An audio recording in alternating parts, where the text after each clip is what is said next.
Chapter 1. You have died. Again. The end of the world was a peaceful place. Calm gray rocks lounged next to pools of clear water that reflected the silvery halo of stormless sky. Towering walls hemmed in a crowd of corpses, throwing shade on ash-filled sarcophagi, gently resting along with crumbling tombstones. The owners hadn't quite gotten the memo that it was past their final bedtime. But alas, a corpse was a corpse, and belonged buried, even if the owner put in a post-mortem protest. Then Elia broke that silence. Quietly, slowly, with as little sound as she could make with her rusted plate mail, she snuck around a bend and climbed a pile of stone coffins to get a better eye on her goal. A building with a round dome, possibly a temple, rose so tantalizingly close beyond the maze she could make out details of the facade and a stone bird sitting atop its roof that seemed much larger from up close. The temple meant food, shelter, and safety. It was a goal, and the maze was fighting her for every inch made towards it. Currently, Elia was experimenting with a new, untried method of getting just that little bit closer. Namely, being quiet, taking it slow, and acting all stealthy-like. 2 militiamen slowly plodded towards her. She hid in a coffin thrown into a nearby growth of vines and brambles, eyes cracked open just the slightest bit. She didn't need to see them. They were hard to miss with their pauldrons rasping against tattered mail and their shambling gait. When they had nearly passed her, 2 clouded eyes fell upon hers like lifeless, fleshy marbles. Well, shit.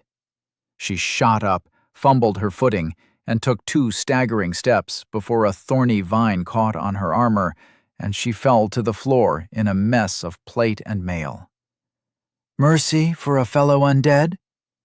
The undead answered by bludgeoning her head a dozen times. Thanks to her helmet, only the 13th hit finally turned her insides into porridge. You have died. You have lost. Soul times 325. You have lost. Bone shard, common, times 2. The end of the world was a mostly peaceful place. Cold mud clung to soggy boots. Slippery stones betrayed the steps of the mostly innocent, and at every opportunity a gravestone seemed to pop up out of nowhere for Elia to stub her toe on. There were so many gravestones, all a variety of shapes, but hewn from the same gray rock that everything here seemed to be carved of. You'd think someone who bothers making an endless maze would have a sense of taste, of variety. I mean, I don't blame you two for your choice of employer, you know. Life's tough when the economy's down in the gutters. I mean, look at me. I don't even have a job and I look 200. I didn't even get a pension. Elia turned to look at the 2 corpses of the undead militiamen beneath her. 2-on-1 wasn't fair, but neither was dying, reviving, and tracking your murderer for half a mile, only to fillet him and his buddy from behind. She poked the first one, whose face gave her the impression of a pickle. "Hey, you guys listening?" You have regained. Soul times 325. You have regained. Bone shard, common, times 2. You have gained. Soul times 158. Guess not. Militiamen. Less than a soldier, more than the common undead that were only wrapped in the bandages or simple rags they had been buried with. Wonder if these guys even are undead, she mumbled under her breath as she finished looting the corpses. You have gained. Bone shard, common, times 2. 1 shard a pop? Jeez Louise, must be my lucky loop. She tugged on her broken short sword that was embedded into the second guy's back. It came loose with as much practiced effort as it had entered with. As an undead, Elia didn't have much in the department of functioning muscles, but she made do. Everyone else being undead leveled the playing field somewhat. It didn't matter to her much that everyone was a head taller than her. She had gotten over that complex years ago. As far as she was concerned, any obstacle could be overcome given practice, determination, and good old-fashioned awesomeness. Like everything in this grey-on-grey world. She took one step forward, and a crossbow bolt embedded itself into the side of her neck. Blurg. You have died. You have lost. Soul times 483. You have lost. Bone shard, common, times 4. The end of the world could go screw itself sideways, with its stacked old walls, brown plants determinedly clinging to craggy peaks, and wind blowing up her face. The air had no business being this crisp, especially not for someone who ostensibly shouldn't be able to feel it, for lack of a functioning nervous system. Her body protested, gaslighting itself into believing everything was all right, while smelling like a mixture of old shoe and expired milk. Presently, her impromptu climb was pushing it to the brink of strike. One hand reached for a loose rock and discarded it to the side, silencing the groaning, undead swordsman beneath Elia. Her left foot finally found a misaligned brick, and with a single push, she was out of breath, but up the wall. I am never climbing in full armor again. With shaking knees, she stood upright and beheld the distant temple. It didn't feel far away anymore, now that she had the right perspective. Cheating the labyrinth by staying up here was not a workable plan, and she counted the seconds as she planned her way ahead through the rest of it. 10 seconds left. She made for her descent, blinked twice, and a stone eagle the size of a cement mixer tore her off the wall, launching her a few hundred feet through the air like a silvery frisbee. This isn't fair. I demand a redo. You have died. You have lost. Elia woke up, and not for the first time in recent memory, decided to change her approach yet again. If playing smart gets me killed, maybe the opposite might not? The answer was a clear and decisive no. For the gazillionth time, the gentle silence of a world devoid of all things nice was cut in two by Elia vigorously screaming and running across a treacherous cobblestone pathway. Her metal armor both slowed her escape and made an unnecessary, but very knightly, ruckus. 7 or 8 hooded figures chased in a disorderly pursuit. Their fashion sense was so last millennia, their dull purple and blue rags barely even qualified to keep their decency. Their chase game, however, was on point. This was not a good thing. She bounded over a small puddle, rousing another figure from an alcove it had been sitting in. It brandished its sword, like all the others, and ran after the dead girl running. "Stop following me!" she yelled to the sky. "Gurgle burgle!" the figures gurgled. Most undead looked human, though they weren't truly alive. She'd seen them up close often enough during her short scuffles and exchanges of polite stabbings. They looked less like zombies, and more like old, shriveled-up husks of man. Walking prunes. LARPing geriatric senior citizens. The horde was not exactly slow. No matter how many sharp turns she took, Elia already knew how this run was going to end. They were relentless and would not stop until she was dead. But she was so close. An overgrown passage hidden behind dead vines flickered by her eyes, and she skidded to a halt before doubling back and dashing into the alley she hoped wasn't a dead end. Her bare feet sunk into muddy water, quickly reaching up to knee height. A figure rose from the waters, desiccated skin and bones not showing an inch of bloat. She rammed her sword into its gut, twisted her ankle, and promptly fell onto the already dying foe. She clattered to the ground in a tumble, coughed up a mouthful of water, and pulled her sword from the undead's guts. You have gained Soul times 63. The notification hung in the air like smoky vapor, but it wasn't important. A perfectly round mote of light, barely larger than a firefly, rose from the lifeless corpse, settling on its chest. Elia snatched it quicker than she had thought possible and wrenched herself onto her feet just as the horde came pouring around the corner. You have gained Bone Shard, Common, ×1. Yes! The shard went into her pouch. Ho, you're all royally shafted now. You have fused Bone Shard, Common, ×12, into Bones of Boons, Common, ×1. From the same pouch along her belt, she pulled a small, many-sided gray die and kissed it. Please be a fireball. Please be super strength. Please be infinite gummy bears. Please don't be shit. She threw the dice, and the world ground to a halt. You have used Bones of Boons, Common. All light seemed to be sucked in towards her until she could barely see further than her arms. This part always made her heart race. Gambling did that, especially with the outlook of winning a magical boon or not being carved up into fricassee. Elia was a fervent believer in the cruelty of absolute power, but the endless experience of the same rotten graveyard again and again made her pray for an ounce for herself anyways. The die entered her vision, and her dead heart spiked.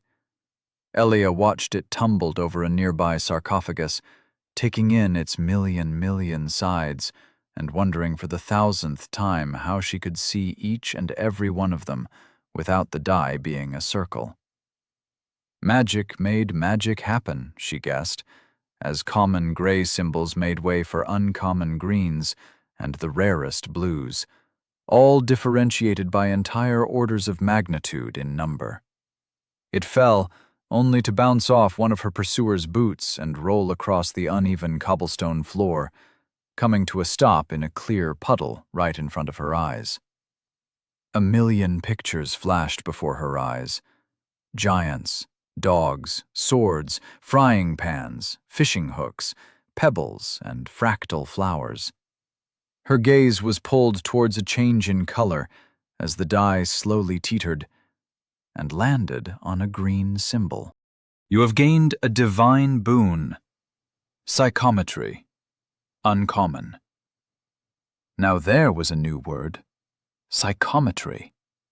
But what did it do? Psychometry, uncommon, through a touch, a thought, a flight of anger or tear of grief, an imprint of the soul is made upon even unliving objects. Read the traces of an object's soul and reveal a history long past. Elia stared at the die, then at the familiar pop-up made of translucent smoke, then at the die again, with a unique and renewed sense of disdain, as nothing changed. No fireball materialized in her hand, no skill burnt itself onto her mind, nor did the world look sharper or her steps feel lighter. The small picture on the die, 2 circles joined by a pitiable string, seemed like it was mocking her specifically. The frozen moment passed, and as time sped up, Elia only had one thing to say. Fuck! She missed the next turn in the road, slipping on a particularly algae-infested puddle, and slammed face first into a broken stone statue some deranged architect had orchestrated to be put right in the way of her fall. The impact resounded through her skull with a sickening crunch and a gong. Bowl of respite. A proper death denied, the water within these bowls gives comfort and respite to those weary souls cursed with undeath. I thig my nobs brogan again. Ow! Slowly, she got back up, the heaviness of defeat, a concussion, and fun facts about ecclesiastical architecture weighing her down. It was a bad time to be out of breath, out of clever ideas, and out of options besides how and where to die. The chase was well and truly over. There was no way she was making it to the next checkpoint, even if she knew where it was. Ignoring the sharp pain, with a practiced motion, the nose cracked roughly back into place. Elia snorted a bloody glob onto the floor and turned to face her pursuers. All right, Chucklefugs. Who wants a facial piercing or three? Steady, with her back against the statue and blood running down her face, she would have struck an imposing figure brandishing a sword of her own and ready to die in a last stand for the ages. But it was a very short sword, a rusted thing. A dagger, the blade snapped at the halfway point. Nevertheless, with the right motivation, everything became a deadly tool in her hands. The undead horde tore around the corner in a tumbling mess of moans and groans. Through a combination of predictable movements and lack of object permanence, the first one impaled itself on her blade. You have gained soul times 54. Cha-ching! 1 customer served. All skill, all me. A strike deflected off her chest plate. Next! The second one nearly batted the sword from her shaking hands, her short arms just about as weak as the desiccated undead's, making the ensuing duel all the more pitiful to behold, like 2 toddlers wrestling over a stick. Can't touch this, she ducked. You suck! She nearly failed to bob. Your balls have fleas and your mother's a horse. She weaved her head to the side, and the sword bit into her neck instead. The undead never heard of proper sword care. Apply seed oil once a month, or once every week when in heavy use, else she might have lost her head. Instead, she eked out a win against the second undead, before the third one threw itself at her face. She failed to disembowel it as it cracked her head against the wall. Then came a fourth, a fifth, and the rest of the horde, all piling onto her in a press of limbs and bad breath. Swords sunk into cracks between her armor, a spear caught her in the neck, and a feathered bolt to her armpit made her convulse over. She'd had worse, but it still hurt.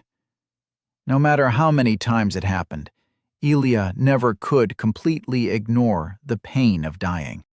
I'll be back, she gurgled, and with a defiant one-finger salute drowned in the raving mass of bodies, the white smoke mocking her with a much-needed notification.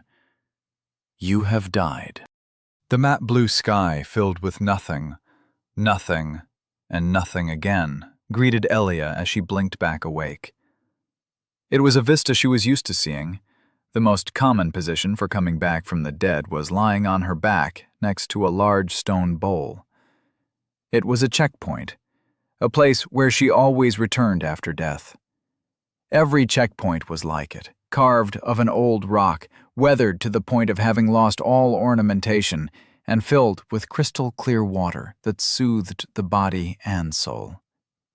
You have lost soul times 1,507. You have lost bone shard, common, times 0. Even when she was just trying to settle her thoughts, the damnable smoke wouldn't leave her unnotified. Not even closing her eyes gave her an escape, though there, the background at least provided a clean contrast. Time until lost items and souls dissipate. 15 minutes.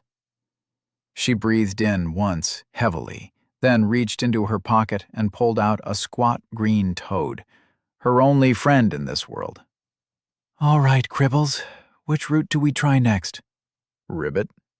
Yeah, keeping right is a bust. God has conspired against us, made a maze that leads us in circles when we only choose right. Totally unfair, I know, but it's what we're working with here. God must die. Croak. Oh, I agree, we're not going the tower route. I've had enough of giant spiders for a few hundred more runs. Ribbit? Go back? Quibbles, are you insane? We'd have to go through the mulcher, past the prickle fiend of infinite prickling, and through the bridge of doom all over again. The doom is in the name.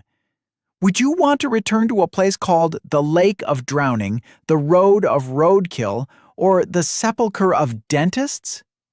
Ribbit? Elia stared into the dark, wiggly pupils of her amphibian friend. I'm pretty sure that last one was my own ribbit.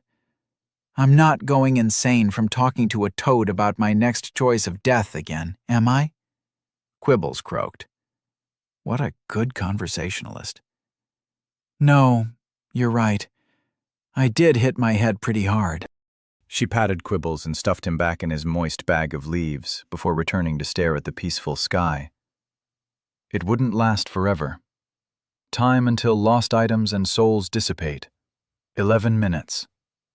With an idle breath, she materialized a window of white on gray smoke. Whatever a psychometry was, it didn't help her out mid-combat. All it did was tell her a fun fact about some random architecture the moment it obliterated her nose. The memory of how she did it was slightly hazy, but as she held out her trusty sword, a focus of will reformed smoke that normally told her so little into a novel shape. Broken short sword. The broken remnants of a once trusty weapon. Only a fool or the insane would consider using this. Huh. A description for objects. That was new. Intrigued and only mildly insulted, Elia rummaged further through her pockets. Rubbish. A useless collection of pebbles, bark, and fleece. Hey, now it was just being judgmental. The fleece had use because it was soft, the bark too because she could imagine she was eating jerky while chewing it, and the pebble had sentimental value. No pictures accompanied them this time. It seemed swords just had good memories. Pebble. A pebble, shapely and small. Sadly, the pebble's value truly was purely sentimental. No hidden power of friendship here. Oh well, Elia had a whole slew of other bits and bobs to try out, and her mood was lightening as she realized the weight of her newly acquired boon. Information was options. Information was power. Blue brilliant beetle. A beetle with a shell of brilliant blue hue slightly increases magic resistance for a short period when consumed. These insects are commonly found in the Viln or upon the graves of mages, consuming the plants that grow nearby. Well, well, well. Her eyes bounced between the beetle in hand and the oddly educative vapor. This boon is good. Beyond good. This is Wumbo. To top it all off, there was an emptiness hidden inside her chest where the boon resided. A small receptacle. A female USB port, in non-fantastical terms. And she had just the thing she was itching to stick in there.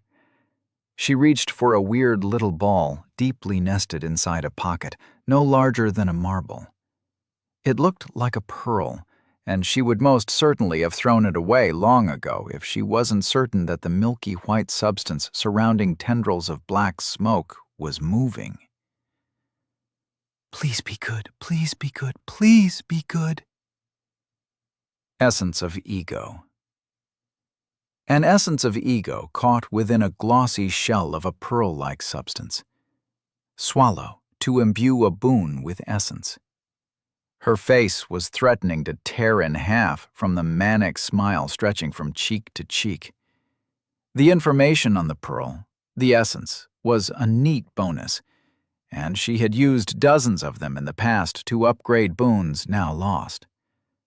But this boon? This loot encyclopedia? Psychometry was not a word, but it could be her ticket out. Maybe.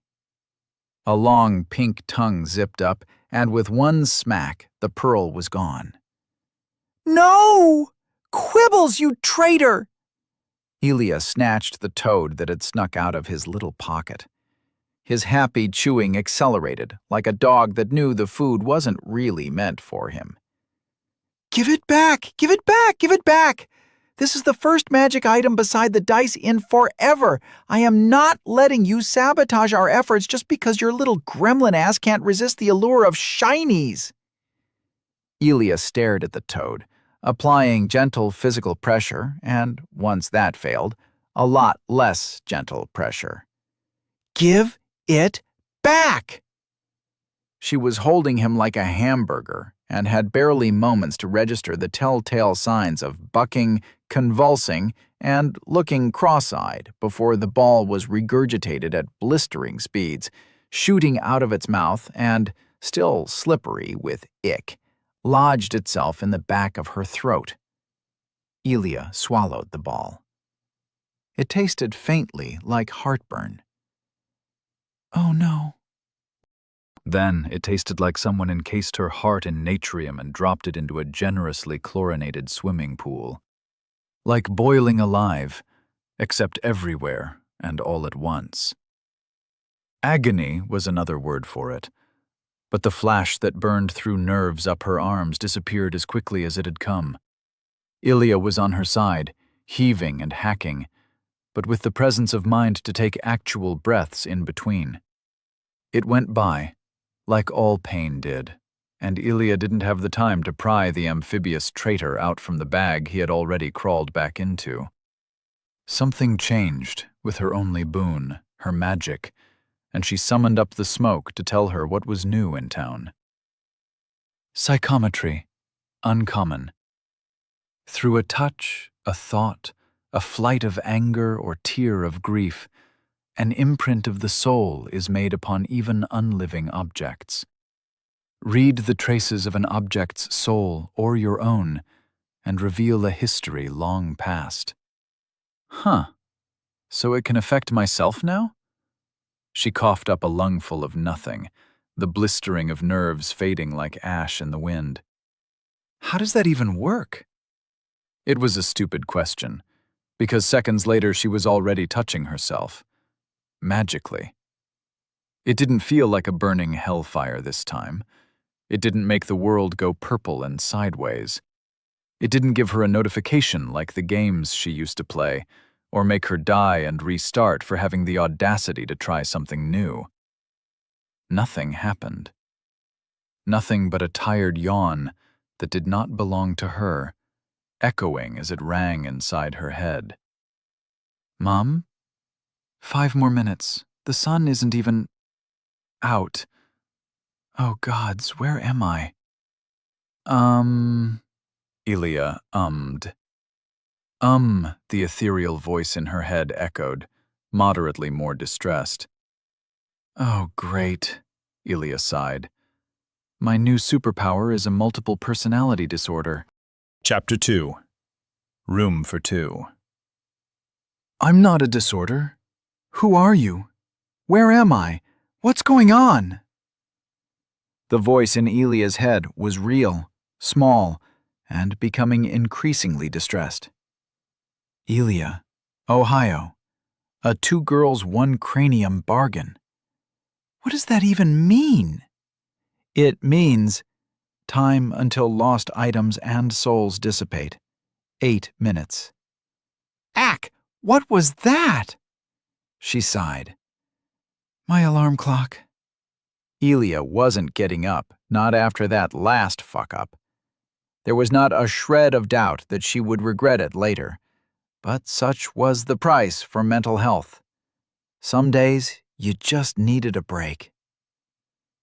"So, what's your deal, oh voice of my mind? You got a name?"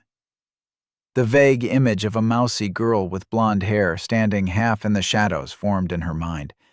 But the moment she tried to focus, the picture hushed back into the darkness. I'm Rye. I don't know how I got here, or what here even means. What's an Ohio?" "An in-joke." She stared forward emptily, before swatting another notification smokescreen away. Don't worry, you're not in Ohio. This place is barely half as bad. Oh, that's good? Yep, it's the end of the world. The medieval post-apocalypse, baby. Undead and loot boxes dominate the land, while the battle pass lords and fickle developers rule from towers of green bills and the tears of addicted broke teenagers. Welcome to Limbo, where God has decreed that life is a maze and the only way forward is 10 steps back. Welcome to gamified suffering. Welcome to hell. The ensuing silence hung awkwardly, like unaired laundry. Eventually, Elia found it within her unending benevolence to say something to her new roommate. Not out of any sense of selflessness, but because the girl was hyperventilating, and the sound of her breathing made forming any single thought a chore. Look, girl. Rye, was it? Make yourself at home in my head, but if you don't stop filling it with your mind breathing, I will put Last Christmas and Feliz Navidad on repeat until your ears start bleeding chocolate frosting and marzipan. What does any of that even mean? You've barely given me an answer. Everything feels wrong, and all I can see is whatever you're looking at. I can't be here. I need to help Mum make breakfast, clean out the grug stalls, and I'm in your head, aren't I? Oh, gods. Oh, gods, oh, gods, oh, gods. I'm gonna stop you right there, my little sentient panic attack. You're in my head, yes, but look on the bright side. There's a bright side to all this? Yes, this is all a mighty coincidence that is technically not my fault at all. She shot a glare to the bulging pocket at her side. Quibbles could sleep remarkably well on a bad conscience. Your mother's a frog, and your dad shags goldfish. Excuse me? Oh, not you. Talking to the toad in my tote bag. Everything's gonna be all right, because, say it with me, class, I'm a Wessam. Elia flung her arms to the sky in a grand gesture, and finally got a laugh out of her companion. Gods, you're insane. No, I'm Elia. Need a demonstration? I'm convinced already. In all seriousness, where even are we? Good, because I'm fairly busy at the moment. Busy with what, you ask? Waiting, of course. Waiting for a fresh slate, for all stakes to disappear. There was another silence. Elia had barely closed her eyes when the voice piped up again. What stakes? Time until lost items and souls dissipate. 6 minutes. The death penalty. Rather, the penalty for dying. I don't even know how to start talking to you, but shouldn't you do something about that? The girl named Rye, who had every reason to be as scared and confused as she was, had a point. A point that had been noted, processed, and filed for deletion from mid-term memory, if it ever got that far. But the little voice didn't let up. It seems kind of important. It says you'll lose your souls? As in multiple? That doesn't seem right. But if you lose your own soul, doesn't that mean that you... What? Oh, no, don't worry. I'm awesome. Also, immortal. Immortal with a slew of caveats. Everything is under control, citizen. Carry on, nothing to see here. Time until lost items and souls dissipate, 5 minutes. Oh, would you shut up? I'm not making it past 30 dudes with swords and crossbows in 15, let alone 5. Might as well give up, not stress it. You know you can just choose to have that kind of message suppressed, right? Now that got Elia to perk up. Literally, as she shot from casually lying with her hands folded behind her head to sat up straight within moments. How do I do that? This funky smoke didn't exactly come with a manual. I barely figured out how to dismiss it manually. It's Hansarp's Handy Haze. It has a fancier name, but that's how I remembered it. It's an elementary technique, taught in the capital, first given unto us by the great god Ruthe, blessed be his name. When you learned it, you must have been taught to associate certain ideas with its diverse functions. For me, I took the image of a silver sieve to sort out what I don't like. You're a knight, by the looks of your armor. You should really take better care of it, by the way. And so, as a servant of the capital, you should have already learned it. It should be as easy as, well, breathing. Time until lost items and souls dissipate, 4 minutes. Elia never really learned anything. She was simply reborn into this world with this power when God decided to reincarnate her. For lack of a better alternative, she tried to imagine a silver sieve, something she never thought she'd ever naturally do. The constant messages stopped in that instance, delegated to muted background pings. Huh. Good. See, as long as you were a diligent student, you won't ever forget. It's like swimming in that regard, though I never learned how to swim. Can you swim? What is it like? Is there a difference between swimming in an ocean and a river? Hold your horses. She heaved her body towards a nearby fountain. All this talking was straining her rather neglected voice. The bowl she respawned at when time turned backwards and she came back from the dead always had a pool of crystal clear blue water in it, a pool that never ran out and tasted like whatever she wished for. Say, what's your favorite drink? Apple juice mixed with water and half a pressed lemon? Apple lemon juice it is. She drank deeply and calmly from the water. There was no rush, nobody to tell her how to drink or what to eat. Not that she'd have much of an alternative besides exploring cannibalism. When she felt full enough, Elia raised her head and wiped away the lingering wetness. That was surprisingly refreshing. I dig it. You know, I think we might just make a good team, you and I. You really think so? Sure. Long as you help me like you just did, I'll take you wherever you need to be. Once I get out of this fucking maze. Language? Yes, indeed. You are the language person. However many deaths it takes, I will get out of here. She raised her chin a respectable degree. With my unshakable will and your extensive vocabulary, nothing shall get in our way. Bless the 12. I'm glad I happened upon you, Miss Knight.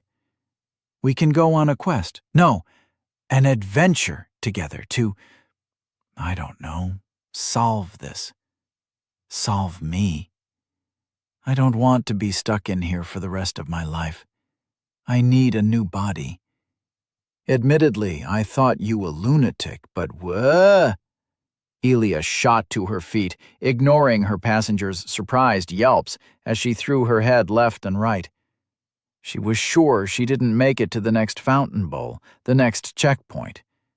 There was an epic last stand, a one-liner and everything. But the last checkpoint didn't have a half-crumbled statue sitting in the middle of the water bowl. This one did, and Elia could see where she had stumbled and broke her nose against the bowl's rim. This was new, and being revived this far ahead instead of at the point before meant, I can still make it.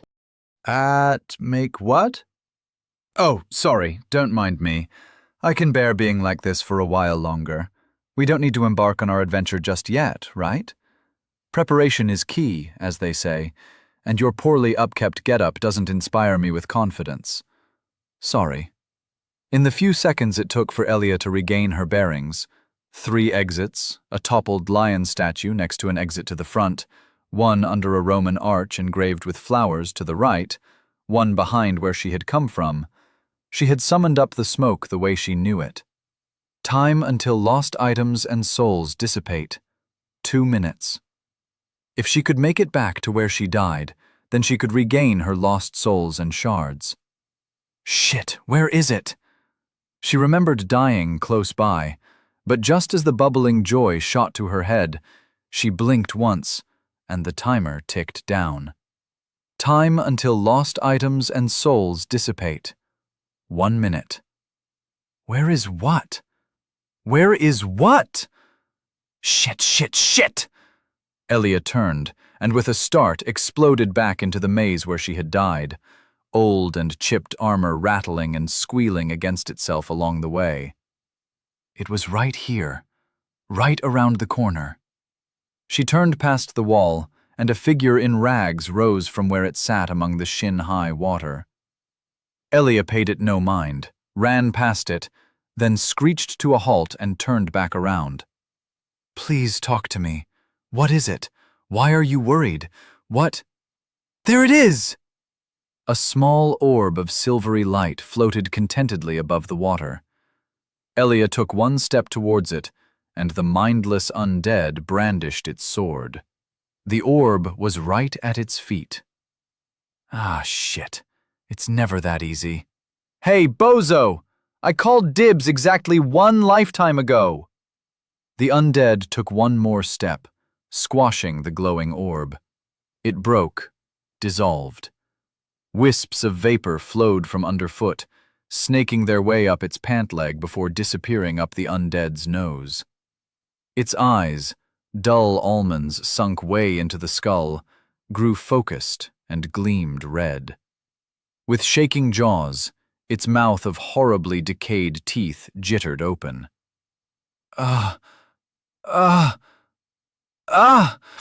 Time until lost items and souls dissipate. 45 seconds. Yeah, no. Elia stabbed it through the chest, where the heart ought to be. The voice in her head, meanwhile, did not like that. What are you doing? You're killing him. Help! Murder! I've been murder-napped! Someone! Ignoring the pleas for parley and peace, Elia was once again glad that undead still died from simple sword wounds to the chest or face, or from any number of lethal injuries, really. As if to prove the rule by exception, instead of dying, the one in front howled like a banshee and backhanded her against the wall. Her broken sword stayed stuck in its chest. The undead swung at her, missing as it staggered back. Cool. You know what else is cool? She sidestepped a stab she had seen 1,000 times before with ease and kicked out the undead's knee from under it. It didn't dodge because undead were slow, weak, and so predictable. It fell to the floor, trying to get up, but a sudden weight on its back forced it to the ground. Elia pushed its head under water, straddling its back while savagely elbowing it in the head again and again and again. Please, someone, help! Why are you doing this? Why? Only after the water had turned entirely crimson did she use the undead's own short sword to finish it off. Time until lost items and souls dissipate. 2 seconds. You have regained soul times 1,507. You have gained soul times 49. The vapor lingered for an uncomfortable minute in front of her eyes. Bloodied and tired, Elia got up and stood above the lifeless corpse, dripping, wet, and a little bit satisfied with herself. That was a close one. Reminds me of the time with the bristle fiend, eh, Quibbles? Quibbles remained pointedly silent because he was a toad. Not like we really know what souls do anyways, but can't have anything go to waste. Isn't that right, Quibbles? A hesitant croak crept from her pocket, and then it was silent, all but the dripping of water and blood. It's okay. In my benevolence, I have chosen to forgive you, she said with a fake, haughty voice, as if she hadn't just stabbed someone. Elia casually plucked a desiccated tooth that had embedded itself in her fist before noting a splotch of blood in her reflection and leaning down to clean it. So, Rai, you said something about getting you a body? You... I... You... That was cold-blooded murder. You're not a good person. You're a killer. Elia brushed aside a strand of blonde hair, entirely unperturbed. She could feel those blue eyes in the water, burning a hole in her face. Her borrowed face, rather. It would have been a bit unreasonable to expect an involuntary transit in between worlds or universes to work with her original body intact. Or maybe it wouldn't have? She was new to reincarnation, though that lay long in the past. Even after decades, she still didn't feel at home. Not in this world, nor in her body. That's... Oh. Oh no. Oh no, oh no, no, no. You! Him? Elia pointed at the corpse. No, you! Those are my eyes, my hair, my shriveled up face? Oh gods, is that what happens to sinners? Is that what you did to me? To my body? Well, that certainly unraveled one mystery, though the armor was a pretty sure giveaway already. As best she could remember, she was a hoodie and jogging pants person on Earth. Pauldrons and spalders didn't really fit into her wardrobe. Clearly, this was God's fault. There was no other power that could make this happen while being so indifferent to her taste in clothing. Oh, and that he put her into someone else's body was also fairly problematic, now that that someone could actually complain to her about it. Annoying. If it had to be this way, then maybe the body of someone more than a handspan above 5 foot would have been better. Or someone with boots. How the hell did they even let you become a knight in the first place? You're barely taller than most teenagers. Shut up! You don't get to say that, you murderer! Oh, my bad.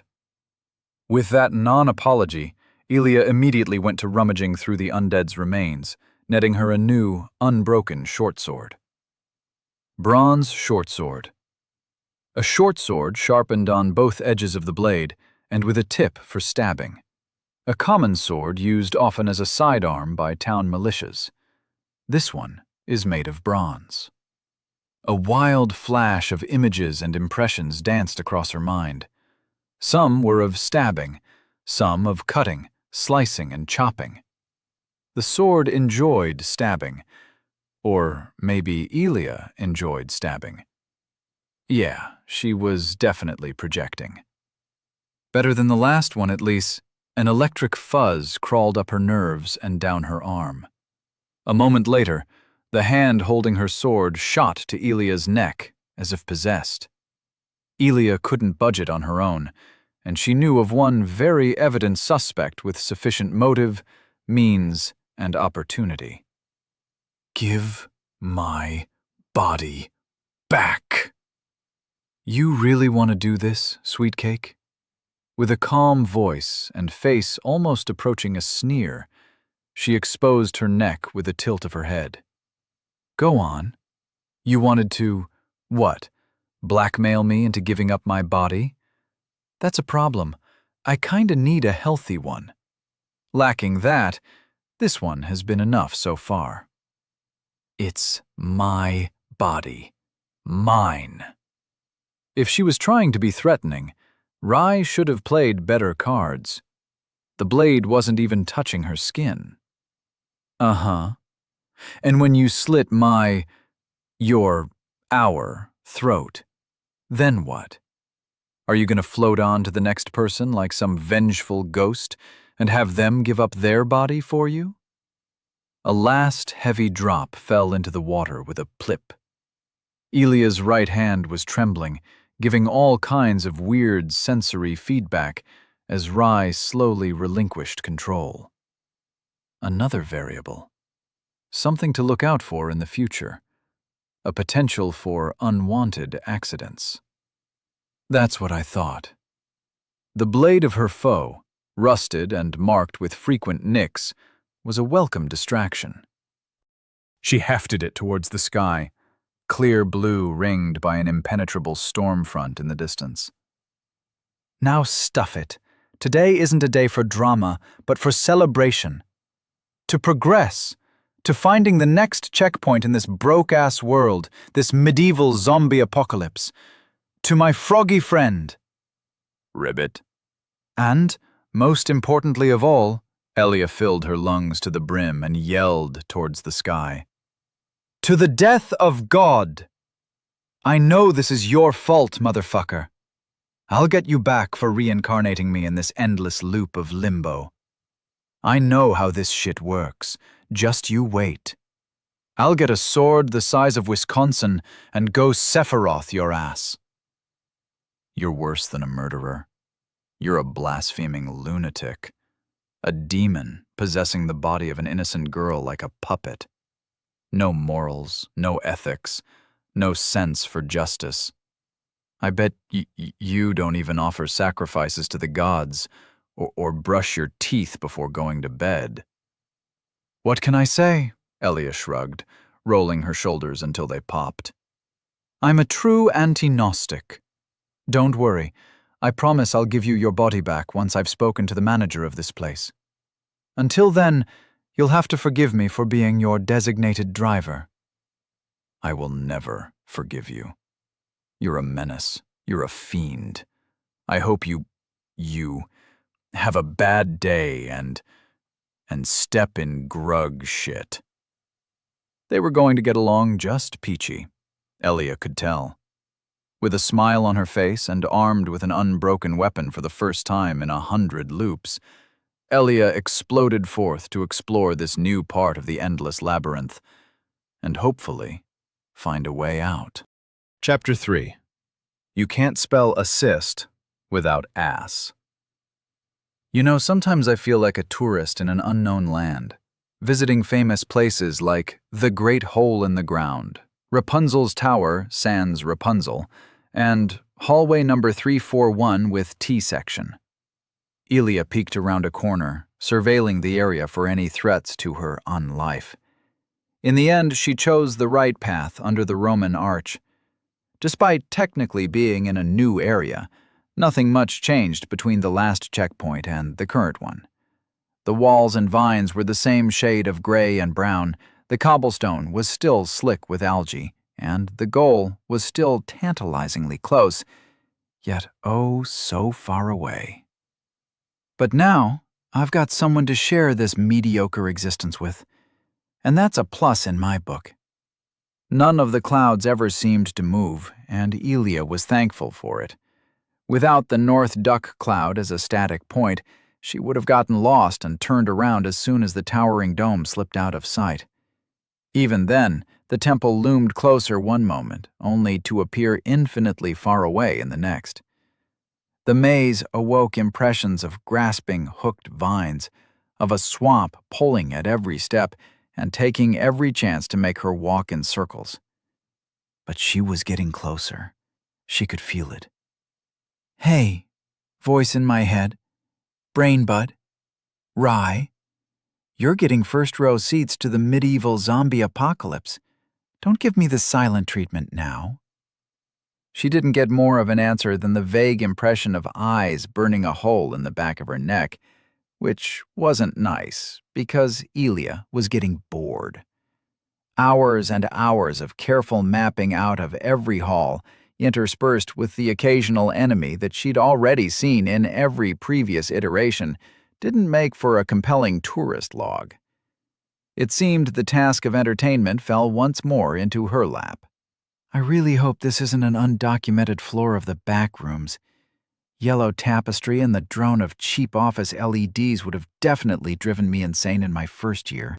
Shambling undead are preferable to those kinds of monsters, I suppose. Only one rule you gotta remember, and that's, undead things can still die. She stopped for a moment, long enough to notice a pile of rags half sticking out of a hole in the wall at the end of the T-section. A corpse, unmoving, unclaimed. Any second opinion on where the hell we even are, oh silent voice in my head? I hate you. Uh-huh. That's a no, then. And you, Quibbles?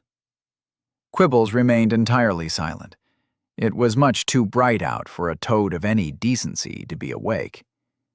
As Elia stepped around to the poorly hidden cache, she ducked and swiftly stabbed the undead waiting in ambush behind the next bend. No! Her arm went stiff with 1,000 pinpricks, but the sword was already through the undead's neck. Again, silly undead. Its raspy breath was obvious from 12 feet away. You have gained soul times 65. Sorry, but you brought a crossbow to a sword fight. Your loss. Really lovin' this sword, though. She stared poignantly at her short sword, its tip now pointed at her face. You can stop now, Rye. The only answer was a sad noise of defeat. Rye could only ever take over as much as a single limb, and though Elia thought it odd that she was the dominant one in a body that didn't technically belong to her, she'd take every bone thrown her way. While her brain buddy was in the process of slowly releasing control of her sword arm, Elia took the time to marvel at her loot. Light crossbow.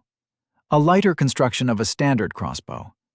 It takes time and effort to load a single shot, but very little time is required to learn to wield this weapon proficiently. It was great, but not as great as the bronze short sword, though the green flakes along its rounded guard and scattered nicks didn't inspire confidence. Still, it was, in her own words, rad as fuck.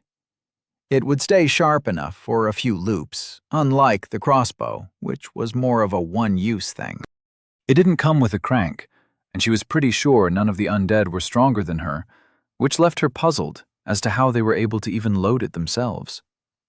Hey, Rye, are people in this universe stronger than… never mind. You still hate me. Oh well, one shot was all she'd needed for anything so far. And after Rye's first few attempts at sabotaging her by paralyzing a limb, she was only more thankful that the undead weren't exactly smart enough to aim well. I don't understand how you can live with yourself. This is the 7th person you've murdered. Tell me, why? The sound of heavy metal clanking choked her answer. Elia went completely still. A person. Large, heavy, plate armor that wasn't rusted like hers. Approaching from… the left? No, the other side of the wall. Which meant she was safe. As the clanking footsteps grew distant, Elia let out a breath, then continued ruffling through the corpse's clothes. What was that? A new way to die, probably. What? Oh, great. Now you're looting corpses as well. Great. Nothing's holy to your grubby, dirty demon hands. You have gained Bone Shard, common, ×1. Under the circumstances, I'd say I've kept to my morals pretty well. Oh? And what kind of demon has morals? The I'm not a demon kind. That's not true. That's not even a… Oh, I get it. Ha ha, funny joke. Monster. Elia sighed while ruffling through the poorly hidden cache. Nothing but poorly smelling clothes. I don't know what you think demons do, but in case you haven't noticed, everything around us, she gestured lazily with her sword, is dead and still moving. They're not people. We're in a medieval apocalypse a la Dawn of the Dead, and you don't seem all that aware of exactly how screwed we are in this sink-or-swim world. Elia stared into a nearby puddle for a few seconds before trying to rub the exhaustion out of her face. Her drawn-back cheeks and sunken eyes, nestled in darkened, shriveling flesh like a pickled plum, had an uncanny resemblance to the other undead. The skin was paper-thin, and clung so tightly to atrophied muscle and bone that she would have seemed more at home in a graveyard or a haunted house on Halloween than wherever this was.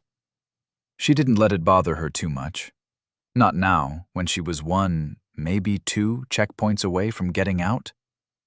Gaining as much distance between herself and the loud, clanking threat was the current goal, and to that end, she took a left. "Are we undead too?" Rai asked it with such a brittle voice that Elia almost contemplated not to reveal the obvious truth. But the previous hours of nagging and judging had already drained her nerve. "Yeah, in case you haven't noticed, we're only slightly better off than the average brain-rotted schmuck. Everyone else isn't quite there, which is why it's so easy to kill them, physically and morally. We even get loot for it. So don't go all, 'Oh, poor people, wah, don't kill the undead,' and 'they're innocents, they only tried to stab you 20 fucking times' on me. I've had all the time in the world to think this through, and you've only been here for 20 minutes. So take your noggin, add 2 plus 2, and stop being such a judgmental bitch." You didn't have to be so mean about it. "Oh yeah? I didn't, did I? Not 5 minutes ago you were trying to get me killed. Get us killed. Sorry if I'm a tiny bit annoyed." Seeing as that answer only gained her a small, sad sniffle, Elia chose the most reliable way to end this conversation. She ignored it and moved on. As it happened, another small glowing orb fell off the undead's corpse. Bone shard, common, ×1. The shard of a divine soul, undefined and undeveloped. Once a common possession, now even a handful can make up a closely guarded treasure of an entire family. Combine 12 for a bone die of appropriate rarity. Elia's eyebrows perked up an inch as she held the shard in her hands. History lessons were nice and all, but she'd much prefer more practical information. Is that a boon?" "It's pretty neat." She summoned the inscription with a short exhalation. "Psychometry, uncommon, essence of ego. Through a touch, a thought, a flight of anger or tear of grief, an imprint of the soul is made upon even unliving objects. Read the traces of your own or an object's soul, and reveal a history long past." Pretty neat. I know people who would kill for having an examinant boon, and it's uncommon. That's rare? There was a derisive mind snort. No, silly, it's uncommon. Rare is one step higher. But even a common boon is worthy of praise, as few can gather enough shards for one. I cannot believe you don't know something so basic. Every village idiot knows the rarities up to rare at the least. Welp, I can only speak from experience, and experience says, common boons are too specific or too weak, and uncommon ones aren't even that much better for their relative rarity. That is simply not true. Even a common boon that tells you the price of fish can make you unfathomably rich. You just need to know how to profit off of it. Gee, what a way to tell me I'm an uncultured moron. At least they found a topic somewhat removed from holier-than-thou rhetoric. See, this is exactly what I need. A good explanation, no lore, no vagueness. Without you telling me that, why, I think I might have needed to gamble for a psychometry for my... Why is blue? Is an essence of ego better than an essence of wrath? How does any of this even work? Nobody told me everything because everyone was busy being dead or trying to stab me in the gut. You really don't know anything? Yes, and I'm tired of being left out of the loop. So, if you have something to contribute to us both getting to civilization, or the end of the level, or whatever, then please, do that instead of sabotaging my proactive self-defense. There was a silence filled only by the crunching of dead, dried leaves and the clatter of her armor as she rounded a corner into a dimly shaded area where she could clearly peek through some holes in the crumbling walls. It was prime spider territory, and Elia decided that now she needed a modicum of focus. Stepping on one of them was one of the worst ways to go. I say I believe that you're not a demon. What then? Elia shrugged. Then you'd save us both a lot of grief. You're stuck with me, and while having company is nice and all, I am not giving up this second life just to die, or spend the rest of eternity inside someone's head. She paused for a moment. Huh. I never voiced that thought that way, did I? Makes me look like a hypocrite. Because you are. I am stuck in your head. My head. Ugh, this is the worst. You're going to keep killing people on the way there, and I can't stop you, can I? Nope. Not unless you want to kill us both. I'm not stupid, you know. Contrary to common belief, she muttered under her breath. Hush now, O voice of unreason. We've a maze to explore. And just as she said that, her path turned a corner, only to terminate in a dead end. There was a statue sitting on a podium, though its head and arms were broken off, and any details could have been withered representations of clothing, just as much as cracks and grooves in the rough gray stone. That was quick. Don't worry. God is here to spite my every step, but the attention alone is gratifying. It means we're worth divine bullying. Did one of them burn your house down, or why do you talk so poorly about the gods? Elia turned on her heel, but stopped as she realized how little she actually knew about this new world. There's more than one god? Oh yes, plenty. You should be careful, only to stick out in a positive sense, lest you gain their ire. And always remember to give due sacrifice on a day of celebration, especially on wargs days. Always remember to bribe the gods. Noted. By the way she talked, Rai was a native, and even casual conversation could reveal nuggets of knowledge worth their weight in gold. Not that concepts had weight, but the point stood. Knowledge is my strongest stat. What was that? Nothing. Elia started on the path to retrace her steps. Take a left, down 2 hallways, then go straight at the T section. If I ever have to do a Google Earth challenge, I'd absolutely smash it. She stopped straight in her tracks, staring past a waterfall of shriveled ivy. The hallway went on for quite a while to both the right and left, straight ahead and backwards in this case.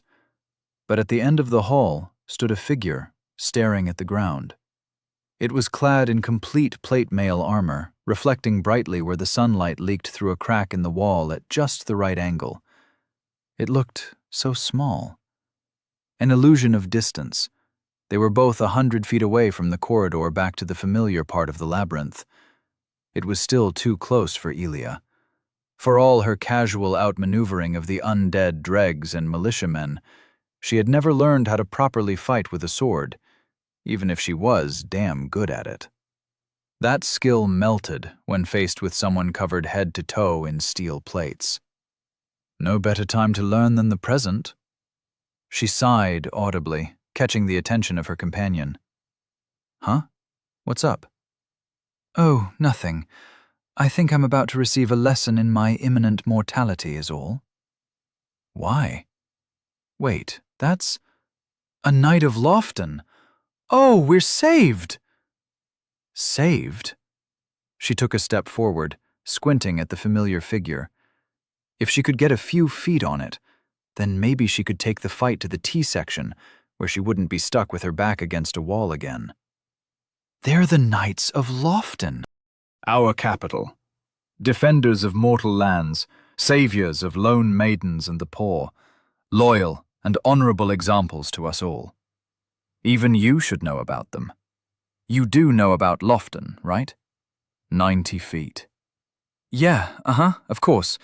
Sorry, but as a citizen of the glorious US&A, I am legally permitted to only know the names of the nearest 51 states, the length of a football field in washing machines, and the location of the nearest Wendy's.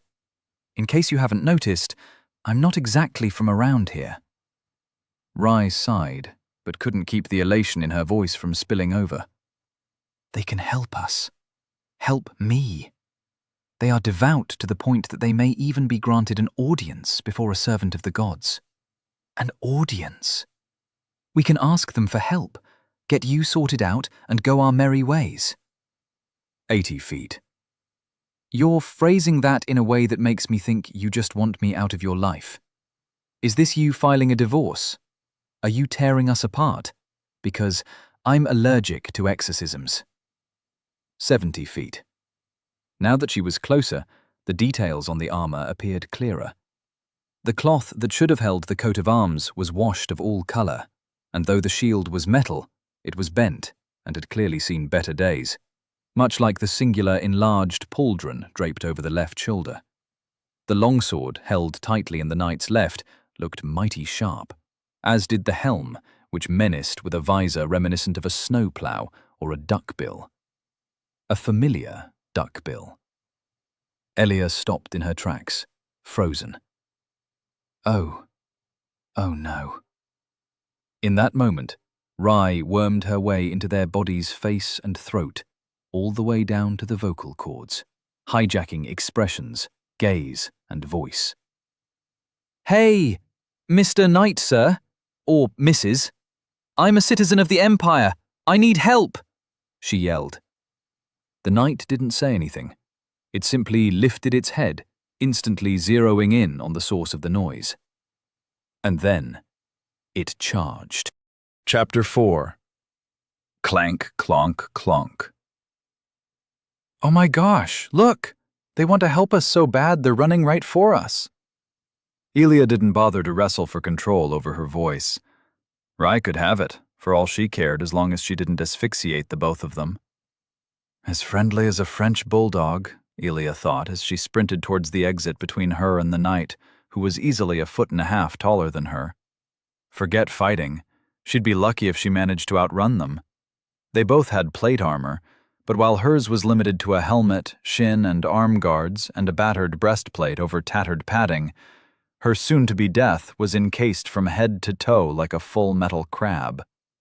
Contrary to popular belief, good plate armor didn't inhibit the range of movement, nor did it turn someone into a janky marionette.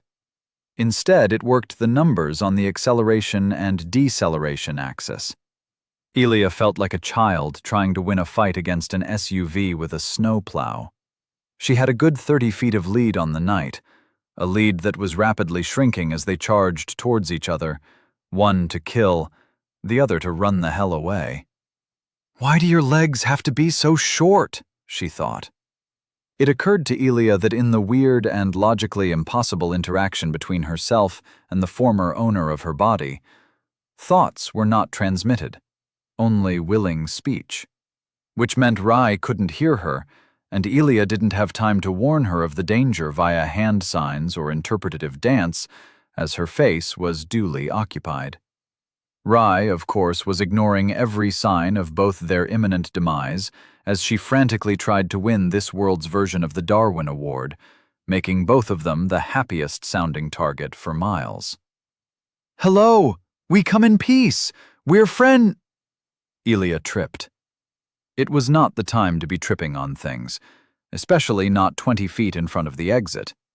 Her cranial companion had the time to register the shock before biting down on her tongue hard. Ow! Hey! The pain is gone. Elia, now in control of both face and voice, really wanted to strangle someone. Sadly, the only options were herself and a 300-pound raging martial maniac. As she rolled to a stop, the knight now stood within stabbing distance and proceeded to do just that, vigorously. She threw her head to the side, an ear-rending screech accompanying the sharp metal biting her helmet's side. She pulled her light crossbow up and pressed the trigger. The thin bolt bounced harmlessly off the beaked visor, and the knight, still towering above her, growled in that way all mindless undead did as it crushed her crossbow with a smash of its shield. We're citizens of the Empire. Why are you attacking us? Elia was too busy scooting out of the way of sword strikes and shield smashes to drum up enough snark for an answer. She rolled and scrambled backwards, looking for an opening the knight just wouldn't give. Her back hit a wall. With a heavy thrust that whiffed just inches above Elia's head, she took the chance and crawled under the knight. It gave her just enough time to stumble to a stand and make sure she was still holding her sword before breaking into a sprint. A sprint that lasted for precisely 1 moment before she heard the ominous whooshing of the longsword and a sharp pain erupted up her leg. She bit through it and ran through the maze and past a hole in the ground, around a corner, and over a toppled wall. The sounds of heavy metal bootsteps never failed to stay on her heels, and the further she ran, the more the anxiety grew that she was going to run into another dead end. A chance presented itself. A hole in the wall to her right, barely hidden by a desiccated curtain of ivy. She made a snap decision and dove for it. It was barely large enough for a child, and her chest plate got stuck at the narrowest part. Oh, beans. Not now. Shit, fuck. Ilya turned right, then left. The heavy footsteps approached fast. Too fast. She turned right harder, and finally, her armor dislodged itself. But just as she popped through, an armored glove grasped her ankle and pulled her half a foot back to send her sprawling again. The floor hit her head hard, but she turned around and kicked out in desperation, again and again. Let go! Let go! Let go! When the gauntleted hand finally let go, she scrambled backwards until her back hit the other wall. The knight's hand searched the area around the hole like a dejected centipede, but eventually it gave up. It took minutes before the undead knight's footsteps disappeared back into the distance, and the air was filled with silence and Ilya's ragged breath. Yeah, you better run. An out-of-breath and sweating Ilya leaned against the wall, air swimming with squiggly lines, breaths coming short, and everything tasting like blood.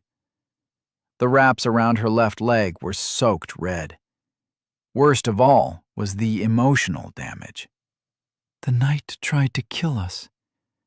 But knights are good. They're the good guys. Fuck! A skull went flying as Ilya took her anger out on a skeletonized corpse. It hit the stone with a sickening crack, and she took out some old bandages, cursing as she tightened them around her calf. Why the fuck are you here? Me? She cupped her face in her hands, moaning in exasperation. The Old Maiden. Capital T-O-M. The Old Maiden? Is that a title or a name or... Those rags of yours don't look clean. They're going to make your wounds feverish, you know. If you're going to steal my body, could you at least take care of it a little better? It's the knight's name. And that was that. No reason to elaborate further. Her lips parted, and before she realized, words poured forth like from cracks in a dam. I knew her once. A friend. Oh, that makes sense. You do look knightly yourself. Somewhat. Were you on bad terms? Are you perhaps a runaway hedge knight, or perhaps an exile? No. No. Why was she even talking about this to herself? To Rai? Nothing would come of this, and staying in place was a certain suicide by night. The Old Maiden was a tenacious sort, and not the kind to be deterred by something as trivial as a wall for long. A diversion seemed prudent. Don't worry about the bandages. We'll be dead before the infection sets in. Excuse me? Yeah, we're not making it back to the healing fountain. Bowl, tub, whatever. If the Old Maiden is still back there. Far as I've seen, this place isn't exactly known for its revolutionary medical practices. Besides the one that turns everyone into semi-immortal undead. Weird how that came before penicillin. You're not making sense again, but please don't give up. I don't want to die. Once more, Elia was faced with the conundrum of shutting her mouth or saying something that would make her brain bud cry. So she decided to compromise. Don't worry, if we get a good one, we won't even see it coming. As far as compromises went, it wasn't a very good one. Rai started crying. A lot. Since the sound came from every angle inside her head, Elia was certain that if this went on, she really would go insane. Perhaps she underestimated the mental fortitude of someone willing to almost kill them both multiple times. It was probably an accident. You're new here, after all. What does that even mean? This was turning into a fiasco. A fiasco that was making her eye a reset. Elia hated those, because nothing in her possession remained sharp for long, and the undead were famously clumsy in their execution of executions. Oh, and she'd rather do it in a place where her souls remained easily retrievable. Rai still hadn't said anything helpful about what they could possibly be used for, but that was fine with her. Elia was just using them to keep a score. There was still another way out. Something that helped Elia through the most trying times. She pulled Quibbles from her bag and held him gently in front of her face. Rai, look at me. Look at what I'm looking at, Rai. The crying turned into wheezing sniffles. It's a frog? This is Quibbles. He is a toad. He is my friend. Do you want to be his friend too? Me? Yes. Just look at him. He is such a good boy. And one of the few things that anchored her own sanity. If it worked for her, it had to work for the sad girl. Isn't he good? Look at his little eyes, his stubby toes, his shapely posterior. He wants you to hold him. I don't know. I don't really like frogs. Good thing he's a toad, then. Elia took a deep breath and ceded control over both her hands. She could feel Rai flowing into one, fitting naturally like water into a cup. The hand moved on its own, first gently in the fingertips, then in roiling wave motions as they squished and massaged the toad all around. He's so squishy. That's right. He is a squishy friend. And now he is yours too. Mission accomplished. Crisis averted. Now, let me do my thing. Both our lives are at stake here. Rai continued petting the toad for a while, Quibbles evidently enjoying the attention. After a few minutes passed, Elia felt her hands return without friction and only moderately moist. Thank fuck. Language. Thank language, too.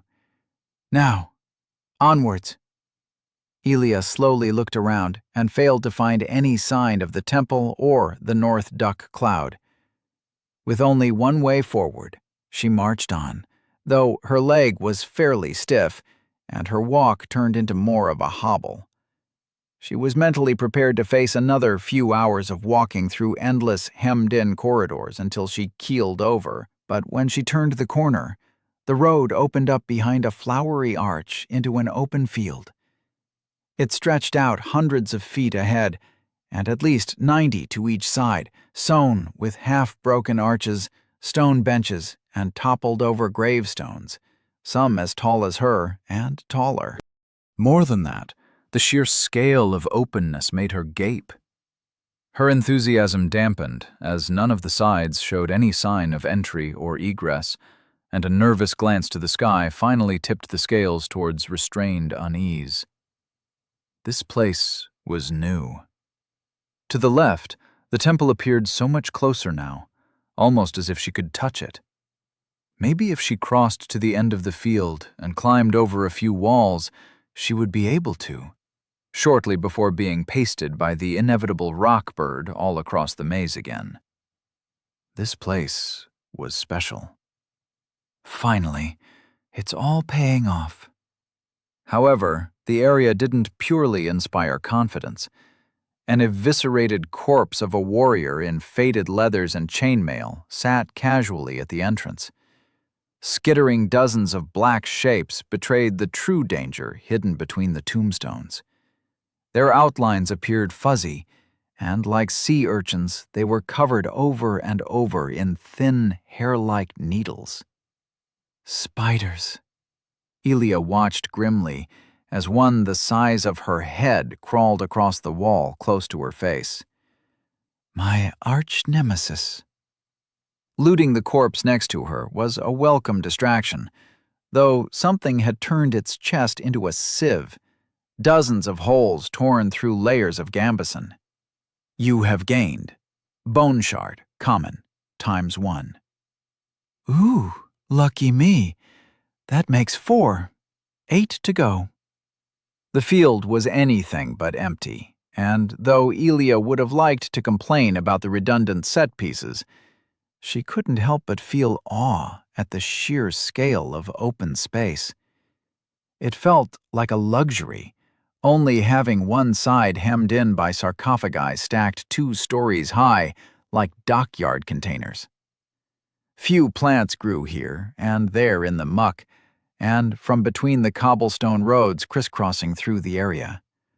Most of them were shriveled and dead, but a few groups showed hints of yellow and lighter browns, and even a splotch of green. New place, new plants, new loot, new horrible ways to die. Elia carefully tiptoed around a cluster of spiders, doing spider things, climbed over an empty sarcophagus, and landed in muddy grass. She shuddered, almost letting out a moan, as she felt something other than stone and sharp rocks between her toes. I think I'm in love with this place. I thought you'd hate it, because of the spiders. Careful, they're tranquil critters, but just as poisonous. And there was Rye, finally sounding like she had something to contribute besides insults and pesky emotions. It's a difficult relationship. I can feel it in my toes. This place is special. A tingle went down her feet, and Elia found herself rooted in place. I don't know. All I feel is mud. And apparently she found her sense of humor as well. Good for her. And since there was nothing much to gain by standing in the mud, she even released control without Elia prompting her. How polite. Taking the muddiest path, Elia soon arrived at a podium, an altar or something of the sort. It wasn't more than a rough stone slab sitting on an elevated platform, but there were corpses aplenty for her to peruse nearby. You have gained Bone Shard, common, ×3. You have gained Blue Brilliant Beetle, ×1. Okay, this just turned from a lucky loop into a suspiciously lucky loop. Elia, could you do something for me? As long as it doesn't involve pointing blades at my throat, sure. Sorry. I was scared and I did something stupid. Wow. Elia's eyebrows remained raised as she deposited the loot in her loot bag. I sure do feel like a piece of toast right about now. Like a what? You know, dry and flavorless, but all buttered up. Are you being weird on purpose again? Beats me. I'm just very lubricated in various animal fats, because you're laying it on thick, and oh boy is it making me feel tasty. Okay, don't take this the wrong way. I'm happy you're not mad, but you sound like you're mad. No comment. Elia smiled, before she realized that Rye couldn't see it. You were saying something about a favor? Yes. Could you put one of those bone shards on the altar? Ooh, more suspicious behavior. I'm in. Anything for a friend of a friend. Elia took the smallest shard and placed it square on the rock. Okay, now repeat after me. Say after me, all things have a price. We offer our due sacrifice. All things have a price. We offer our due sacrifice? A small gust of wind picked up, and before her very eyes, the shard dissolved into white smoke, leaving behind nothing. You have donated a bone shard. Blessings of the sun upon you. Explain. Well, I wanted to pray to the gods. I gave them an offering so they would listen and grant us a bit of their bounteous fortune. Usually there's more ritual around it, but I figured this was the only chance I'd get, so... And the shard is gone. Like, gone? Elia checked the altar, then next to it, then beneath it. Nothing. Well, yes. That's what a sacrifice means. You give something of your own and gain more in return for your generosity. So, you threw some coins at the rich in the hopes more would trickle back down to you? This was the worst trade deal in the history of trade deals, maybe ever. I'm sorry to say, my little brain bud, but you fell for a pyramid scheme. A what now? It's the oldest trick in the book. You should have asked for money, or a sword, or 2 bone shards. That's not how this works.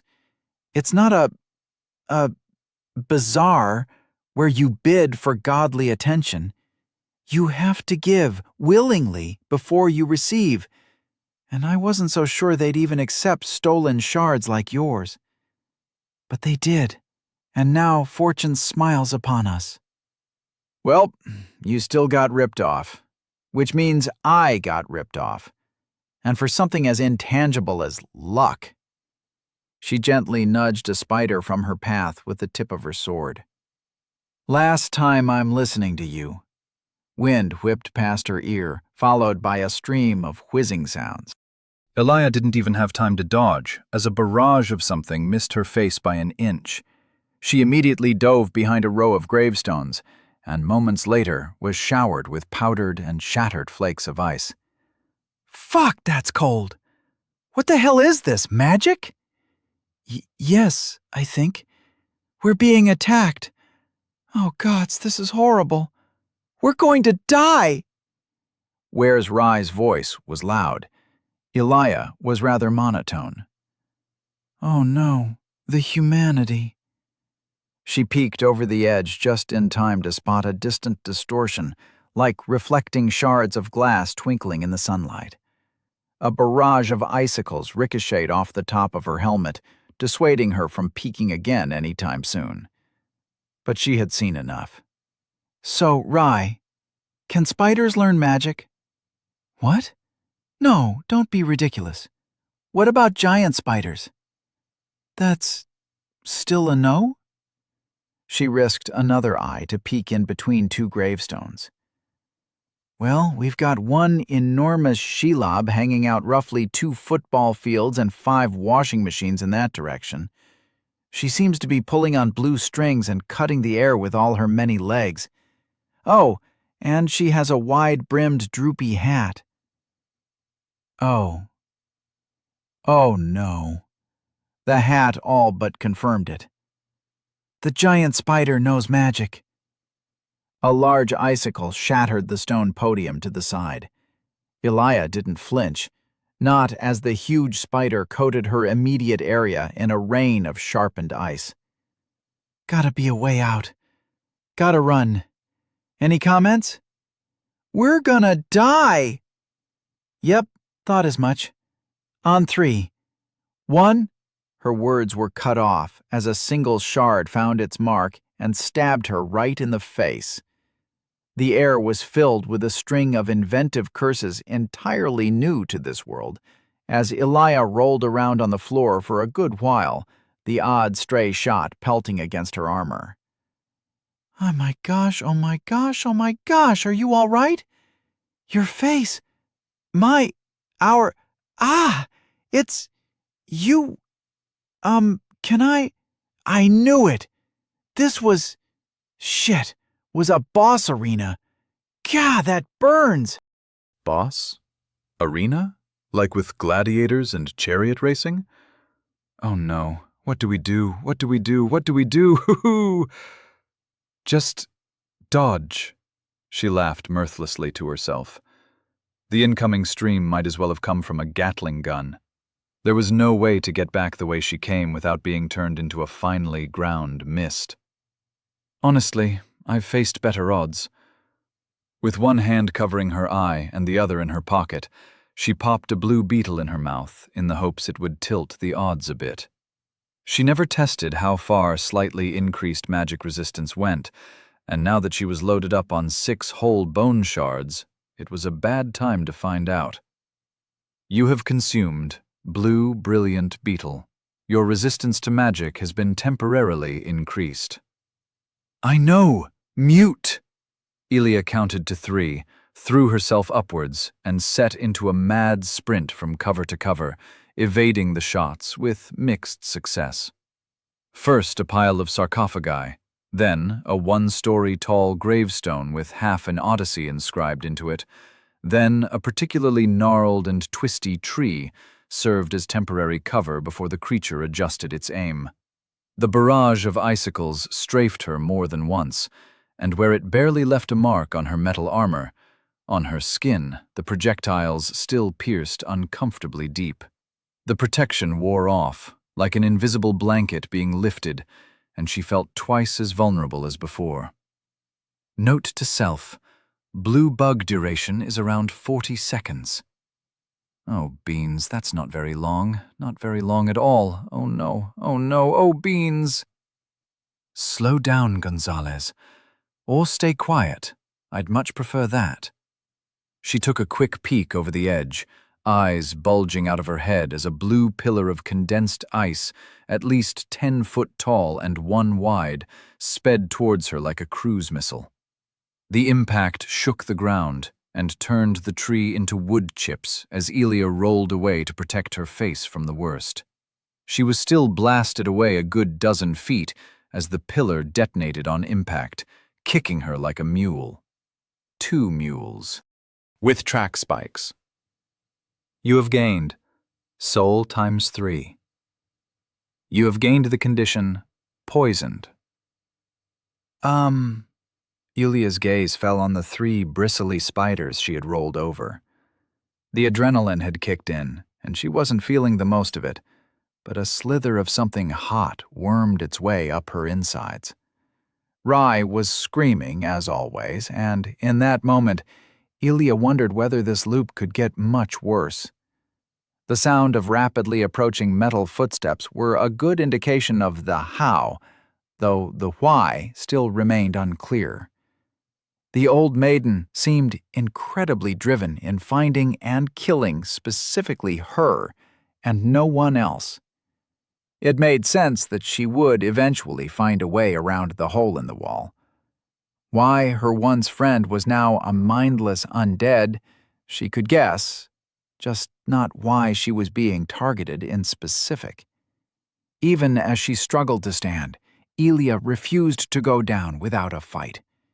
It was as much tradition as it was a matter of principle, a show that, in spite of everything, she would not stop. She'd rather be killed by a friend than some random arachnid hopped up on an astral ice slurry anyways. This'll hurt me a lot more than it will hurt you, unless you're an empath. Don't worry, I'm not going anywhere this time. There was no time to regret the irony in her words. A second pillar of ice was flung at her from behind, but instead of detonating, it ricocheted off the muddy ground, and, now traveling at a slight upwards tilt, took Elia square in the rear. 1 second, she was facing an old friend, ready to be cut down. In the next, she was soaring mere feet over the labyrinth at blinding speed. The acceleration made her black out for a moment, and when she came to, it was a split second before being pasted against a fountain. Scream, crunch, death. At least this is closer to my checkpoint, I think. You have died. You have lost. Soul times 1,624. You have lost. Bone shard, common, times 6. This story is only accessible on Royal Road at https://www.royalroad.com/68755/hour-little-dark-age-souls-like-time loop, or on my Patreon. This story is not on Amazon. If you find my work, or something like it, that seems to have been copied and run through an AI on Amazon, it is the work of a thief. Chapter 5. Have you tried not dying yet? With a start, Ellie awoke from death, greeted by the pale blue sky as she lay next to the checkpoint, the bowl of respite. She shot up to her feet, missing not 1 second before submerging her entire head in the bowl of fruity lemon water. Oh boy. Oh man. Gosh darn golly gee dang. Wowza, what a death that was, eh, Rye? You got a good one as your first, isn't that right, Quibbles? Nothing like a high-velocity impact to wake you in the morning, eh, Quibbles? She practically tore the sleepy toad from his bag filled with muddy leaves, a confused croak escaping his lips before Elia started kneading him like dough. Quibbles did not want to be bread and managed to struggle his way out of her grip and back into the pocket. But that was fine. Everything was fine. So fine. She unmuted her death penalty notification, calculations flying crisscross inside her head as she drummed up as much gusto as was artificially possible. Time until lost items and souls dissipate. 14 minutes. Rye, my bestest of brain buddies, what do you say? How was the flight? Did you enjoy the view? With her best melodramatic voice, she added in a whisper, Do you believe me now? Silence was the only answer. It was to be expected. Rye was possibly the toughest single-person crowd she'd ever met. She'd barely even laughed at a single one of her jokes. Who even did that? No one could resist every single one of her rapid-fire strings of nonsense and half-sense. I'm going to count to 3, and if you don't say anything, I'll take that as permission to go do my thing. 1, 2, 3. Nothing. Silence once more. Elia rolled her shoulders until they popped. Oh boy. Here I go killing again. And off she went, sprinting ahead past the toppled lion statue and onwards to unexplored lands. It was in this rough direction that she had landed, and thus where her souls and, more importantly, her bone shards could be found. The emphasis leaned heavily on that could, as it still was quite the distance, and she'd have to navigate her way there. Actually, now that she thought about it, landing this close by was oddly convenient, almost like something meddled with the chances for this exact line of events. Could it be that the sacrifice of one precious bone shard to whatever force accepted it really had a tangible benefit? Nah. Elia would rather believe in coincidences than benevolent omnipotence. I wonder if I could replicate it. If I found a way to aim my zone of impact, I'd get a free deposit of all my stuff right next to my checkpoint. If I survived it, that would basically be my ticket out of here. I wonder if the effect of the beetles stacks. She casually stabbed an undead in the back, mostly because it had the poor fortune of looking exactly the wrong way at exactly the right time. Thoughts for later. For now, Rye, don't think that giving me the silent treatment again is going to win you any brownie points. I meant it when I threatened you with Christmas jingles. I'll fucking do it. Elia stalked over a line of very uneven ground, fallen bricks and stones making every step a possible ankle-bender, when she realized that she was being an idiot. Rai wasn't there before the last checkpoint, and time had turned backwards, as time was wont to do whenever it saw her die.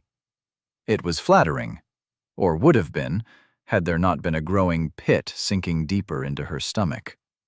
You have used psychometry, uncommon, essence of ego. The moment she dared to use one hand on herself to activate the boon, an undead with a kettle hat stabbed her in the chest from around a corner. The attack glanced off her armor, but the suddenness made her misstep and tumble over, grabbing onto her attacker and pulling them onto her in the same motion. When she was face to face with a decaying, dried-up militiaman, a recognizable scream filled her head. Glad to have you back too, Rai. Ah! 1 second. We've got a bit of a situation here. Her sword was stuck under the undead's weight, but she punched it in the side of the head multiple times until her hand ached. It went slack atop her. There. Handled. Ah! What? Where? Who? Why? What is this? What is this? The poor girl was confused, but that was all right. Dying did that to people. As I was saying, Elia huffed as she pushed the weighty corpse off her. Everyone underestimated the weight of a human body not supported by any muscle at all, and her borrowed body was not of the strongest kind, but the weakest. She could do exactly one push-up, and was fairly certain that attempting to bench any respectable weight would tear something in her arms. Enjoy the view? The what? Yes, I know, dying is a bit novel of an experience, but don't worry, you'll get used to it. Rai was far from Elia's own casual experience of dying, but she'd get there. It sucked to be her, but they were stuck together now. It was better than staying dead, Elia figured, and while the road ahead was long and arduous, finally, an end was in sight. She had glimpsed it from high above, and there was no doubt the way out was right ahead. I should climb walls more often, even if it kills me. Why? Stone eagles say no to taking shortcuts. Also, these walls are quite high up. I died from a fall once, you know. Wasn't pretty either. Absolutely ruined my afternoon. All in all, getting yeeted across the sky by a magical spider is an 8.5 out of 10 for me. Time until lost items and souls dissipate. 12 minutes. Oops, forgot we're on a timer. Time to scoot. Taking 2 large breaths, she stood up and continued her search at a jog. After less than a minute, another open area presented itself, though much, much smaller than the last one. Roman-style arches stood arrayed in a circle, in what must once have been a garden, though little more than withered stalks peeked from an assortment of wide and tall clay pots. A 3-storied fountain stood in the middle, thick carpets of dirty brown algae and duckweed hugging the tepid water's surface. Broken remnants of walls crisscrossed the scene, and the air was filled with the quiet moans of at least 9 undead, variably sitting or lying on the cold stone floor. Elia stopped at the entrance, crouching low as her eyes fell on a glowing orb sitting atop the fountain, like a crowning star of gold on a Christmas tree. A Christmas tree that smelled like the worst parts of the worst harbor. Not losing her bone shards was a gift she was looking forward to, as was expanding her collection from the pockets of the idol figures all around. Preferably they'd be dead by then, though time was not on her side. 11 minutes, 10 undead.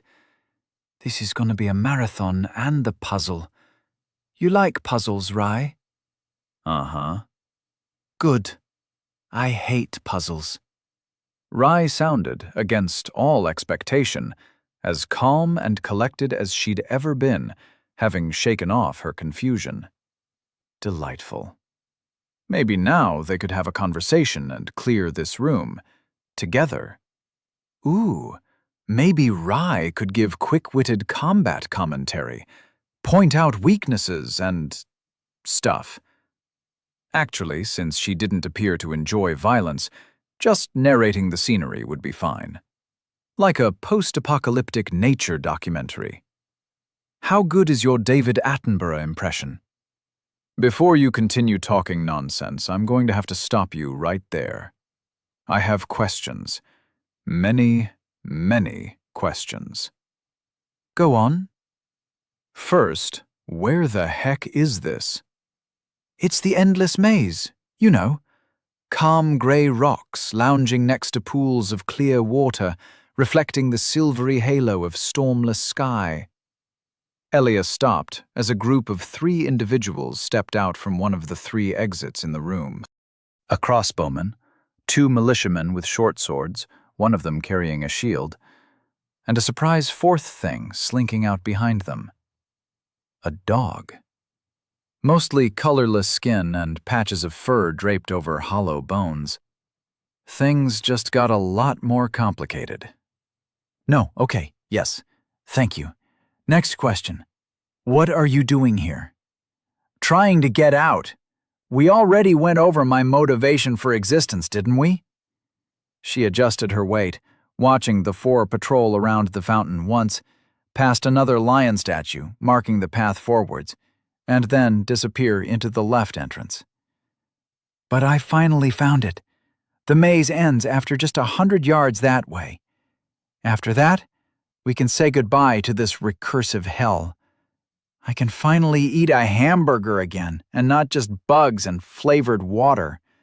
There will be a soft bed, maybe even a roof over our heads. That sounds oddly modest. A microwave meal would be a luxury, or just a pack of noodles, uncooked. She eyed the other undead lying about. Not a sign of life out of them.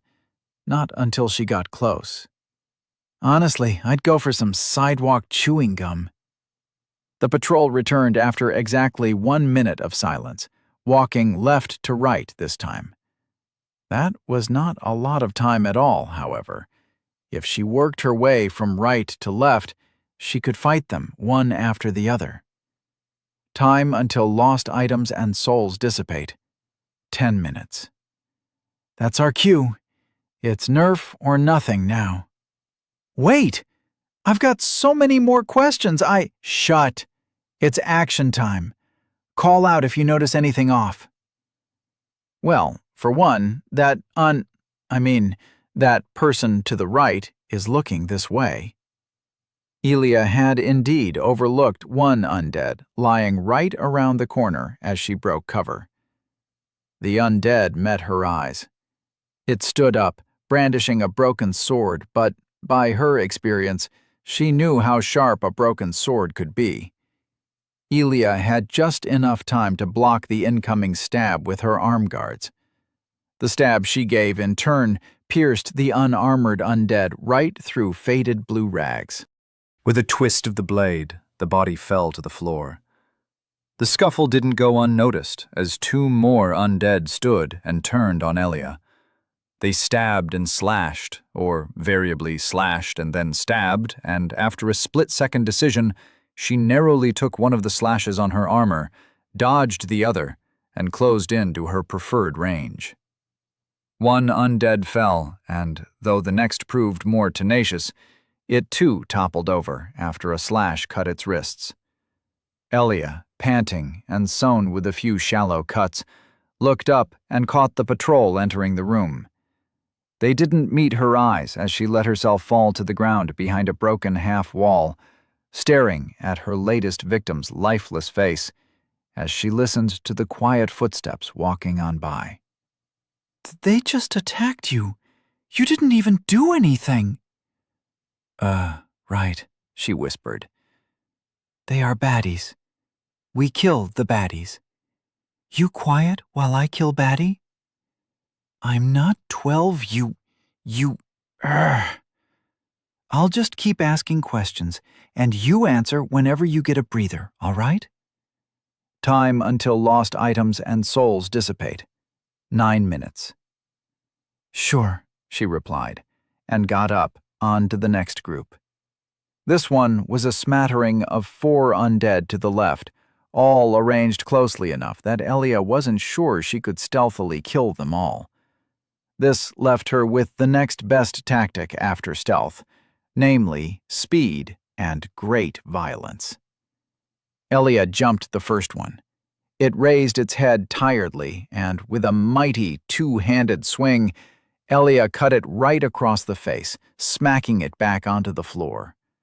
The next one roused, and Elia was just about to stab them more thoroughly when she noticed the last two grabbing for crossbows. Shit! She only gave it a hefty kick to the temple before diverting her attention to the third and fourth enemy. They raised their crossbows, but not quick enough, as Elia tackled one to the ground and wrestled with it for brief seconds before slipping a blade underneath its ribs. A whack to her head made her vision go sideways, but Elia had the presence of mind to roll away and get back up in time to bat another swing of a wooden cudgel away with her sword, nearly knocking it out of her hand. She recovered a split second sooner and stabbed the sneaky undead in the chest. A twang rang out, and she choked down a scream as a bolt slammed into her thigh. The crossbow! To the right! Eep! Rye had a good head on her shoulders, as Elia was already reaching for it. Holding the gurgling undead with one hand as a shield, she reached for the crossbow, aimed, and perfectly domed the last opponent between the eyes. All me, all skill, she huffed, before letting the club swinger fall onto her. She leaned against a wall and played dead as the undead dog entered at the front of the patrol. They passed so close by her that if she extended her hand, she would have been able to touch them with the tip of her sword. Can I open my eyes yet? She watched the patrol disappear and tried to stand, but failed. Sure. Ah, fuck, that stings. Are you okay? Do you need anything? Time until lost items and souls dissipate. 8 minutes. A few minutes of rest. Oh, is it okay if I continue asking you questions? Yeah, sure, fuck it. Language! A loose tongue invites loose morals, and loose morals open you up to the worst of sins. Oh yeah? She focused entirely on her breathing as she pulled out the bolt, binding the wound swiftly with dirty rags. Fuck, I'm dizzy. Rude. Questions then. So, I've noticed that you react pretty quickly to all these so-called undead, almost like you know what they're going to do beforehand. But then you stumble, because they're bigger and stronger, but still, you somehow manage to come out on top. How the heck are you so good at this? Practice. That's it? No boon? Not even a common one? I find that hard to believe. I fear not the man who has practiced 10,000 strikes once, but one strike 10,000 times. Wow. Elia chuckled. Somehow it was funny that all it took was a Bruce Lee quote to wow Rye. I get all my quotes from the greatest master of all, the Internet. I see. This Internet person must have been wise indeed. I sure wonder why I never heard of them. Were they a saint? Perhaps a divine servant or minor god? You could say something like that, in my world. The patrol came by once again, and Elia let them. For all her swagger and confidence, being an undead was limiting. She didn't have it as bad as the others, but that was like saying an amoeba had more situational awareness than a rock. Her stamina, strength, and just about every part of her body was lacking, and she only vaguely remembered that it was and wasn't always like this. I had to learn everything from the ground up, all the stabs and slashes and whatnot. It was difficult, you know. I wasn't the most physically active person on Earth, more of a shut-in. On dirt? So you're a barbarian, then, from the land of dirt. Fitting. Yeah, sure, let's go with that. Next question. What is with your accent? It's so weird. Time until lost items and souls dissipate. 5 minutes. With a sigh, Elia fastened a wrap of cloth around her leg and shoved the corpse off of her. Would you say it is out of this world? Well, if you put it like that, then yes. Yes, I would. 1 + 1. You do the math. With that, Elia carefully walked on over to the remaining 4. They were 2 groups of 2, and by the time Elia had reached the most armored militiaman she had ever seen, she regretted not looting the wooden club. Helmets were lifesavers up until blunt force turned her brain into a slushy. Elia chose to double back for it, then smashed in the brains of the first undead before entering the most awkward sword fight she'd had since having to fight without both her arms. Escaping out of the undead's reach was impossible with her wounded leg, and so she went about parrying 6 or 7 attacks until it finally whiffed one, allowing her to disarm and disembowel it. Almost done. As she staggered over to the remaining 2 undead, ready for the worst fight yet due to wounds and exhaustion, she nearly barked a laugh as she realized that one of them wasn't actually alive, and the other only had a crossbow. It died. The crossbow changed hands. Time until lost items and souls dissipate. 4 minutes. And done. Whew. What an encounter. But there are still 3 left. And a dog. Elia sat down, leaning against the withered lion statue as she waited for the patrol to pass by from the left. Nah, we can do them after we're all healed up again. Now, we just need our souls, then loot this place, and then we're out of here. Awfully pre-planned for self-defense. Some might call it a bit overzealous. Undead are humans too, you know. I'm surprised you're not calling me a murderer or a demon brain bud. And when the patrol didn't enter from her far left, but from right next to her, one word summarized all her thoughts quite well. Fuck. Chapter 6. Again. They weren't really friends, she and the person inside her head. Even if they were, the voice known as Rye was probably not even real. This was all just a stupid hallucination brought on by long-term exposure to this recursive labyrinthine hell. Worse yet, just when she thought something good had happened, and to herself, no less, the world found a way to sour the pot yet again. They couldn't be friends, not like quibbles, not when Rye didn't remember the loops. Without that, there was no way anyone could understand Elia. There came the patrol, but Elia didn't care. Everything was so distant, so muted, so bereft of sense. With a sword in one hand and a crossbow she could only fire once held loosely in another, the world narrowed until it was only Elia, 3 faces, and the dog. The bolt flew. One face moaned, falling on its punctured leg. The shield face came. It was the envy of all its peers, and Elia, too. It swung its sword. It hit metal. Sparks flew. A bolt hit Elia in the side. More sparks. The chest plate saved her life twice. Elia fainted, staggered forward, and stabbed a face in the face. The dog threw her to the ground. White fur, white teeth, white bleached bones. Chomp, chomp, chomp. Her left hand hurt like 1,000 cuts doused in apple lemon juice, crawling with greedy ants. But she was stronger than some imaginary ants. Brittle bones broke after too many swings against the skull. Someone was screaming. Elia stood. Another bolt dinged against her helmet, and she didn't care. The haze was back. Not Hansarp's handy haze, nor any kind of watery vapor. A fog of the mind, walls on every side, a narrowing of perspective away from all things pleasant and grim. Nothing mattered. Just one step, then another, then another. She stabbed and was stabbed in turn. The undead died.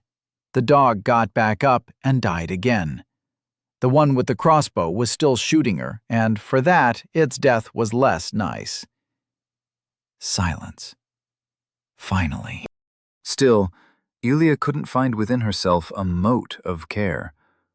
She didn't even know why she was here, why she was standing at all and not sitting on the ground, catching her breath, and binding her wounds to make the haze disappear.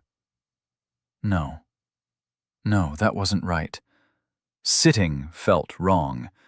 She had to stand, even if it made the ants climb up and down her leg. Elia had to go. Go somewhere. But where to? And why? Time until lost items and souls dissipate. 1 minute. Ah! Her eyes fell on the smoky nonsense, then on the glowing orb atop the fountain. So that was it. That was the goal. She moved as if swimming through mud, pushing the air away with every step. She lifted her legs, one at a time. She fell, then climbed the fountain again. You have regained soul times 2,474. You have regained bone shard, common, times 6. The smoke felt nice, tingly. But that was it? That was all? She went about, searching for more of the same feeling to clear the haze, to fill the emptiness. First, she searched the corpses. She knew how to search corpses, even half-blinded by the emptiness inside her mind. You have gained bone shard, common, times 2. You have gained blue brilliant beetle, times 1. It was nice, but somehow this wasn't it. Maybe she just needed more? Then she went on to make corpses. She knew how to make corpses. You have gained soul times 61. And more corpses. You have gained soul times 350. You have gained bone shard, common, times 2. And more still. You have gained soul times 1,891. You have gained bone shard, common, times 9. The haze was still there. It surprised her that it didn't leave after closing and opening her eyes again. The dissociation, at least, tended to stop when she left them shut for a while.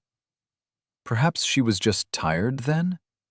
But being tired meant lying on the ground, and if sitting felt uncomfortable, then lying must feel even worse. But if she couldn't sit, and couldn't lie, and had to stand but didn't know why, what was the point? What was the point of it all? What was the damn point of it all if she couldn't even remember why she was walking in circles? Elia. But she had to walk. Elia, stop. She had to go forward and never look back. Because she didn't do backtracking. Forward was where progress lay. 1 step at a time, no matter how many steps it would take. Please, Elia, I'm sorry. And then the haze was gone, replaced with a soul-deep, soaking fatigue of every cell in her body. A fuzzy feeling known as rye left her arm, leaving her to pull the short sword out of an undead militia's face. Yeep!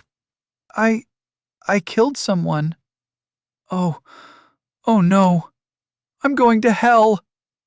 This is your fault. Elia! Please, Elia. Answer me! Her tongue rasped against her lips. Dry. She could go for some water.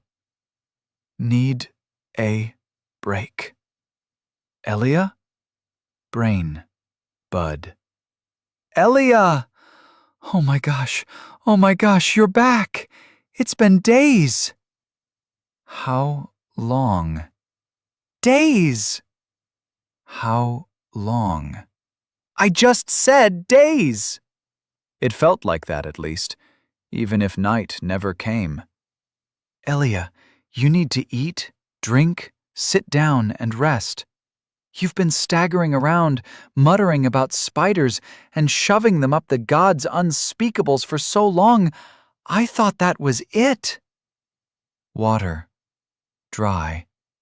No, you silly, water is wet. But you're all right. Bless the gods. Bless Warga and Rutha. Bless the 12. The surroundings were familiar, at least. There was the lion head statue, toppled over and completely defaced by time, and there was the fountain. She was right back where she started. As she checked her pockets and her soul count, her eyes bulged. Soul count times 4,776. Bone shard, common, times 17. Enough shards for another boon, and she was approaching her last record in souls. Let's take break. Okay, good. Thank you. And I'm sorry. I lied to you. Lied? I thought this was a dream at first. A horrible, visceral dream, but not real. I can remember how you died. We died together. I didn't want to admit it. I don't want to now.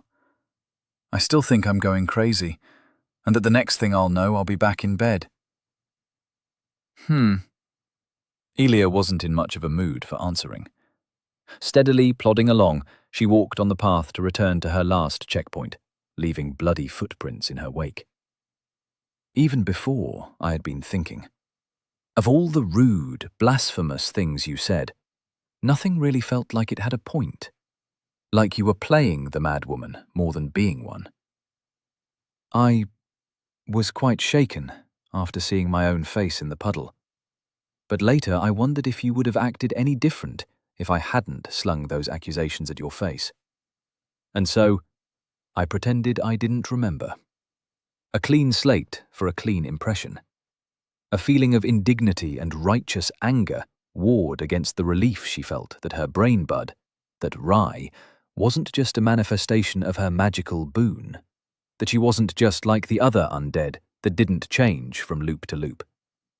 More than that, hearing anyone's voice after so long was almost a physical pleasure, even if it came from inside her own head. Believe me, if I had known you would become like that, I would never have dared as much. I'm no liar. It's not moral.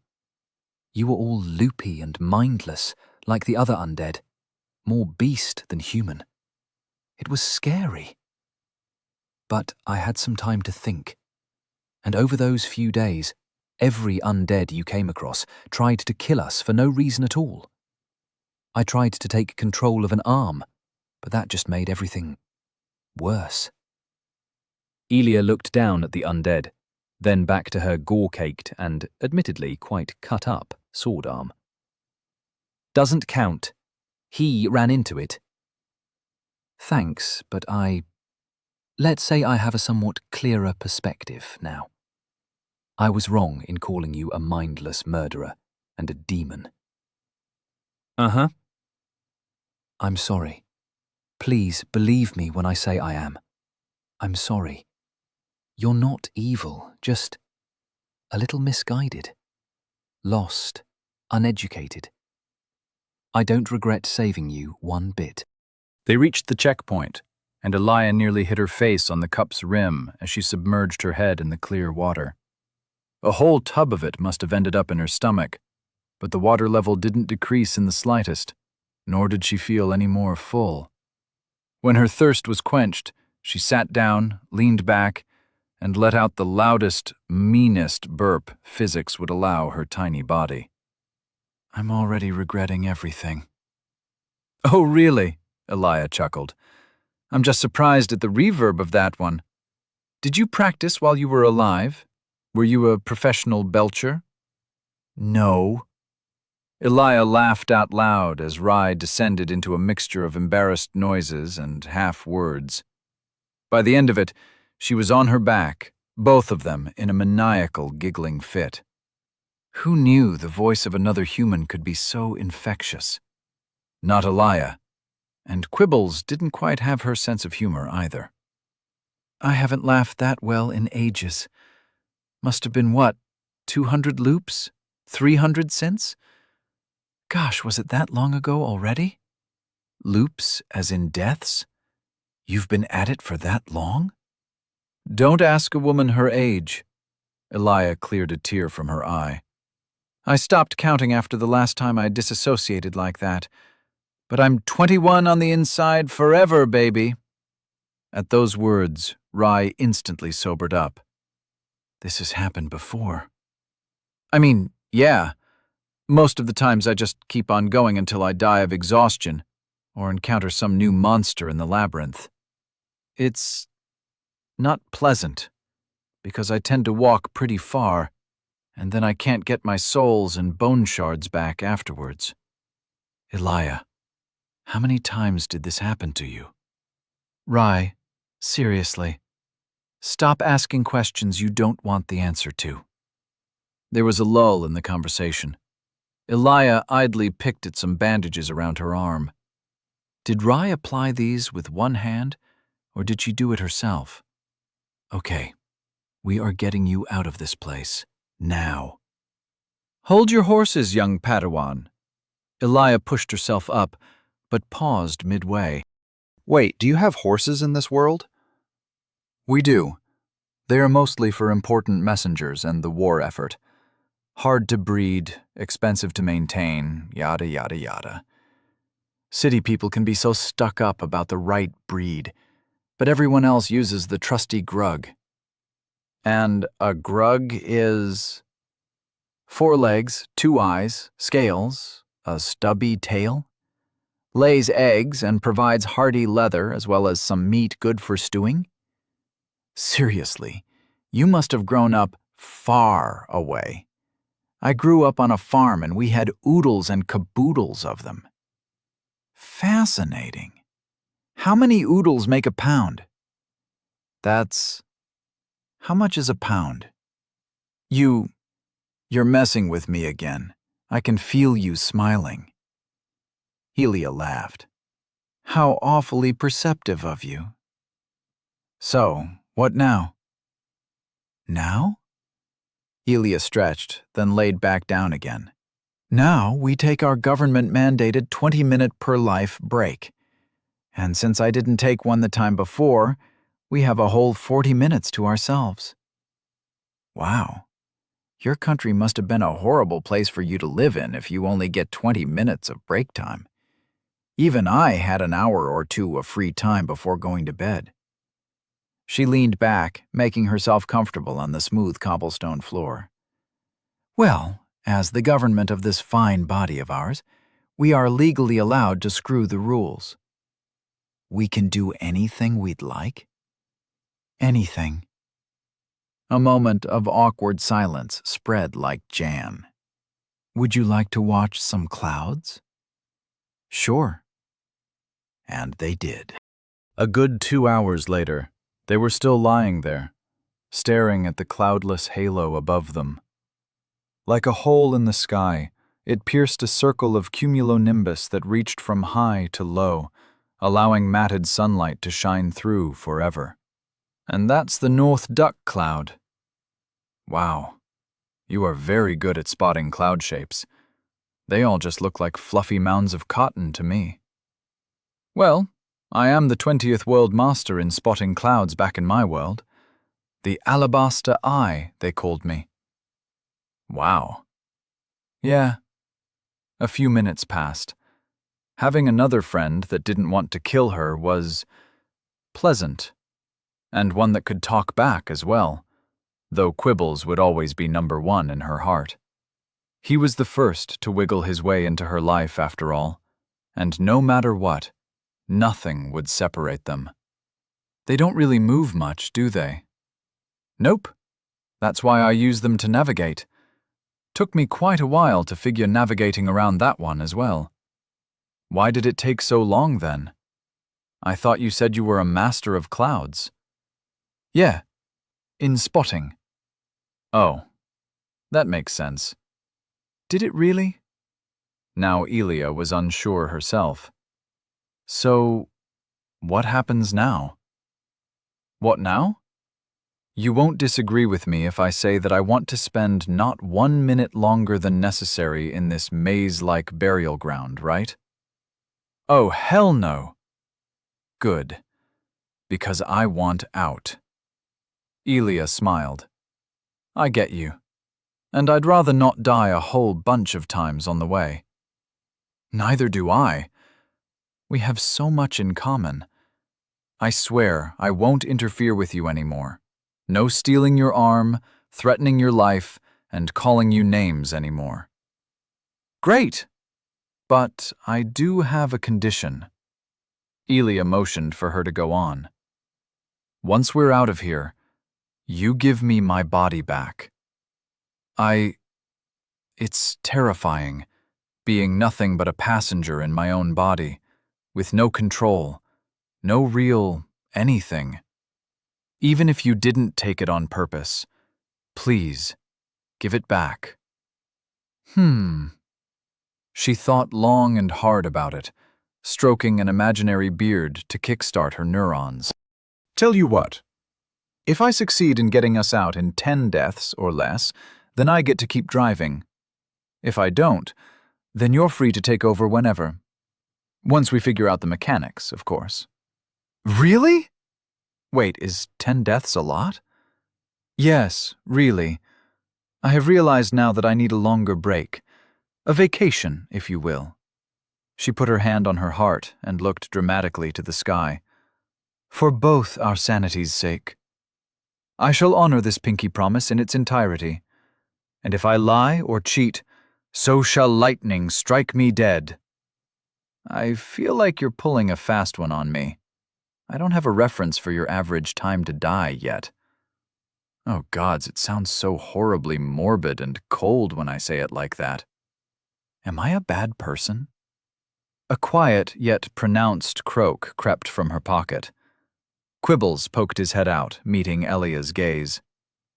Quibbles, she started, do you perchance have something to tell us? Ribbit.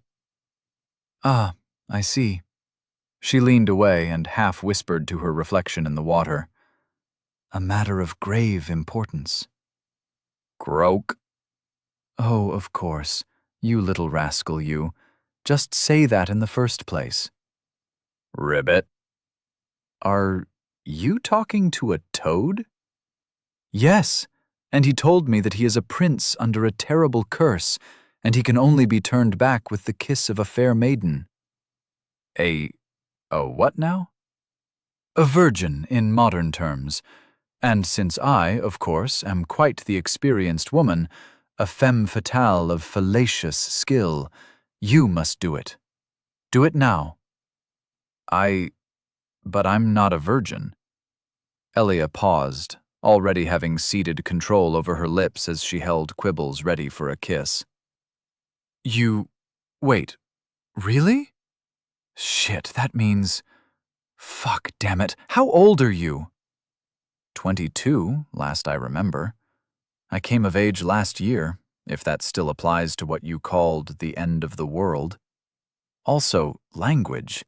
You have filthy habits. Elia was already ignoring her, one ear perched against the toad's mouth. Oh, what's that, Quibbles? Ribbit. Oh, he says you'll do as well. Oh, if I can help, then I will. Should I just kiss him on the mouth? Yes, now, quick. Time is of the essence. Rye flowed into their shared face, kissed Quibbles, and immediately released control again.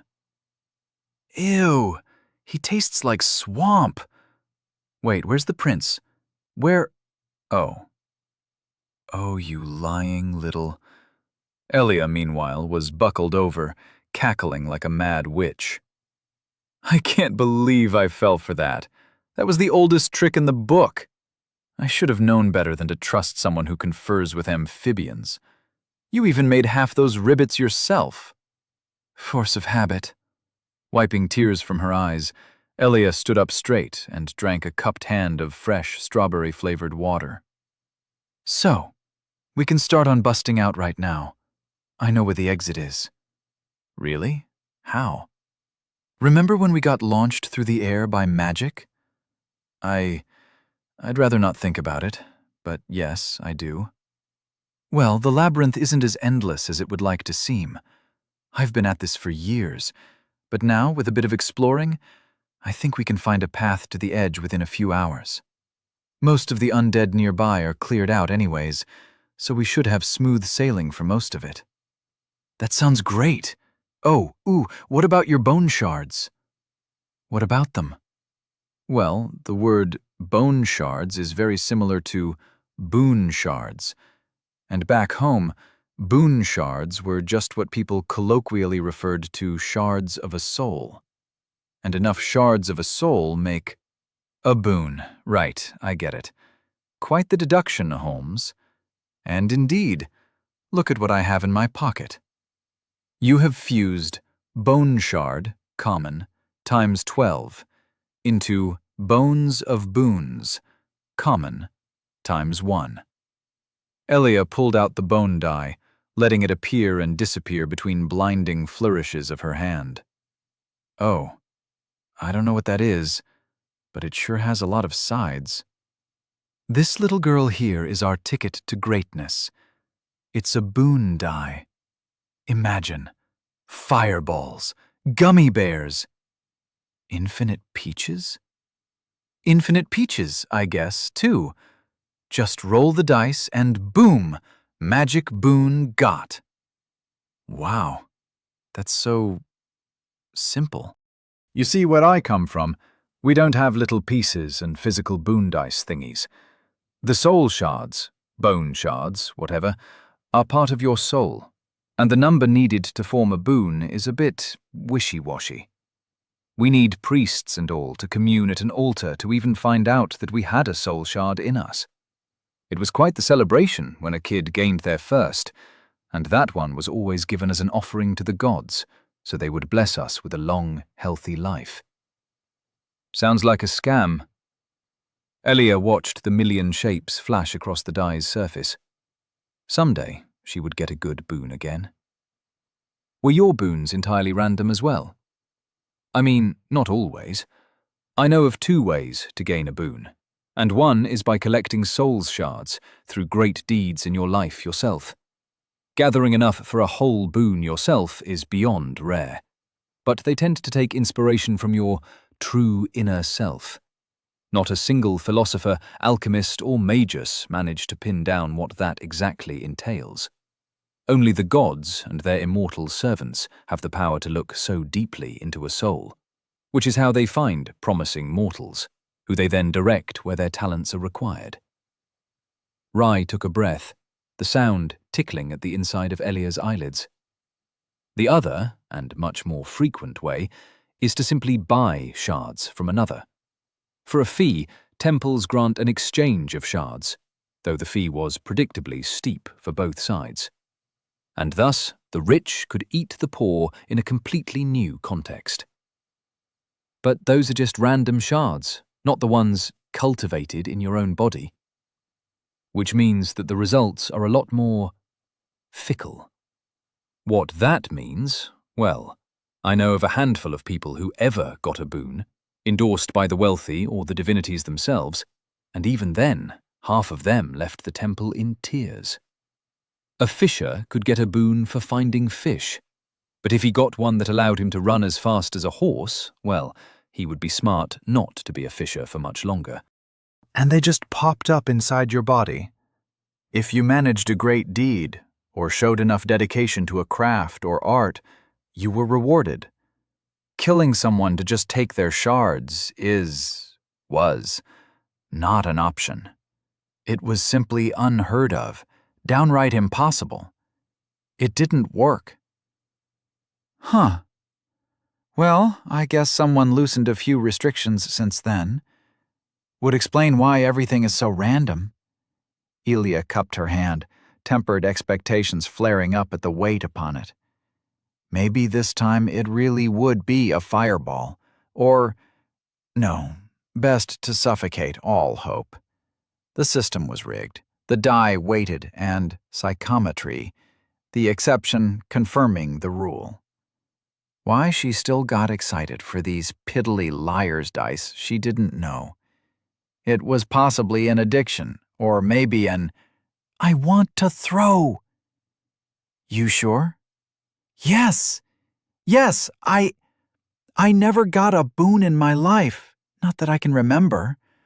My family was well off enough, I think, but not rich in soul shards and certainly more invested in the well-being of our lands. Many would count 4 by the age of 20 lucky, especially for someone stuck doing chores and reading. But I still had to offer one to the gods. Oh, you poor thing. At least corporations only tax your time, but God even taxes your very soul. How unforgivable. Gods, plural. And because people didn't often get the boons they wanted, many people offered their fully formed boons to the gods as well.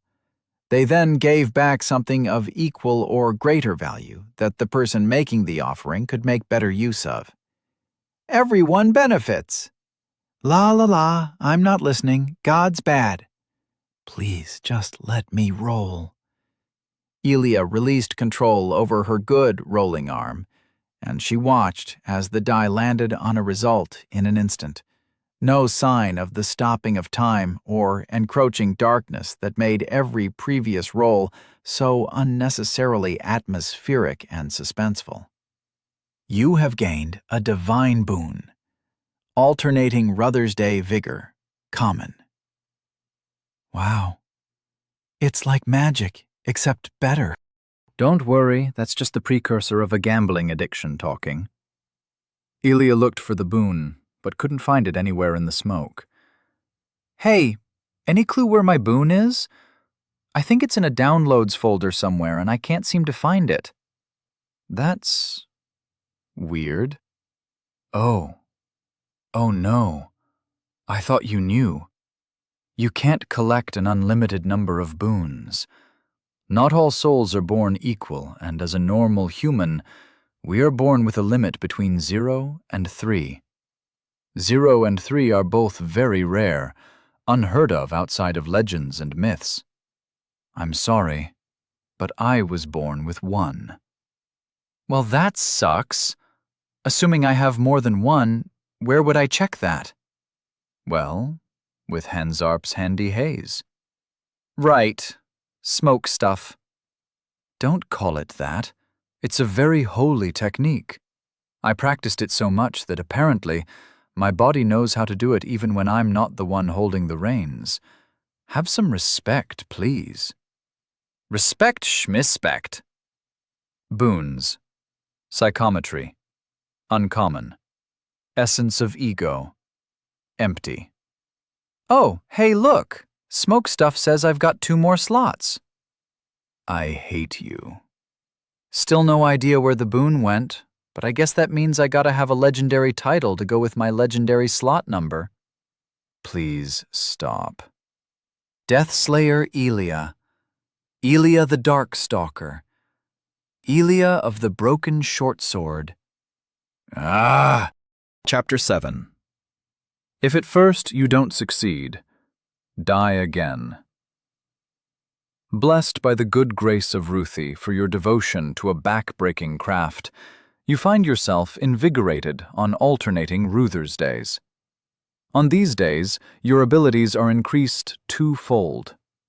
Elia and Rai stared at the smoke, having finally figured out that it would show itself if Rai was the one summoning the smoke, which had some interesting implications. Sorry. I am so sorry. I didn't know I'd steal your boon. It wasn't on purpose. Elia stared up at the sky that never moved. She didn't feel particularly different, besides a small tingle in her chest where there was previously nothing. It wasn't a Ruther's Day then, and it never would be. In her experience, the useless boons made up the bulk of the million. She wasn't even mad, just disappointed. It's fine, you can keep it. Shame it's no fireball, or super strength, or infinite peaches. She shrugged, massaging her shoulders as the last of her rampage's fatigue bled through and passed to tingling nothingness. The miracle water lived up to its name once more. Welp, time to play the cards we were dealt. Shame about the boon, though. I don't think you understand how significant this is, but I have a boon. A boon!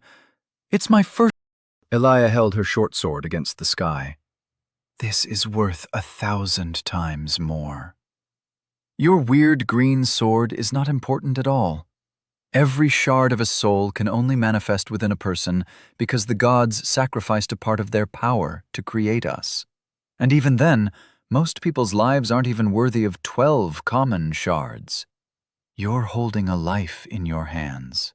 No, more than that. You even have an uncommon boon. That is about 10 lives, or maybe one special one. Very, very special. Would it hurt to show a little bit of thankfulness and appreciation? Thank you, RN Jesus, Elia yelled to the sky. Then she continued through the exit with the lion statue, making sure to double-check every single corpse on the way for signs of unlife and loot. Is that the name of your patron god? Patron? Is that like a sugar daddy? You know what? Forget I asked. Barbarian from the land of dirt indeed.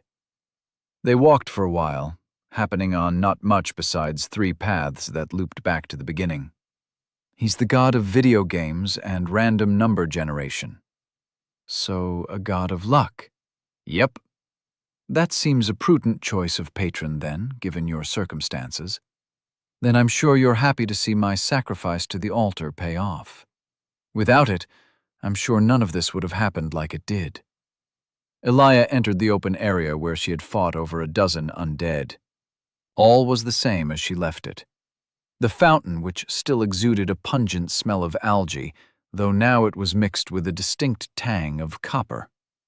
I don't believe in determinism, or that anybody with absolute power is not absolutely corrupt.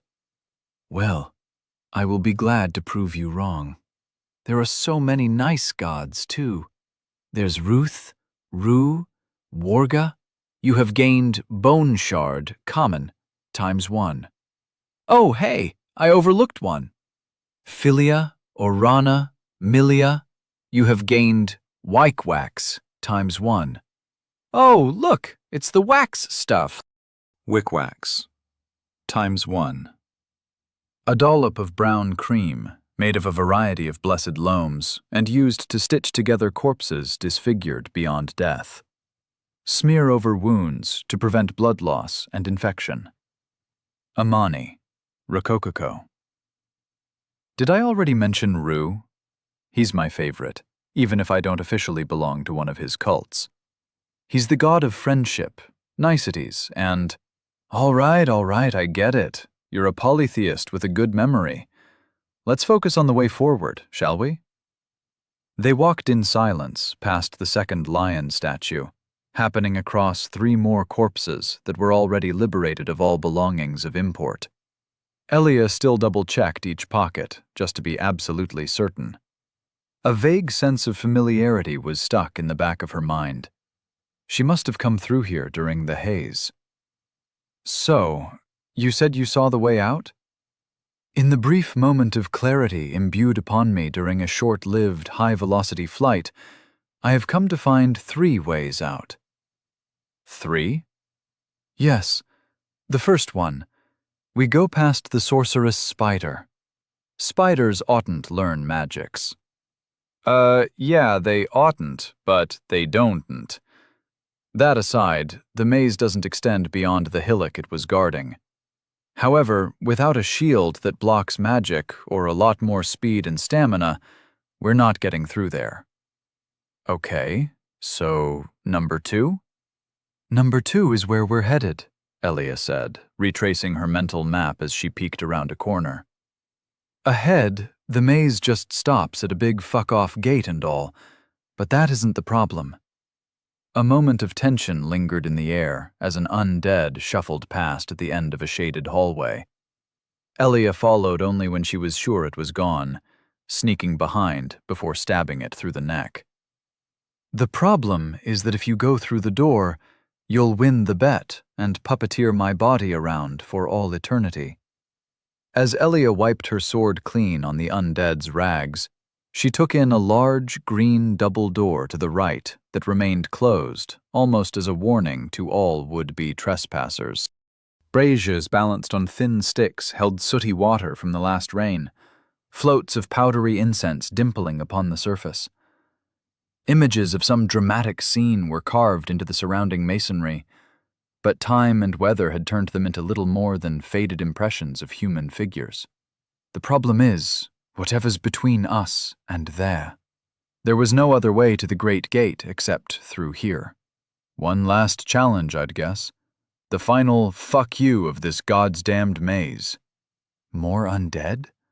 I hope they're friendly. I still feel shakes running up and down me from your recent killing spree.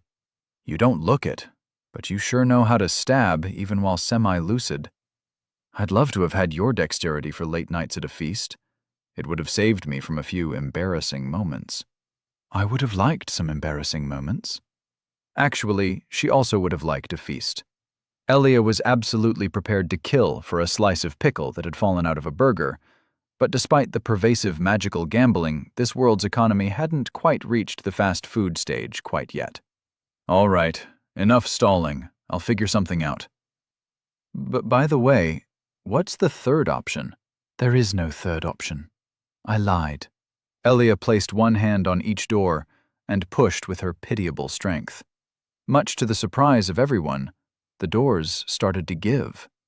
A low, grinding squeak of metal hinges, followed by blindingly clear rays of light that fell through from the other side. The gap in between was just wide enough for someone as small as her to fit through, but when she did, all confidence drained from her face. Fuck me. That is one heckin' large coffin. Embraced within the grasp of two gnarled oaks, there lay a gray stone sarcophagus, 6 feet wide and at least 12 tall. The lid was devoid of all embellishments except for the faded emblem of a 3-headed snake twirling around a white tree engraved into the cold rock. The open sky hung high above gravestones growing at the area's edge like stalagmites, the outer walls crumbling into an advanced level of entropy and decay, though they remained just whole enough to squash all hopes of an easy escape. Plastered smooth cobblestone covered the ground, with dead moss growing in between. But of it all, one feature was so unnerving that Elia could not take her eyes from it. Corpses. Dead people lay strewn about in front, to the sides, further away and in every corner, as if a child had decided to clean their room by pushing the trash barely out of sight. Every kind of undead she had ever met in the entire maze could be found there. From the most basic robed lunatic, to militiamen with kettle helmets, swords, and crossbows, to 3 knights tossed to the side like toy figurines. The cadavers lay strewn in between a forest of rotting and rusting weapons, and though the prospect of diving into the treasure trove of scavenging delight would have sparked tears of joy, Elia only felt dread. What a slaughter! You are seeing this too, right? So many people. It's horrible. I really wish I wasn't lying about the third option. Her gaze flicked left and right, nervously appraising every corner for the cause of the massacre. Except for the giant sarcophagus. It was the obvious answer, and the most dreadful one. Well, look on the bright side. You can loot all those corpses. Not that I approve. You like looting corpses, don't you? You might even find enough shards for another boon. Oh, in addition, if you just get over one more hurdle, you'll be free. Elia released a breath she didn't realize she was holding. Rai was right, wasn't she? Escaping the labyrinth had been such an impossible task that, compared to it, deicide seemed like a more achievable side quest. But now, her chance was right there. It was the final wall, and she just had to apply her head to it enough times to make it fall. What did she have to fear but the loss of a few thousand souls and some bone shards? Then again, she didn't want to die more than 10 times, for more than just the bet. Well, let's see what God has in store for us today. Elia took 2 steps, and the door behind her slammed shut. Ack! No retreat, eh? She spat on the ground and picked up a battered wooden shield from one of the previous challengers. Wooden shield. A shield crafted from a jumble of wooden boards, missing most of the metal rim. Few would bet their lives on the protection it provides. Not like she had much of a choice. Bring it. The lid on the sarcophagus ground open. A single, bandaged hand grabbed out from the crevice and pushed it over, the heavy thud nearly shaking Elia from her feet. A titanic figure, wrapped in tattered gambeson and frayed cloth, took one step out. Hateful red beads shone from behind its polished steel mask, a false face embedded in a chainmail coif.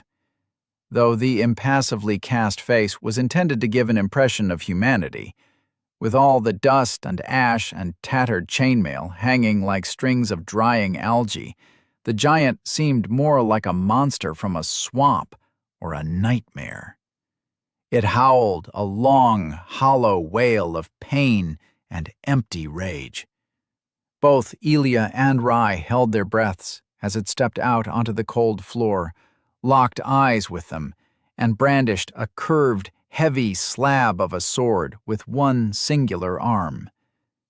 The other was missing, and the stump was wrapped in bulging cloth, but that didn't make it any less intimidating. Elia laughed as she saw he was missing the other one, a small solace considering how he towered 10 foot high. It's a giant of Morgenthau! Elia, you can't fight! Wait, what are you doing? This is my chance. She took a step, as if she couldn't hear her heart pounding and her breaths weren't coming quick and frantic. It's 2-on-1. He's only twice my size.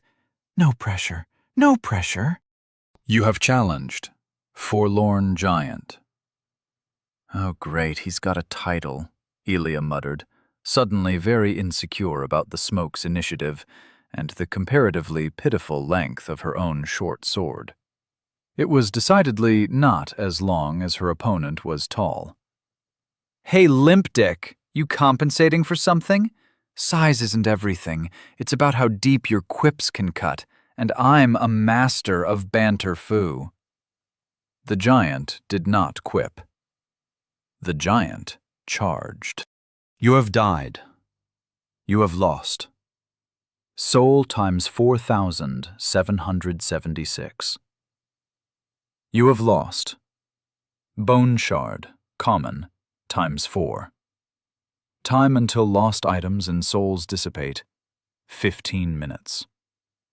Elia woke up with the vague impression of weightlessness that followed being bisected at the hip. As far as deaths went, it was fairly novel. She couldn't remember the last time she got bisected by the hip, but that was all right. Dying was not conducive to long-term memory, and so she took a minute to reflect, drink some water, and use her psychometry to give Rai a voice again. Can I open my eyes yet? Yeah, it's over. We won. Wait, it is? As she realized that they were still stuck inside the maze, The cheer in her voice deflated until it was as small as a mouse. You lied. Yep. I don't understand why you keep doing that. It's unhealthy. For your friendships and your soul. You could go to hell if you ever died. Emphasis on if. With a derisive snort, Elia stood up and made her way back to the final boss of the maze. I'm pretty sure this is my personal hell. A world imitating a video game, except the pain is real, there are no friends, and every bit of progress is lost to unfair random bullshit. Where's the fun in that? I don't know what you're talking about again. I'm getting the feeling you're doing this on purpose. Elia picked up her toad. Shit. She's found us out. Run for it, Quibbles. I'll keep her busy. Anyways, maybe just try a different route? The conjuring spider, maybe?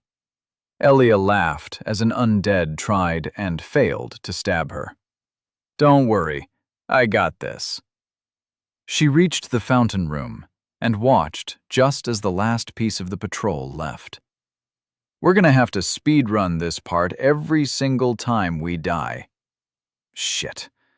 At least we'll get some souls and bone shards from random drops. If you don't die to these folk. Yeah. If. Contrary to a certain someone's expectations, Elia made it to the dreaded fight against the giant within less than 15 minutes.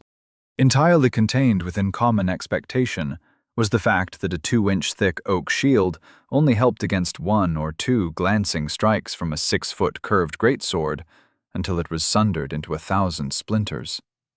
The metal chest plate that was responsible for deflecting the rest of the force would have, were it not eons old, chipped in places and brittle with rusty spots. Elia didn't die, but she sure as hell screamed. While the giant could hit her from over 7 feet away with ease, she herself needed to close within 1 to even attempt stabbing past his layers of armor, turning the expected duel of the fates into a high-stakes game of chicken. As she rolled to dodge a stomp of the mighty feet thick as tree trunks, she drew second blood with a vindictive slash. Then her back hit a tombstone, and all she saw was the flash of a bronze blade before darkness took her once more. You have died. Fuck, shit, fuck, shit. Every jump backwards was accompanied with the minor dread of stepping on a rusting blade or stumbling over the hand of an unlucky previous challenger. Elia was getting the hang of the giant's range, at least, though what she didn't expect was the sheer speed with which he could swing his sword, in only one hand at that. A rapid series of strikes forced her back, reminding her in some ironic way of the basic undead launching into a flurry of flails only to fall over afterwards. On the contrary, the giant did not even stumble, weaving every slash elegantly into the other without pause. Lucky for her, she was starting to see a pattern. If only stretching out the fight wasn't so exhausting. Ah! Eek! Oh my gosh! Rye's commentary also left much to be desired, but that was fine. Elia had a good feeling about this one. As the giant made for an overhead swing, she stepped to the side and ducked under the follow-up backhand strike, which put her directly at the back of her foe. She grabbed her blade like a dagger, dropped her shield, and jumped in an attempt to cling to the giant's back and stab it dead. When the giant kicked her in the gut without even looking, her pride was hurt more than anything else. But the kick itself also hurt quite a lot. You have died. Oh, would you look at that? He launched us straight over the door. You have regained soul times 5,376. You have regained bone shard, common, times 5. At least I haven't lost my souls and shards yet, and we're getting more from fighting our way through the half-dozen or so undead on the way here every time. That's great! Yay! Woohoo! Rye sounded a bit seasick. She was a bit out of it, But there was no time to rest in between attempts because that would require giving up on all of her shards and souls. She was nearly at her high score, and losing them now would be her greatest defeat. Cheer up. Still got 8 deaths until I lose the bet. We can go try the spider instead afterwards. Elia checked her reflection in a puddle of water. That black vein wasn't there before. 10 deaths would be cutting it close. So, any ideas on how to beat someone twice our size and quadruple our weight? Ask them nicely to leave? All right. Apply head to wall it is. You have died. Turns out, his headbutts are stronger than mine. He's covered in layers and layers of chainmail as well. You think I should try to mulch his head with a club instead of stabbing him in the legs? If you say mulch one more time, I'm gonna hurl. Oh well, can't hurt to try. Worst case, he pastes us against the cobblestone wall again. Blurg. You have died. How can you just get back up and try again like it's nothing? Aren't you afraid? Me? Scared? I'll have you know I possess extensive experience in the art of dying. But how? If at first you don't succeed, try again. Wait, do you hear that? It sounds like metal clunking footsteps. What is the old maiden doing over here? Ach, sabotage! The agents of God are onto us! No one expects the Spanish Inquisition but me. Quick, we must hide behind this suspiciously heavy door. You have died. Elia buckled over, scratching furiously at her hips and shoulder. She found her armor's clasps, but couldn't undo the leather, and brute forced it with her already much too dull sword. After agonizing seconds, the clasps were undone, and Elia pulled the chest plate that was nearly cleaved in two from where it was piercing through her stomach wall. Elia! Holy grug, you're bleeding all over! Oh gods, I think I'm gonna be sick again. Blurg, Elia said, because bleeding out intestinally was occupying most of her brain power. Hauling herself over a few feet towards the water that healed all was as much of an ordeal as 2 fights with the giant, but after taking a good long time to get her fill, she felt fit to respond. Well, that's our chest plate gone. Not like the shoddy piece did much of anything. At least we've got some thin cloth and mail beneath. It's a bit cut up, but hey, we're not flashing anybody who cares. Oh no. That's bad. Really, really bad. Elia shrugged. It's fine. With how it didn't even deflect that last strike, I think we can agree that it was dead weight. Good riddance, shitty armor. But that was knight's armor. And armor is safe. Armor is nice. I won't deny that, my little pious friend. But don't worry. Everything will be fine. Everything was, in fact, not fine. You have died, Elia shot up, face set into a strained smile. Let's try again. No! You have died. And again, Elia. You have died. And again, stop. Elia froze mid-step, appearing only peripherally aware that she was at her 9th loop already. 10 or less was the bet.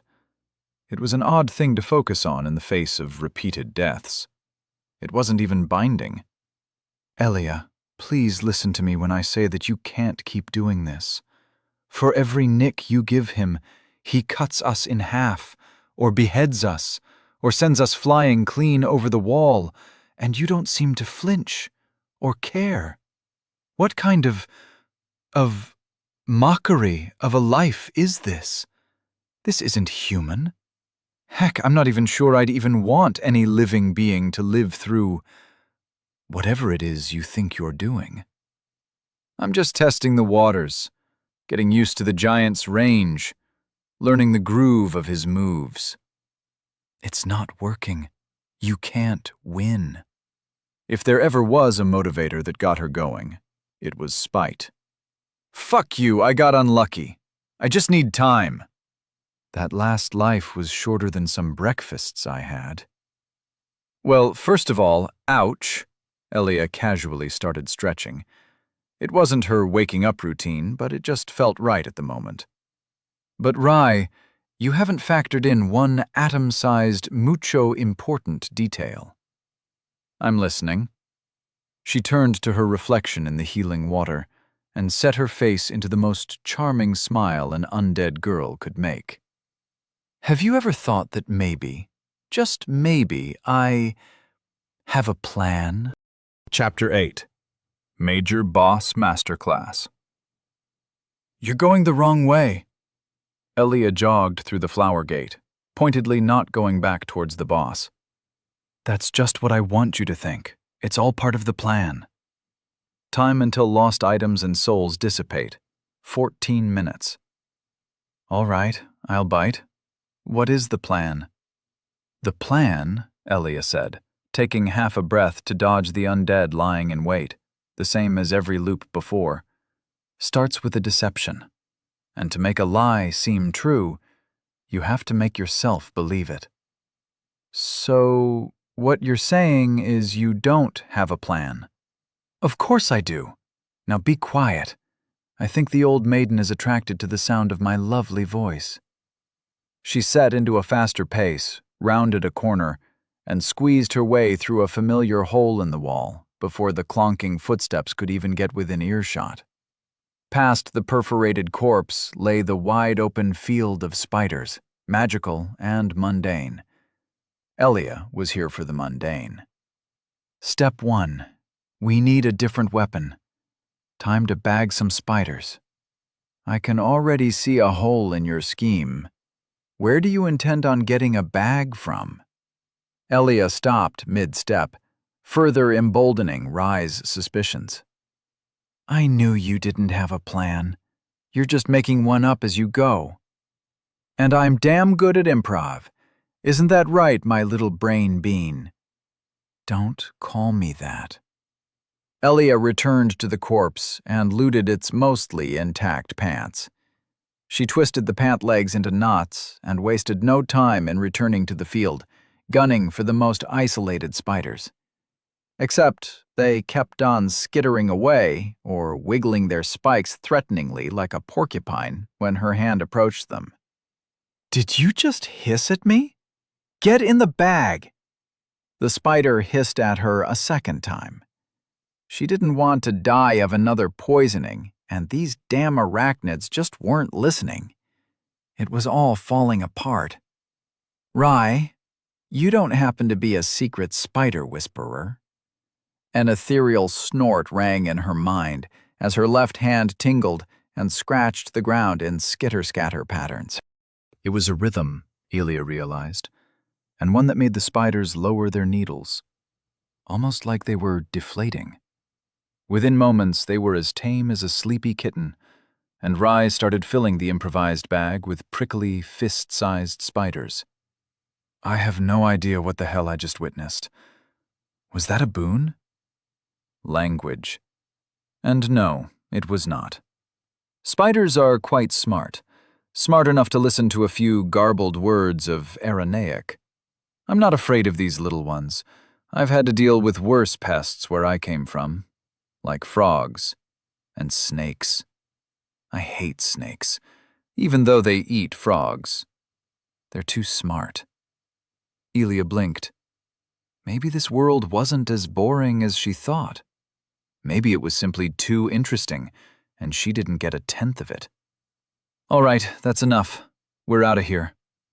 I can scarcely believe what I'm saying, but why aren't you checking the corpses all around?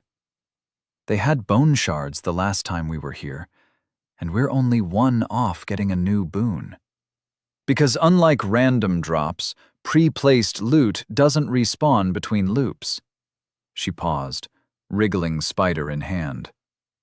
Huh. That actually only makes sense if you think about it like a video game. I don't know what this video game is you keep referencing, but if it's anything like this hell, then I want nothing to do with it. Elia tightened the half-rotted belt, closing the pants of wriggly spiders fully. Fair. Just think of it like this. Everything we get from our own kills is a renewable resource. Anything we find in a chest or in the pockets of somebody already long dead is limited. Time until lost items and souls dissipate. 9 minutes. With step 1 done, Elia returned back through the hole. Judging by the sounds of nearby clanking metal armor, half a minute later, and she would have been locked in, losing all her souls.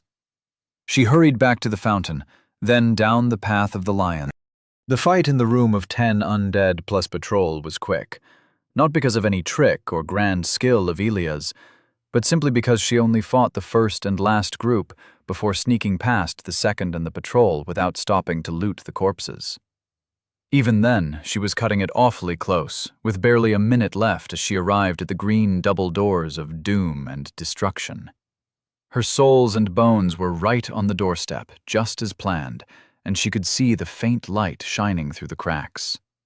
With Herculean effort, the doors creaked open, and she reached through, watching the silvery glow dissolve and run back up her arm. You have regained soul times 7,176. You have regained bone shard, common, times 11. Step 2, regain soul stuff. And what's step 3? Feed the giant spiders until he chokes? No. Step 3. Elia sat down in front of the door and crossed her legs in a meditative pose. Wait. Maybe do some pondering. Who built this maze? Why are we here? Are tomatoes vegetables? Do I feel happy in my second life as a Walking Dead reject? How much wood can a woodchuck chuck if a woodchuck could chuck wood? The answers are, obviously, God, just to suffer, no, and 10. I assume that's your way of telling me that everything's going fine. Or not. You could be clearer on that. I think I have more of a picture on what this place is now. And it is horrible.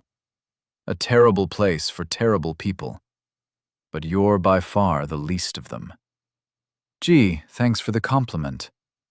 Yeah, well, if we do make it out of here, I will apologize as many times as you want for being so difficult in our first life. You threatened to stab me, multiple times. Please don't remind me. I'll bring it up every time you have an unhealthy bout of pacifism. I was just trying. It's not. Murder isn't moral, but. With Rye failing to find the right words, they sat in serene silence for a while. Can you promise me that you're not just trying random things until you succeed? Yes. Good. I don't think I can stomach having my brains dashed out again and again any longer. Wait, did you hear that? Elia stood up, waiting as, somewhere in the distance, metal clanged on metal and cut through skin and flesh. Someone's fighting the other undead. Elia, we're not alone. We're not alone, do you hear? The sounds soon grew quiet, followed only by the dread clanking of metal boots. I sure hope you're a hugger, Rye, Elia said, just as the old maiden turned the corner, boots and sword absolutely caked in gore.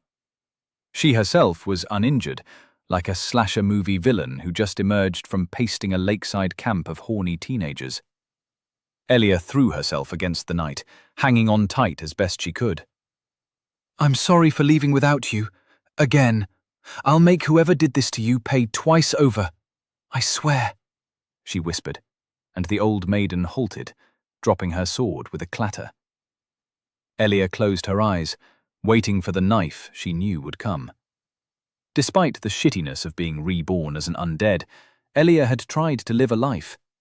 But just like before, this place took everything she had tried to build up. Her friends. Her life. You have died, undead curse overflowing. Further deaths will lead to erosion of self. Sacrifice a boon to gain absolution. Her magic. She was sacrificing no boon today. The process never deigned to give her a choice of which to sacrifice, and without psychometry, she didn't see a future for herself in an unfamiliar world filled with undead. The tools for a victory in detail were hidden well. Every little benefit was earned by clawing her way forward, inch by inch, death by lonely death. Except now, she wasn't alone.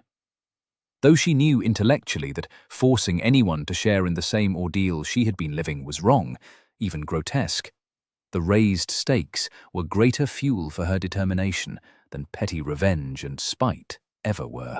The doors creaked open for what would hopefully be the last time, and out staggered a small figure, scarcely armored on her legs and arms, and panting, fighting for air. "Do you have any more witty comments to give? If it's about the undead's body odor or poor perception, don't bother. I am already well aware." Don't sass me. I just need a second." "Oh, I wasn't trying to sass you. I am just genuinely curious how this is going to go." "Thanks for the vote of confidence." "Like watching a natural disaster." "Never mind. This disaster is entirely man-made." From where she'd run, the sounds of violence rang clearly throughout the air, marching closer one step at a time. "All right, I'm good." With a straight back, a sword in one hand and a pair of pants filled with spiders in the other, she swaggered down shallow steps and into the arena of the giant. The coffin lid scraped against stone. It fell to the ground with the same bone-rumbling heavy thud as always. The drama was somewhat missing after the 11th time, but if Elia knew how to provide one thing, it was boundless entertainment.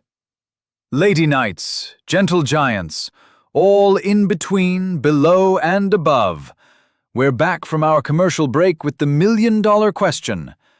How are you going to die today? Is it A. Stabbed in the dick by a pint-sized girl? B. Asphyxiation via poisonous spider bag? Is it C. Falling on your own blade? Or is it D. A decapitated head shattered against the floor next to Elia, exploding like an overripe watermelon?" The closed bronze doors creaked ominously behind her as gauntleted fingers pried them open, revealing a figure with eyes glowing a brilliant white like 1,000 souls through the visor of its sharp helmet. Like 7,176 souls, to be precise. "Aw, you ruined the surprise. Couldn't you have waited like half a second?" She brushed herself down and pointed at the giant, still slowly making his way out of his oversized stone sarcophagus. "This man called me short. Kill him, please." "In," the old maiden gurgled in a tinny shriek. In." With a howl that would kill a banshee, the old maiden practically flew down the steps and swung her longsword in a wide semi-crescent arc. Elia ducked, but only because she was paying close attention to both the giant and her former friend, juiced up on thousands of souls. She really preferred keeping her head this life. "Kill him, not me." The giant took this as his cue to finish his 11th dramatic entry, and he too stormed forward, gunning straight for Elia. This was precisely the opposite of what was supposed to happen, and for lack of any options, Elia charged straight at him. "Eep!" The heavy, curved sword cracked smooth cobblestone and shook her off her feet. With no time to get in any strikes of opportunity, she rolled out of the way of a stomping giant sandal and scooted through the gap between his legs, just in time to evade yet another wide-set slash of the old maiden.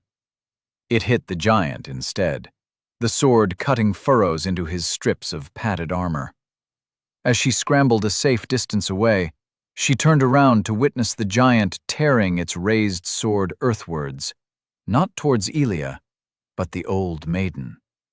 Her full metal kite shield deflected the hit as she failed to give one in return, forced to endure strike after leaden strike during her retreat until she was out of range. "Is this your glorious plan? Have the Knight of the old maiden, fight the giant for us?"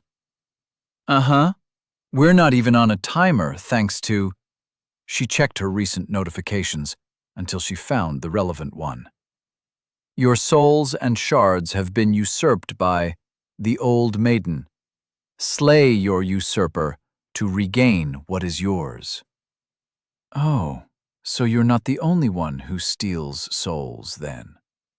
"Everyone does it, far as I know, though I only have every kind of undead as a reference." Elia breathed out, and once she was sure the fight would take place at an appreciable distance, she sat herself down onto a tuft of dried grass.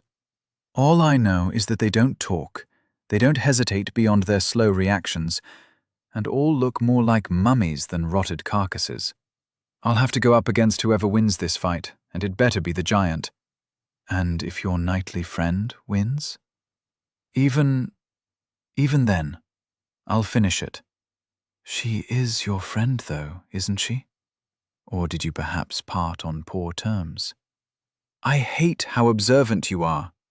Their parting was one of the many memories she had forgotten, lost and left behind in the maze, only a stinging pain left in the void. "If it comes to that, fingers crossed that the student can outrun the mentor. I don't think I'd have it in me to kill anyone that close on purpose either, or anyone at all, for that matter." A yellow rondelle whistling a foot past her ear brought her back to the present. "Let's take a few more steps back." "Agreed." The fight was ongoing and reached a new level of brutality. Their initial clash ended with a clear victory on the giant's side. The old maiden's shield looked like someone had liberally applied a can opener to it. She either didn't seem to realize or care as she held onto the fraying metal to continue parrying deadly blows. The giant advanced, taking advantage of his much longer reach to bully the old maiden into submission. As he reeled back for an overhead strike, she pointed her shield arm at his masked face, and a blue flash shattered upon it.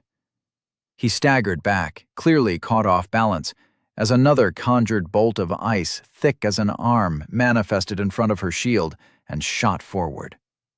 She did it again. And again. "Oh my grug, Ilia! She knows magic? I knew there was a reason why you put so much trust into her, even in the poor state she is in." Ilia gaped at the sight of the 9-foot-tall giant helplessly staggered by the barrage before catching herself. "Uh-huh. Yeah. Totally." She ducked under an errant shard, only peripherally aware that less than a minute had passed since the start of the battle. And yet it felt like eons as the tide ebbed back and forth, a dance of dodging, parrying, sidestepping, and spells throwing up mountains of dust. Both stood mesmerized at the sight of two great warriors locked in a duel of skill and fates. Both felt some sadness at knowing that no honor awaited the winner, only an execution. There was nothing to be done about it. They were undead, after all, and beyond any help. This feels cheap. The first signs of the fight coming to a close were subtle, such that Elia didn't even notice them at first. A nick to the leg, a pauldron knocked loose, dust clinging to the rapidly staining fabric of the giant's armor. They were at a distance that respected their opponent's range, yet close enough to jump in should they need to even the odds a little. Even then, everything happened too quickly to react. The old maiden half deflected a wide swing upwards, this time paying for it with every healthy bone in her left arm. She got the giant's heart in exchange, thick blood staining a cerulean spear of ice summoned mid-thrust in dark runoffs. The giant fell, and though the worst, a one-sided beatdown, had not happened, Elia was still hesitant to approach. The fight had turned from impossible odds against a one-armed giant to now uncertain odds against a wounded maiden on steroids and in full plate. "All right, it's showtime. Ready, Rai?" A white bolt burst out of the giant's chest and grabbed the maiden by her face, coiling around until with a wretched crunch, she stilled. Elia looked on in horror as a white thing, like a snake but with no eyes, no scales, no teeth, bared empty gums at her in a bloody faux smile. Where its long, slender body remained attached to the giant's torso, a barely audible drumbeat of his newly resuscitated heart echoed dully from within, the creature shuddering and undulating to the rhythm. "What the heck is that?" An ecologically sourced sentient prosthetic arm, Elia managed a weak chuckle, even as she nervously reassessed the increased range the giant could threaten her at. With the eyeless, scaleless snake, a quarter of the arena was within his range, maybe a third. The old maiden's corpse glowed briefly, before a glowing orb floated out to rest on top of her body. "Shit, if he takes those souls and powers up, we're screwed." She maneuvered herself away from the souls, and the giant stomped on after her without a second glance. The area behind her was open, though not as open as she would have liked. Elia looked at her short sword, barely longer than a foot, then to her improvised bag filled with wriggling, pointy spiders. For a moment, she wondered if maybe collecting crossbows would have been the better plan. "Spiders, I know we had our differences, but it's time for your redemption arc." Then the giant leapt. "Oh gods, he's coming right for us!" It wasn't an earth-shattering superhero landing. He was neither a hero nor super in any category besides size and strength. In fact, the giant only half stuck the landing, slamming into the ground on one of his knees. Elia dodged the following sloppy strike with some level of ease, ducking around and gunning for center mass with a quick stab to the ribs. The white, not snake foiled her as it reached around the giant's back, catching her sword hand in its toothless jaw. Tiny spikes along the bony palate and tongue poked through her glove as she painfully pulled her arm out of the hold. A kick toppled her off her feet as she twisted away. If it had hit her while she was grappled, she would have lost an arm. Elia had no time to shudder, nor listen to the incoherent sounds of panic and displeasure echoing inside her head. She slammed the bag of spiders into the giant's side, but was surprised as the snake reflexively bit into it. Though the giant was saved, it jerked back with a mouth full of black spider spines, hissing angrily. The forlorn giant suffers from the affliction. Yes. Wait. What? The snake and the giant were one. Weird. With quick steps, she retreated out of the giant's range, deciding to wait and see what else he had in store. She circled the giant clockwise, keeping an eye both on his massive body and the angry, not snake. "He can't walk. My girl, the old maiden, messed him up good. The giant's on his last knees in the most literal sense." A sudden lunge nearly skewered her, but she was quick to step aside.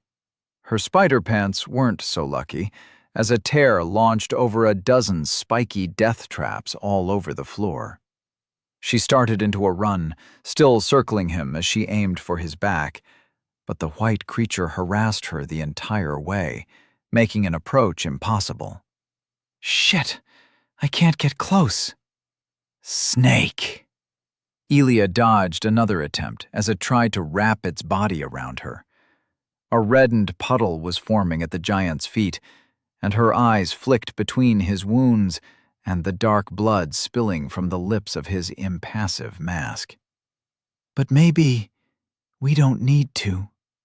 Elia stepped back. As if on command, the giant immediately turned towards her, hefted his body into an unsteady stand, and pounced like a lion the size of an SUV. She dodged the first strike, stepping back, Then the second, ducking below. A third and fourth came in an unaimed flail, pelting her with dirt and stone shrapnel on both sides. Elia tripped, and the fifth one came from right above. Ah! Instincts honed over 1,000 lifetimes saved her, as she turned her fall into a split-second tumble. Her sword did not survive, a fact only noticed when she rammed it into the giant's side in a counterattack. The now flat and broken edge of the blade did precisely jack squat. Shit! A knee to her chest sent her flying over a smattering of corpses, tumbling to a stop against a tombstone. It cracked, or maybe that was her back. Her next breath refused to come under her percussion of coughs. Something was broken there, something pinching her in between her ribs. The breath did eventually come to Elia, but it was sharp and painful and tasted like iron. Sprawled out against the tombstone, she had only the finest commentary to enjoy as the giant sunk to his knees before her and the snake stilled a moment before its strike. We're gonna die. Again! But the strike never came. Ascender slain. You have gained. Soul times 4,000. You have gained. Bone shard, common, times 10. You have gained. Bone shard, uncommon, times 6. You have gained. Key to the undead garden. We're alive? We're alive! I won? You did it, Elia! I knew you would! She leaned back against the grave, trying not to think, to feel, just to breathe. Never did the air taste so sweet. I won. Yes! And now we can leave, right, Elia? Wait, why's our vision going all blurry? Are you crying? No, Elia lied, shivering as the weight of a mountain lifted from her shoulders. She won. And for the first time in forever, victory meant something. Chapter 9. Day 1. End. Is that a genuine human emotion I spot on your face? Don't call me out like this. I'll cope however I want. Elia wiped away a tear, bathing in the afterglow as she looked down to her pudgy toad, held gently in her hands like a stress relief ball. Squish, squish, squishy, squish. Never would she ever have to wake up in a maze again. It made her feel all fuzzy, but as she propped herself up against a cracked tombstone that wasn't hers, the still dripping corpse of the giant kneeling before her, she realized it was probably just the blood loss. With the way her chest creaked under every movement, she had a few broken ribs and what felt like a punctured lung as well. We're free, Quibbles. Finally free. I still cannot believe it. You fought a giant and won. Damn, I'm awesome. Ribbit. I fully agree, Quibbles. We'll kill God. Later. After a short nap. And we're off the deep end again. Where does all this hate for the gods come from? Because I cannot condone such blasphemous behavior. It goes against every tenet. Heck, it goes against every instinct of basic gratitude and decent human behavior. The gods created civilization by clearing the dark forest for us. They put the beasts in their place and made a region for us humans to prosper. It's not a paradise, but we are just guests here. Heck, they're the ones that judge our souls when we die and put them back into the cycle of life. Elia cleared her throat and spat a mouthful of blood to the side. Someone put me here. Someone will pay. Please don't tell me that you're dying again. Not now. She laughed, immediately regretting it as a piercing pain spread from her chest. Now? No. In an hour. Or 2. Maybe. We need to get you patched up. Back to the healing cup? Elia turned to the door where her old friend had made her sudden entrance. The metal was bent, but the mechanism had pushed the door shut again. The surviving spiders were having a good old time hanging out in front of it. No, never back. Forward. With a sigh that could have been mistaken for a death rattle, she pushed herself up one limb at a time and staggered to where her souls still lay on the ground. You have regained Bone Shard, Common, times 11. You have regained Soul, times 7,176. Soul count, times 11,176. Shard count, Common, times 21, Uncommon, times 6. New high score. Neat. As her cache of souls flowed up her arm, she felt a pull like a second weight from close by. It came from the giant's chest, and, on a whim, she tugged at the air, and something came loose. A ball of fire or water, a mixture of both, swirled above her hand. It was the size of a pea, and so weak it looked like it might have winked out at the slightest gust. You have gained Soul of the Forlorn Giant. Oh. Rye wasn't kicking up a fuss about morals this and ethics that, which meant she was probably not paying attention. Elia was entirely fine to capitalize on that, as she dragged the soul orb into her pocket and gave it to Quibbles. Hold this. If you eat it, I will be very sad. Cowed by the need to not disappoint his friend, Quibbles accepted with a quiet grunt. As for the rest of the loot, her bone shards were enough for another common boon, except this time she was kind of hoping for a useless boon. She had to sacrifice one, or the next death would take more than just her time and sanity. It would take her strength, or her speed, maybe more of her sight or the ability to reason. Permanently.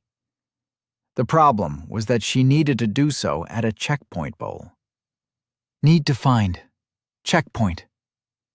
You have fused Bone Shard, Common, times 12, into Bones of Boons, Common, times 1. The die fell. The result failed to surprise. You have gained Sense, Weather Sense, Common. Much like the aged and crippled, you feel the changing of weather as a painful sensation within your joints. Bless the gods for their gracious gift, Rye muttered in prayer. May the rivers flow and cities reach to golden skies. Rain's comin', Elia barked a laugh and spat some more blood. Arthritis boon, got. May the sun never set on Lofton, our blessed city. Was debating theology worth it if she drowned in her own blood as a result? Inwardly, she chuckled. At least this life was too important to waste on a joke. After checking the fallen bodies for useful weapons, there were none beside a round wooden shield with holes, which she took. She tried to lift the giant's sword, and when that failed, that of the maiden. She didn't have the strength left for either, or maybe she never had it in the first place. Round shield. A standard wooden round shield, heavily worn after weathering an overwhelming force. This shield is light, reliable, and protects surprisingly well against magic. Great. She could have used this before fighting the giant. Then she'd just have run past the magical spider. God, fuck you. La language. With ambling pace, she walked to a great gate that towered in the same green as the smaller one before. She looked for a keyhole, and after brushing away a patch of dried lichen, found a place for a key. The door ground open to the sound of an unseen mechanism. The key was the first to give her a name for this place. A garden. Out of a passing curiosity, She used her psychometry on the key. Key to the undead garden. Key to the undead garden, once known as the Great Maze during its construction. Made of wrought iron, yet held in pristine condition by the forlorn giant. Though meant as a jailer for the accursed and unwanted, he saw himself as a judge, and would have once granted the worthy passage both in and out. Huh. Elia watched curiously as the words formed in front of her, but dismissed them as soon as the door had opened wide enough to let her squeeze through. She didn't look back at the lifeless corpse of the old maiden. It hurt to simply think about it. She was part of the past, and now her eyes needed to focus on the future. The view was breathtaking. To her left, the world just seemed to end, a sudden cliff trailing for miles down until it terminated atop snow-covered mountain peaks. To her right, the path continued, and her heart beat painfully as she spotted her goal. A temple flanked by toppled towers, nestled under the overhang of a great mountain that she knew had always been to her right on her journey, but had never bothered to think much about. As she got closer, she noticed a giant bell resting where it had fallen upon the domed rooftop. The statue of a bird cresting it seemed much larger from this angle.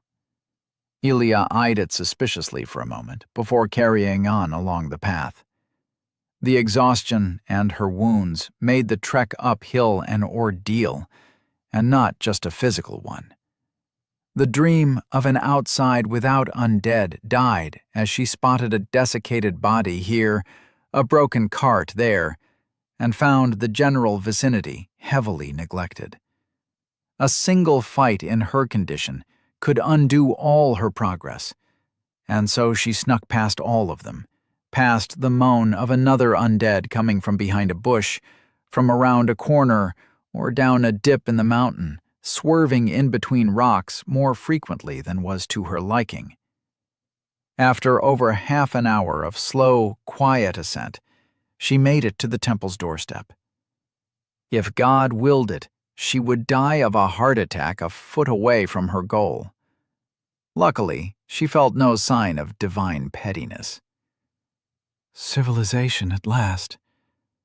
But I don't see any smoke, and everything is quiet. Don't care. Water, Elia said, conjuring up warm and fuzzy ideas. Bed, bath, hamburger.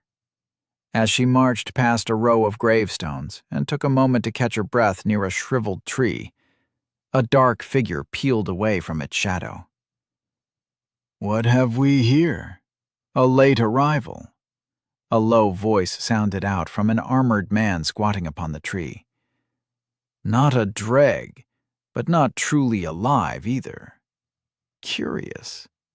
Ack! Gah! His armor reached from toe to the top of his head, and his face was obscured by a great helm with two round cutouts for the eyes, black voids revealing no hint that there was a person on the other side. The drooping metal muzzle, shaped like a dog, was in perpetual displeasure and was blackened like all the rest. He rustled ever so slightly when he cocked his head, and neither of the two girls failed to notice the belt of curved knives, nor the twisted two-handed sword. Who the hell are you? Another obstacle, another creature God put in her way to mock her. There was a tinny chuckle, like she had just said the funniest joke in the world. I won't give you my name, not that it'd be any use. I came here to hunt demons, and you're not one of them. Move along. Not a demon? Wait, there are real demons here? Fire! Attack! Alarm! Actually, how does he know? Which order or lord or god does he serve? Does he have a boon? Maybe he can smell it. I've never heard of any order that wears all black or looks like an executioner, but his voice sounds scary, and knights aren't supposed to be scary. Elia gave her best approximation of a smile. Good doggy. Now go. Leave. The man chuckled. On the other hand, you are an accursed undead, and still with your wits about you at that. How a frail little girl like you made it out of the maze, I have not the faintest. But you did. How much did it cost? Who had to die for you to live? Oh, I see. What a poor, wretched thing. There was something vexing about the man's tone. It was not completely arrogant, but his condolences carried more than a hint of condescension. His words, on the other hand, had a bite to them that felt all too piercing. Shove your pity. Ah! Elia bent over to retch blood against the tree trunk. He laughed again, movement setting his armor into a disharmonious clatter. I won't stop you. Go on. Join the mass of lunatics, sycophants, and misguided fools. I'm certain you'll fit right in, just as deluded as all you unchosen curselings. Elia wondered whether lethal force was a moral response to trash talk. With a deadpan expression, she turned towards the wide-open entrance to the temple, ignoring the cackling laughter from behind. She was way too tired for social bullshit. She'd come back to push his face in the dirt when she was feeling better. What a rude fellow, and with a weird accent as well, almost as weird as yours. I don't hold it against you. We can work on your crude tongue together once you give my body back. Not in a weird way. I mean, unless... No, wait, how would that even work? I could have phrased that better. The smell of old stone laden with lichen and dust filled the room as Elias stomped down a winding set of stairs. 1 bet. That is not true. You died 1, 2, 3, 10 times. That means you lost. 10 or less. I never agreed to the bet. Complaining was quite easy from Rye's spectator back seat, especially without the need to stop and breathe. You pushed it on me. It wasn't fair. I had no idea how anything worked. And I still know frighteningly little. Are 10 deaths little or a lot? Where even are we? What year is it? Why am I undead?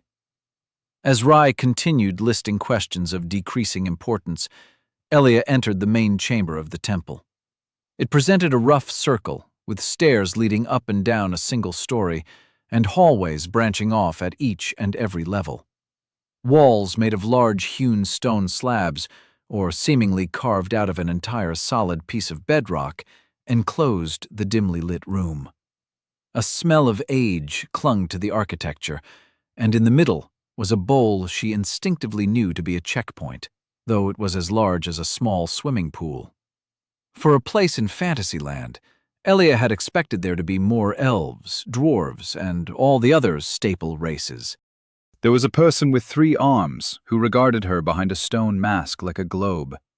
And from somewhere else, 3 rather loud voices rang throughout the temple walls.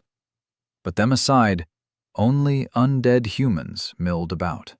One was even lounging in a little nook in the wall it had filled with pillows. They seemed non-hostile, all prostrate and either mumbling in delusional prayer or completely silent. None bothered looking at her arrival, like nothing mattered more than counting the cracks in the stone floor. The water tasted like cranberry juice. A familiar feeling of coolness washed through her, and the pool lit up for a brief moment before the light faded with a distant gong she could have imagined. Gong. Checkpoint. Got. Feeling the bones in her ribcage crack and twist to reconnect on their own wasn't comfortable, but was more easily ignored when she considered how the healing water would soothe and stitch her body back together, inside and out. Sacrifice a random boon to gain absolution? But here it was, the world's way of telling Elia that she couldn't have nice things. She had 3 boons divided among the 2 of them, psychometry and weather sense for her, alternating Ruther's Day vigor for rye. Elia bet that it would take her psychometry because every gambling system in existence was rigged. There was no point in crying about it. Boons could be gained again, but degrading her body lasted forever. It was the way the world ran.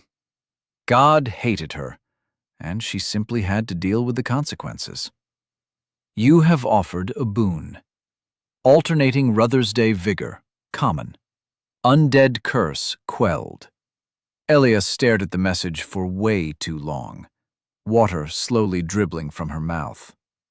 What did you do? Oops, she gave a weak laugh. That was, unexpected. That was my boon! You just sacrificed my boon! Look on the bright side. She gulped a mouthful of unflavored water, mouth moving before her mind could sign off on the following words. At least we know this can happen for future reference. I had that boon for less than a day. It was mine. Mine. My first ever boon, and now it's gone. This is horrible. You're horrible. You owe me a boon now. Sure, but since you owed me a boon, that makes us even. Now, enough business. Time to find a bed. You could at least say sorry. You're such a rude, inconsiderate— Greetings, lost undead, a gentle voice like honey said to her left. Welcome to Crossroad Temple.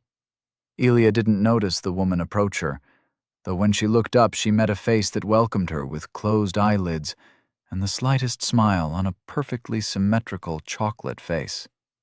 She reminded Elia of a nun, if habits were made of tightly knit silver chainmail, and they automatically applied the newest Instagram filters. Her face was too perfect, uncannily unblemished, like an idealized version of herself. It seemed such a surprise to see someone not afflicted by signs of undeath that Elia couldn't help but be suspicious. At least she carried no obvious weapons with her. After a cursory inspection deeming her a non-threat, Elia returned to supping on the cranberry goodness of the healing water. The only thing annoying her more than base envy was the seeming intent of the woman on standing in her way, or worse, having a conversation. Wow, she's so pretty. I am a humble servant of the cerulean waters, and bound to them as I am bound to thee, forlorn undead. You may use me as thou sees fit, for that is my purpose as an attendant. Allow me to lighten thy burden. If thou wishes to look within thyself— Nope. I simply offer— Elia was already leaving. Why are you so rude? That was a real person. She didn't even look like an undead. She was nice. She can help us. She uses too many thous and thines. I don't trust people who speak in Shakespeare. She climbed a set of stairs, peering into one of the halls. It was collapsed, gray roots digging into the rubble. She turned around, stomped back to where the woman was patiently waiting. The mailed nun blinked only once. Hast thou come to gaze within thy reflection, to nourish thy inner strength? Where are the beds? Elia said, while pointedly ignoring how the woman didn't have any eyes. She pointed down another of the halls, evidently having no problem seeing without them. A weary soul may find humble chambers for rest and respite at the end of the hall, she said. But thou art welcome to wander the premises, or give sacrifice to the gods. There is an altar in the garden, though I implore you not to approach it alone. Cool, neat, spiffing. Do you have food here? Burgers, fries, a stack of pancakes, maybe? This time, the attendant pointed to the swimming pool-sized bowl. Maybe she had a form of echolocation or a third eye hidden under her faded headband. All undead may take their nourishment from the cerulean waters. No grub, then. At least the beds were still available. "'Kay, thanks, bye," Elia said and speedily vacated the premises. Rude! If thou requires water, warmth, or affection, thou must but call, the woman called, but her gentle tone fell on deaf ears as Elia raced towards the promised dreamland. Rooms were a dime a dozen, and instead of a door, a cloth divider hung airily from the frame. But she didn't care as she practically stripped mid-run and flung her body into the feathered sheets, but found it to be stuffed with straw. "Oh my God, this is the best bed I've ever," she said, and promptly passed out. "Language! I'll keep yelling if you keep swearing. Don't think I'll grow sick of it. Hello? Are you listening?" All that came from Elia was a quiet snore. "How are you already asleep? It's been 5 seconds. And why am I not asleep? Hello? Hello? Can you hear me? Anyone? I didn't know that I snore this loud. Are you awake yet? Okay, no need to panic. This is fine." I should just offer a sacrifice to the gods for advice on how I can get out of here. She tried to move, but found herself still limited to a single limb at a time. All right, this is still fine. Elia's head hit the floor with a dull thud as Rai flopped her out of bed. "Oh, Beans, oh man, I am so sorry. Here, let me just fix this." Elia didn't wake up over the long time it took Rai to lift most of her back on her bunk. By the time she was finished, the ever-present snoring had taken on a soft, calming note, and for lack of anything to do, she let herself relax in turn. She never noticed when she nodded off, only that she felt herself drift off into an oddly angled dreamland as she grew smaller and smaller and smaller. The heat of summer burned down onto rubbery pavement. A nearby truck momentarily drowned out the laughter and cries of children before it disappeared into the distance. The playground was alive with pent-up little kid energy. They stuck to slides, seesaws, and the sandbox, and the sand responded in turn for the snottiest. A giant construction of twisted metal and blood-red lacquer towered as a challenge to all who dared approach. The monkey bars. The big kid version. A 6-foot fall onto dried rubber awaited as punishment for failure. But today was the day it would be conquered by Elia. Mighty Elia, great and beautiful. She put down her Robosaurus princess doll, scratched her head and wiped away her snot, distributing it liberally over her face. With practiced ease, she climbed up the ladder part until she was eye to eye with the 10-foot-long danger dangle. That's what they called it on TV anyways. She saw it on a show about ninjas and warriors, with real people and real ninjas once.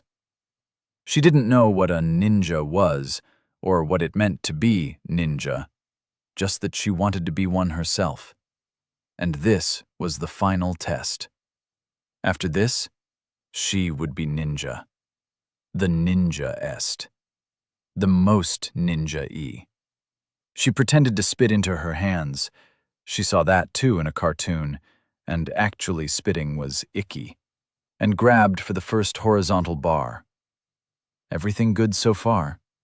She grabbed the second, feeling very ninja. Then she swung forward, letting go with one arm and skipping an entire bar before grabbing the next. There was no time to scratch the itch on her head. She could feel her feet dangling under her, but didn't let that stop her progress, and only cried a little when she spared a peek downwards. The other end of the monkey bars was within reach, and she put all her little child ninja strength into throwing her feet forward and latching on to the other end. She dangled over the precipice, straining every muscle in her body, slowly pulling herself forward. And then, it was done. Success! Elia was now a ninja. She didn't feel much different, but let her cry of victory join the playground ambiance. Liberated, she climbed down, but noticed a group of giggling kids pointing fingers at her. "Monkey girl! Monkey girl! Come on down, we're playing tag! You're it, monkey girl! Monkey! Monkey!" Monkey Girl wasn't her name, but saying as much had only gotten her into a fight with this gaggle of goobers before. Elia pretended she didn't hear them. They didn't really want to be her friends, and they were only mean to her because they were too scared to become a ninja themselves. She blew a wet raspberry towards them, delighting in their screeches as she carpet-bombed them with spit.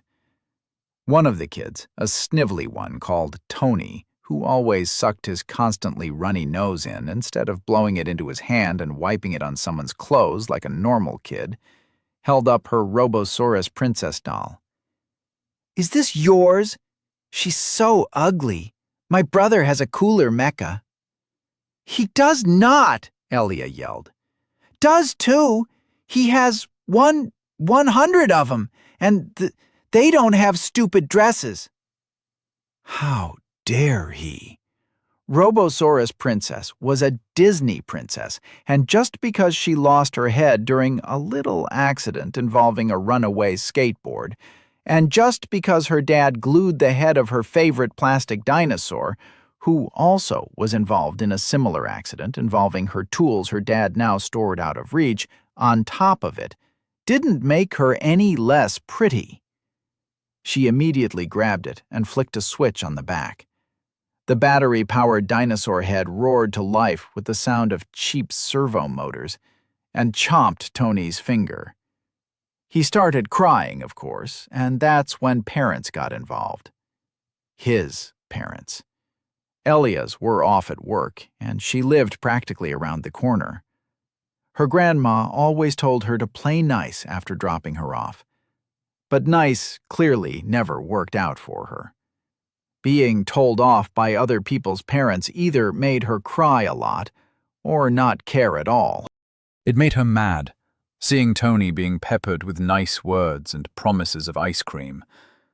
She wanted ice cream too, especially since she was normally not allowed to eat any.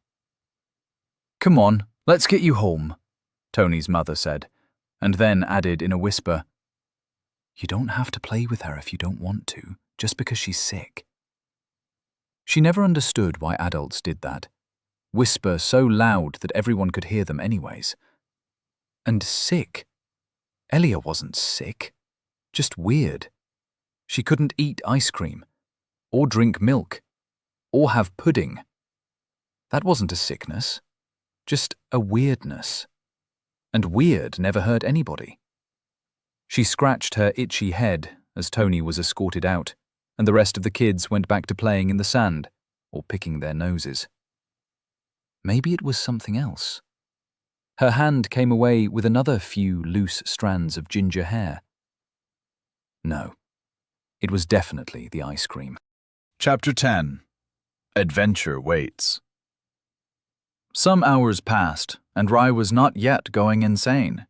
Waking from the oddest dream just to find herself still unable to move her full body, while Elia was peacefully imitating a sawmill, had turned from novel to annoying to viscerally terrifying. What if she was going to be stuck like this forever? How would she ever live a normal life? What would she tell her father? She should write a letter, maybe find out where she actually was, and then she would need to set off on the way home. A sacrifice or two would have to be given to the gods, just for good luck and safe travels. Yes, she would find a place to give sacrifice, find a map, and then head on out, back to Arvale, back home. After she was done pondering that, the only thing to do was distract herself from the existential horror of being trapped inside her own head. 2,683 grugs. 2,684 grugs. 2,686? Oh no, I lost count. Rai pushed open an eyelid, peeking around the room. Everything was quiet, No undead in sight. Time to start again. 1 grug. 2 grug. 3 grugs. 203. 204. I sure hope Elia wakes up soon. That was a weird dream. A shudder spread through her body, and for a moment, everything felt the way lightning tasted. The first thing she noticed was the sounds, echoes of murmuring voices filling the temple with much more clarity than before. As she marveled at the feeling of warm bedding hugging her tight, her arm stretched out, and she saw that she was still short-sighted beyond it. Elia! Oh my gosh, you're finally awake! Elia, I had the weirdest dream ever. There were metal carriages, the ground was made of a dark, hot stone. Everyone wore such colorful clothes, and there was glass all over the place, and ack! Rai massaged her throat, finding it dry and painfully raspy. Ugh. You should do something about my throat. It feels like sand on paper. Also, what's in Minja? A moment passed. I can talk? Rai sat up, opened her hand, closed it. It obeyed as if it had always belonged to her. I can move. I'm me again. I'm me again! A small, happy dance ensued, which is to say, Rai happily wiggled in her bed, leapt over the side, and promptly fell into the intimate embrace of the cold stone floor. Head buried in her hands, limbs entangled in her sheets, she tried to figure out what just happened. Her arms felt like they had sacks of grain tied to them, and she was feverish. When her finger brushed against her temple, it felt cold, clammy. Something's wrong with me. Very, very wrong. Could undead become sick? Possibly. Everyone knew that bandages needed to be cooked in hot water before they were applied. Everyone except one obvious culprit. Elia, she hissed. Elia, answer me. What did you do? Silence. Was Elia dead? With a sniff, she tried to dismiss the thought. Why should she care about the person who misappropriated her life? While she wasn't a demon, she lied and thieved and killed without blinking twice. But she also ferried the both of them out of that terrible labyrinth. She wasn't evil, but also not good. She was just uncivilized, from a faraway place, most likely outside of the Empire. Provincial. A barbarian. But then there was that weird dream. A weird dream where nothing fit quite together. And some dreams were just like that, but carried with them a weight of reality. Could an undead dream? What is she? Rai unclasped her overly tight arm guards, the skin beneath shriveled and sewn in a rainbow of bruises on purple flesh. What am I? One step back at a time, she set out to the last thing she remembered. A hot day in summer. Wind smelling of sweat, dirt, grass. Disjointed images, like pages from 10 different parts of a book glued after another. Home, city, home, road, bed, grug. Home, home, home. She had unclothed herself in the meantime, her body holding its own reins while she was busy pondering, when the realization of heavy amnesia truly set in, with the fact that she was undead, up and down. She pinched her skin, barely feeling a thing. I look like a prune. Tears were forming in her eyes as she tried very much not to fall into a spiral of abject terror and disgust. It didn't help how she was still dirty with the ick and grime of a dozen deaths. She had already made a lot of unnecessary work for someone in the future, with the her-shaped, brownish-red imprint on the ruined bedding. But she didn't ruin the bedding. Elia did. But they shared the same body. Every action Elia took reflected on herself, and whatever she did on Elia. Elia could have at least taken a bath. Rye took an unladylike sniff under her armpit and recoiled. Elia could have taken 2 baths, 3, a dozen. Filthy, filthy barbarians. I hope your silence is an admission of guilt, she mumbled, as she sorted her clothes and armor into neat piles for washing. The only piece of clothing she had that was worth mentioning was a simple brown tunic reaching from shoulder to above her knee. It was of quite poor quality, rough, frayed, cut up, and inundated with icky liquids to such a degree that it felt more like cracked leather than cloth. And the smell! Ugh! This was a lost cause, and so was much of the rest. Forget armor.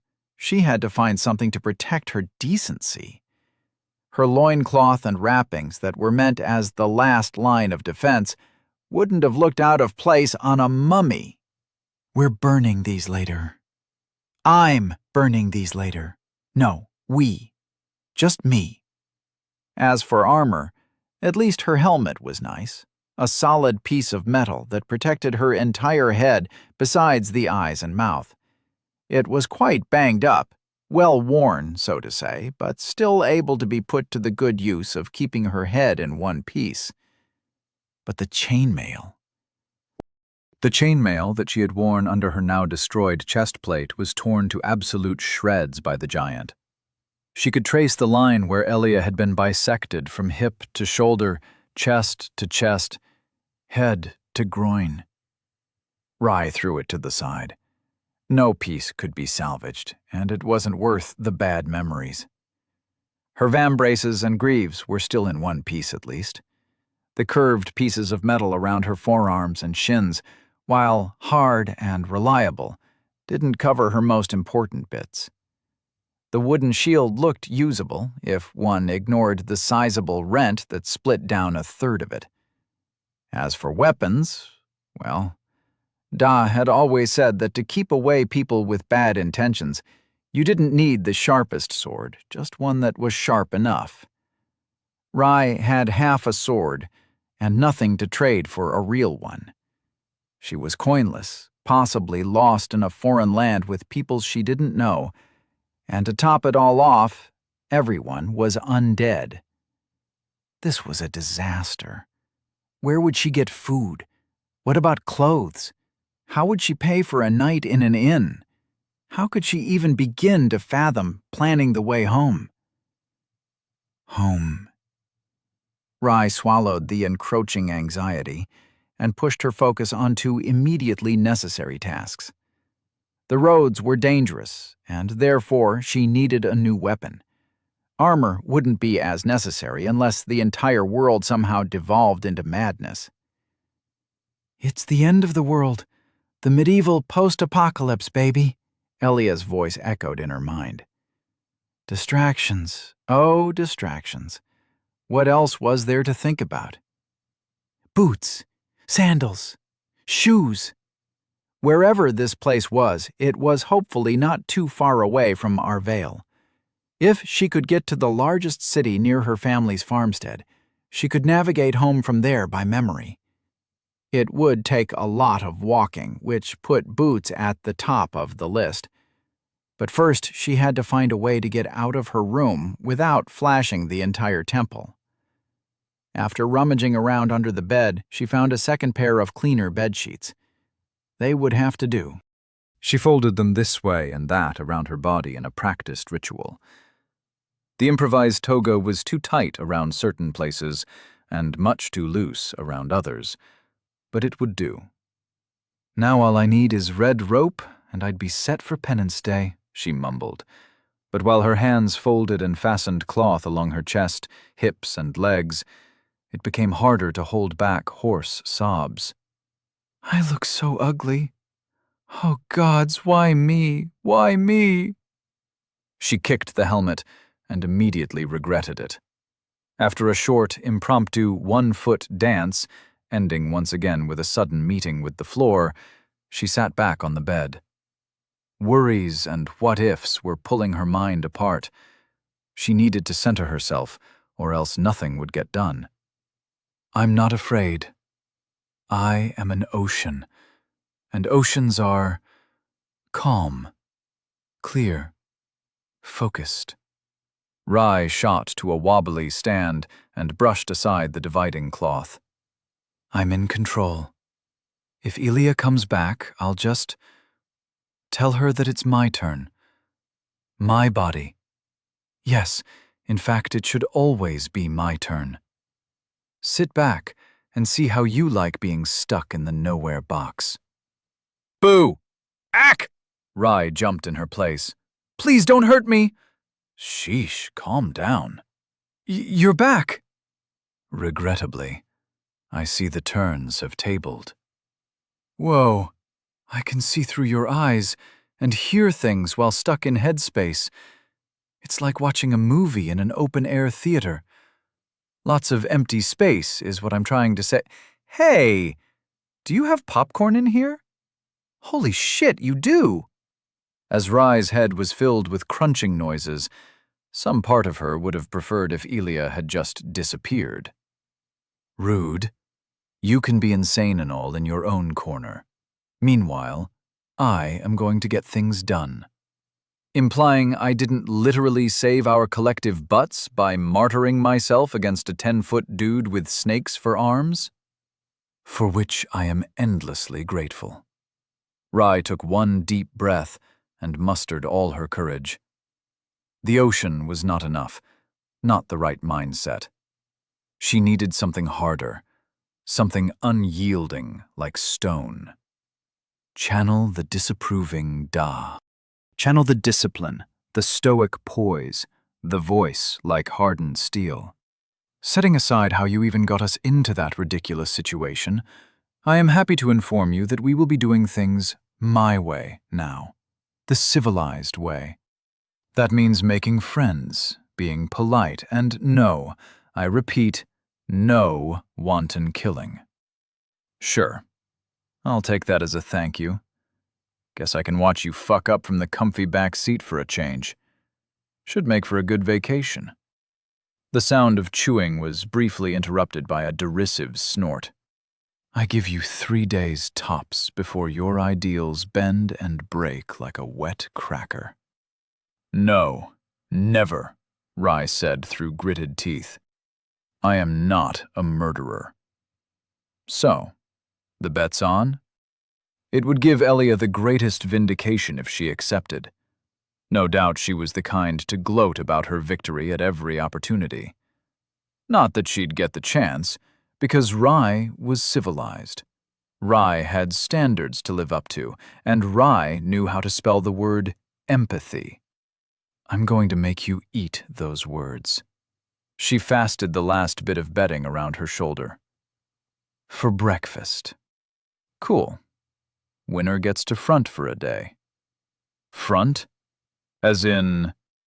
Rai walked out of her room, arms full with armor and clothes ready for a wash. Oh no, we are not setting a precedent for who gets to front my body, as you so nicely put it. What, afraid to lose? I think I hear a chicken. Bagawk! Cluck, cluck. Bagawk! Bagawk! I hope this somehow penetrates the cultural barrier, but in case it doesn't, I'm implying you're a coward. I know what a chicken is. Scales, bipedal, breathes fire. But just to prove a point, I accept. You'll see who's better at being me by the end of the day, for sure. And with that declaration ringing true, she missed a stare and sailed down the entire flight. So, the first step of doing business the not me way is taking a bath? I think I should feel offended, but I won't. Consider this graciousness a gift, oh my zealous pacifist. Rai stepped out of the bathing room, draped in her bedsheets and with a 1,000-yard stare. I'm undead, she muttered. Even the important bits. Hey, There are perks to being undead, mainly the not dying part. Though I think our little time loop business is a bit separate from that issue. Still, what's an immortal life without getting to live the life, if you get what I'm saying? I look like a shriveled prune, a pickled pickle, a slab of meat someone left in a hole in the ground and unburied a year later. Sounds about right. It is not right. She rushed over to the checkpoint bowl in the middle, disregarding the stares her tantrum was drawing. My skin, my beautiful bronze skin. Look at my face. I'm a monster. No one will ever love me like this. The gaunt, skull-like visage with drawn-back cheeks and muddled blue eyes was a face to frighten children and scare away dogs with. The allure of her blue eyes, her pride and the jealousy of so many was now a thing to frighten children with. Now everyone would laugh at the girl with a face like a shriveled fruit, if she ever found a way back home. She had no idea where this temple was, how to get home, or how to get that damn deathly face off of her, face. Why am I like this? She stared daggers at her reflection. What did you do, Elia? No comprendo, señorita.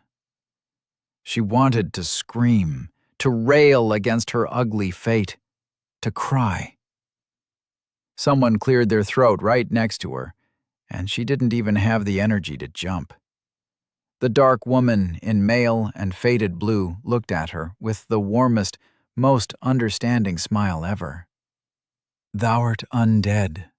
Thou'rt forlorn. It is blessing and curse. Thou'rt among the last of a great score of champions returned at the end of our age, called to take on a great pilgrimage. She spread an arm, gesturing across the assorted undead touting clothes from tattered rags to wildly outlandish.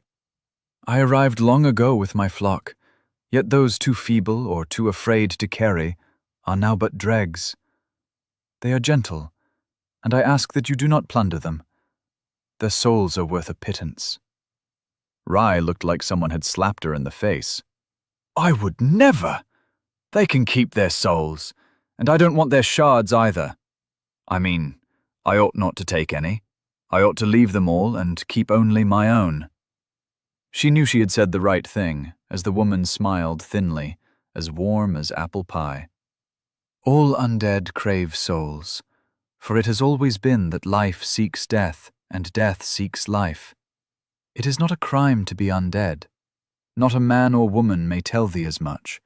Not a lord, not a god. A familiar mania spilled over from her cranial companion, making Rai feel ill at ease. Quest? Oh no. Rai, don't listen to this quest dispenser. This is a classic setup. First, she'll ask you to bring her 10 boar pelts. Then after that, 30 crimson nern roots. And before you know it, you're fighting a massive personification of all evil in the world, God himself, or environmental pollution. Rai toned the insanity out as far as she was able. A champion? Her? Impossible. She was Rai, an undead with 2 minds and so many holes in her memory, she wasn't even sure she did grow up on a farm anymore. But one thing was true no matter how she turned it. It's true. This is me now. Undead Rai. Unalive. Not dead. She felt a little better. Thank you, Miss Attendant. That is my purpose, to attend to all undead. I require no name, for I am but a humble servant. If thy journey turns hard, pray, allow me to give thee comfort. I can offer thee many a service if thou but speaks the word. The woman was from far away. It showed in her accent, but it did the opposite of chafe against Rai's ingrained need for propriety. It was nice. Where she came from or what she did didn't matter. Rai was just glad to see a friendly face. And a pretty one. I too am undead, the attendant said, plucking the next question from her mind. Even neath the mail. Rye was not planning on asking that, but she did think it. A blush rose to her head. Does that mean there's a cure? A cure to this? She waved a gangly arm. How the heck did Elia beat a giant while looking like this? She must have cheated, definitely. There is a saying as old as the ages. All paths must end in Lofton, our holy capital and city of the gods. And all undead march towards it, seeking glory, seeking the past, seeking their fate, or simply following rumors of a cure to our eternal curse. Curse? As in a magic curse, or a we don't understand biology curse? Oh, I know that! Undeath is a curse, and every creature can become undead when they die. It just happens, you know, and there's no way to stop or cure it. There are signs, of course. Cats cannot stand your presence, your bones cannot be burned, you start smelling like gone-off milk and old leather, you wake up in odd places, you have a black or white birthmark you can't remember. Rye trailed off as she realized it looked as if she was talking to empty air. Damn. Wait, you knew all this and didn't tell me? I shall never forgive thee, treacherous cur. I am not a cur, Rye hissed, shooting a glare at her reflection in the water. The attendant probably thought she was crazy now. Sorry, I, have a boon of invisible friends. Rye's smile looked the opposite of convincing. She was a terrible liar. Anyways, do you know a place where I can find some clothes? And armor? And a weapon for self-defense? The woman nodded gently. There was a man among my flock who has made his home among the pillows. He will sell thee what thou requires for a modest exchange in souls. I'm sorry. Rye cleared some water out of her ear. Did you say souls? Souls. The energy of life. All undead crave souls, and thou must have collected quite a few. Perhaps thou would offer some for my humble services. Oh, neat. Should have guessed souls are money. Rye guiltily summoned her handy haze, trying not to think about what kind of services she was implying. Soul count, times 11,176. They weren't even technically her souls. Elia stole them from the other undead. Souls were holy and part of a cycle. Everyone was supposed to have a single one, not 11,176. Maybe she could donate them, return them to the cycle of life and death, back on their journey to the mountain of gods. It was better than having them caged inside herself, doing nothing. But on the other hand, she really wanted some boots. Shopping spree, shopping spree! And there was the anti-conscience. It made the answer clear, because it was always the opposite of what Elia was pushing towards. Over her dead body would she barter in souls, in lives. Thanks, Mrs. Attendant, but I think I'll just stitch something out of this bedsheet. She twirled in place and immediately felt her improvised dress loosen dangerously in 3 places. The attendant kept on smiling. What did she offer in exchange for souls? The more she thought about it, the more her lidded stare became unbearable. I forgot to bathe my toad, so... Thank you very much. Bye! Rye wanted nothing to do with souls, or undead curses, or anything. She really just wanted to go home. Her family would accept her, even hideous as she was. Hopefully, she could say the same when she was on their doorstep. But one thing after another. First, she had to find out where the heck this place even was. And then, it would be time to plan out her journey. Chapter 11. Diplomacy and Other Ill-Fated Ploys. "Excuse me, sir. May I have a minute of your time?" Rye asked a man with a brimless, pointy hat. You," the man babbled, half curled up on the stone floor. His hat sloughed off the side, and he went to grab it with slow, jittery hands. "Hello? Are you all right?" The man was clearly not all right. He looked like a scholar, clad in flowy robes that ended above curled toenails and dirty feet. The way he shivered and his eyes rolled up and down, something was definitely the matter. "Can you understand me? I am looking for a way to our vale. Stone, wand, beach, berry. Our vale, without an M. Can you tell me how I can get there from here? Marble. My marble." The undead man let out a hollow moan. He returned to drawing jagged circles in the dust. This was the worst. Every person she tried talking to was either incapable of answering, talked in tongues she didn't understand, or proved entirely too insane for conversation. Degrading faculties came to every undead when they lived for too long, or came back more than once. It seemed less cruel than that a person returned from the grave was expected to stay not more than one night with their loved ones before submitting themselves to priests or the nearest guard for their true final rest.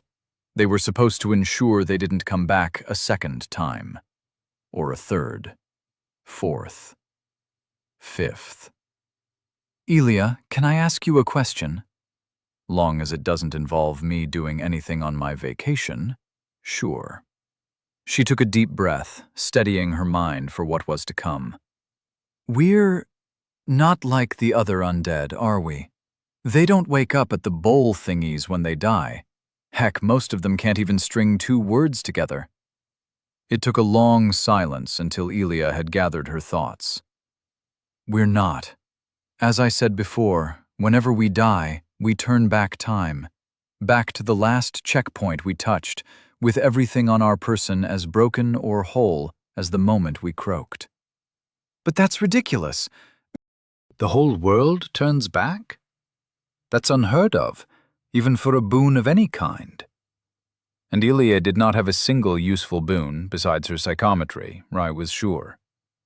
"You must be mistaken." An ethereal shrug tickled against her real shoulders. Unlike her, Elia seemed entirely at ease, which meant she either believed she was telling the truth, or she was a big fat liar. "I don't know what to tell you, other than some things don't reset with us. I once found this absolutely wicked shield, metal, thin and light as paper. I used it for 5 years maybe? Realized I'd walked in a huge-ass circle by the end of it, got a bit pissed, and did something stupid. In the end, I got yeeted by this great fuck-off bird." "Birds don't exist," Rye grumped. Definitely a liar.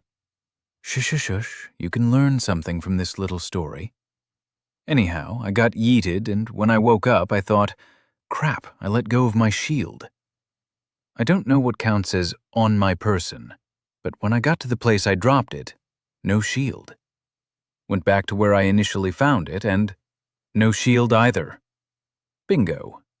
Took it off a corpse to begin with, so I went back to that, and you guessed it, nada, nothing. No respawn for things I pick up from the ground, but if it's on a person, live or undead, yeah, that comes back, because rules don't need to make sense to be followed. Anywho, if some dude had been carrying it, I could have just yoinked another one, since they do respawn with all their gear, but that's just one of the many idiosyncrasies." "What? Why?" Rye groaned, the inside of her head like a swirling thunderstorm. "This isn't another one of your horrible jokes. Why me? Did I do something horrible? Did I disrespect a god in mortal form? Oh gods, I'm stuck in a cautionary tale about hubris and cowardice and... No, I'm not special enough for that. This is horrible. This is the worst." Listening to Elia talk just made the wish to go home all the more powerful. Having to worry about this whole loopy business only added to the hollowness growing in her stomach. She missed out on breakfast, if anybody even served breakfast to undead. They definitely should. Let's focus on getting home, all right? You're the boss. I can't exactly say no, can I? Good. Great. Well, not so great, but now you know what it feels like being me. She sighed wistfully and drank another mouthful of the bowl of respite water. It tasted like berries this time, with a hint of sugar. Tasty. It's been so long. I can barely remember what home looks like. Actually, I don't remember what it looks like at all. Oh gods, is this normal? Am I sick? Now that's the undeath speaking. Probably a side effect of having a rotten brain. Or the repeated decapitations and concussions are at fault. Nah, what can you do? Probably the concussions and decapitations, judging by recent experiences. Losing a head every hour could not be healthy at all. Rai slapped her cheeks to regain focus, chanting her ocean mantra all the way as she discerned a group of 3 men talking somewhere on the first floor. Their mutterings sounded coherent, and her pace quickened as she got close enough to make out entire sentences spoken in the language of her homeland, Empyrean. And I'm telling you, we do it like in 177 and build a wall to starve them out. And then a wall behind us so we don't get ambushed up the rear. The first voice was low, loud, and had an accent so thick she could stir it. A second, puffy voice chimed in. You're an idiot, Tertius, and a double one at that. They're all undead. They don't need no food, no water. And what do you want to make the wall out of? Got an axe, but no carpenter, no engineers, no slaves to carry wood and such. Would take weeks, months, decades. I bet 1,000 souls these guys are planning a coup. Shh, quiet. We are not establishing souls as stakes for a wager, Rai hissed as she rounded the corner, coming face to face with a triplet of Legion soldiers, the smallest at least a head taller than her. Hello, hi, how are you? What are you doing? Rai nervously waved at the 3, the same hallmarks of undeath as her own marring their faces. Their armor marked them as low-ranking troops, and, compared to the officers, those were always known for being loyal, supportive people. Her Da said so. He was a soldier, and so was his father, and therefore it had to be true. They are clearly playing a game of Dungeons and Dragons. I can't believe you don't recognize it. See? They even made their own models out of twigs and pebbles. The rather stout one turned from their extensive model of a castle to her, but a larger one interrupted him before he could get a word out. We're planning a siege. Rai jumped back a bit, the voice just that hair too hard and loud. Oh, apologies, miss. The name's Sextus, soldier of the 41st Legion ever since I've been 12. And this is me, Decurion Tertius. 41st Best Legion! The rather portly soldier bumped fists with the silent one swaddled in his scarf, who flashed a complicated array of signs and... Oh, he was mute. 41st Best Legion, Sextus echoed. The silent one's me mate Alexander, like the famous poet. Come on, after me. 41st Best Legion. 41st Best Legion? Rai was immediately greeted with a riotous clamor, and whatever the hand sign for whoop whoop was, as the 3 broke out into a marching song. It was loud. They smelled as mucky as all undead, but the way they took one look and let her partake in their camaraderie made some of her tenseness bleed away. That was, of course, only if she ignored the riotous laughter echoing inside her head. What a time to remind her that she was odd, that she was different, and would likely never fit in anywhere again. Ever. "Stop laughing, Elia," she hissed. I promised not to interfere when you were fighting, so the least you can do is show some respect and not distract me while trying to mingle. But his name is Sextus! Sextus! Ah, what a child. You said you were planning a siege? She asked. More of an infiltration, actually. The rotund one, who cultivated more of an air of command than the brute and the mute, said. Glenrock Castle blocks the way to Lofton, headed by some lord or knight or what other, with mages, warhounds, and a horde of guards.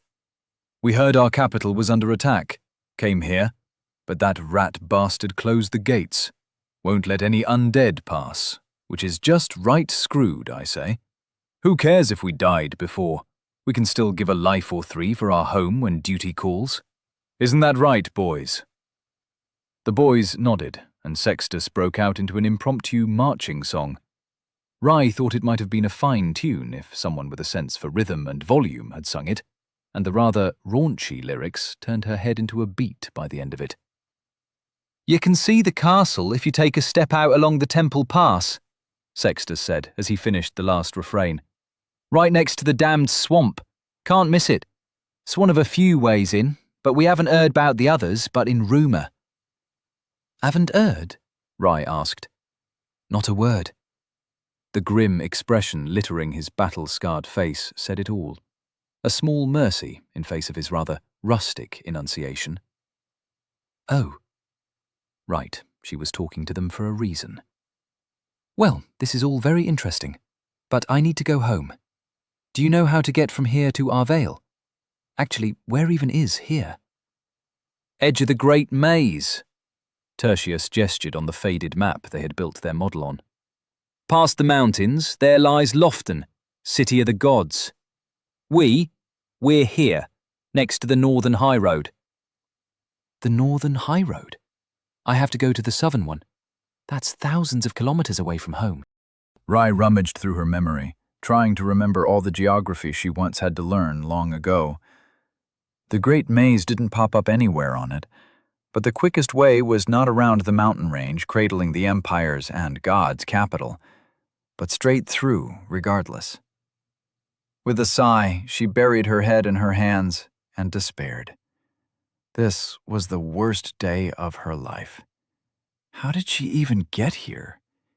Even if she was found to have the mark of undeath, she should have been buried near her hometown, which was south of Lofton by a good bit. Getting this far up north wouldn't have been easy, even on the most direct route. Elia couldn't have walked thousands of miles through a deadly maze. It was just impossible. For the time, she set her mind on idle questions to stave off the encroaching apathy. Don't you need more people for a siege?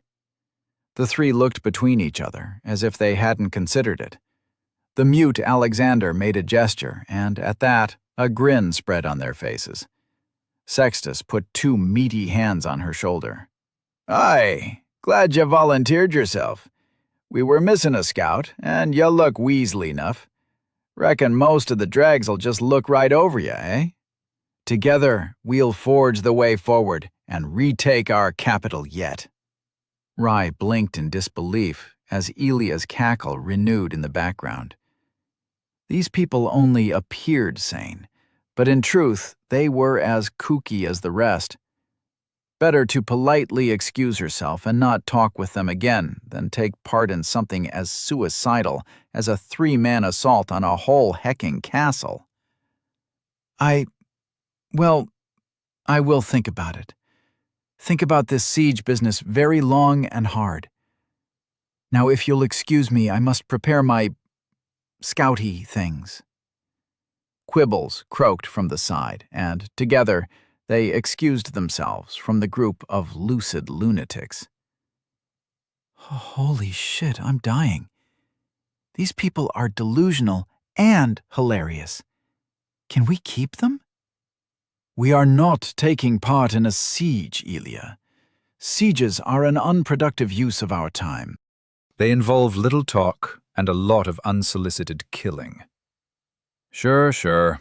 And Rome was built on the back of handshakes and mutually beneficial business deals. Rai somehow got the impression of someone wiping a tear from their eye. Hey, at least we're making friends, right? That set Elia off on another bout of laughter as Rai grumbled on her way to the next person. They couldn't all be terminally insane. There had to be at least a single reasonable person among them. The bedsheet dress was just not doing it for Rai. It was dirty, it constantly slipped down her shoulders, and worst of all, it didn't technically belong to her and was borrowed without permission. The belt with 2 pouches containing shards and about 30 pebbles. Who needed so many of them, and why? In one, and a now sufficiently moisturized toad, thanks to her care, in the other, was the last line of defense in the fight for her decency. A sorry state for any true civilized citizen of the Empire. The torn mail and padding was gone, and she almost felt regret. Instead, she let Elia convince herself to at least peruse the merchant's assorted wares. He had everything, from weapons and armors to jars of bugs, salt, and ground herbs. Lavender, black poppy, spikeweed, crib's rest. She made a mental note to find out how much an undead differed from a live human. They could still bleed, but, as an example, could they catch a fever? Could they heal wounds without the miracle water? Could they get pregnant? She poked the merchant.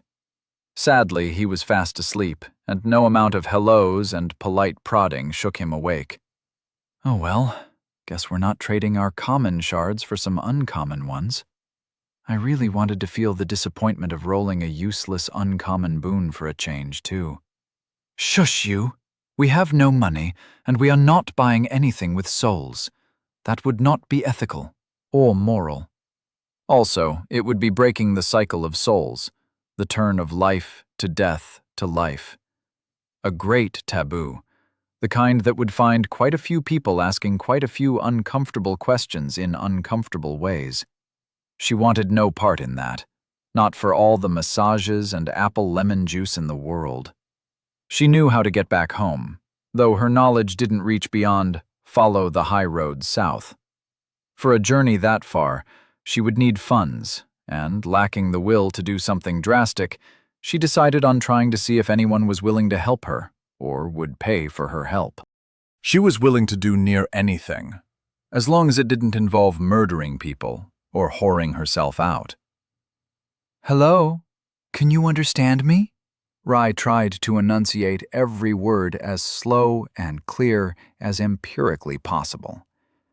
This pygmy woman could talk, which truly came as a surprise, but like so many others, spoke in some barbarous tongue.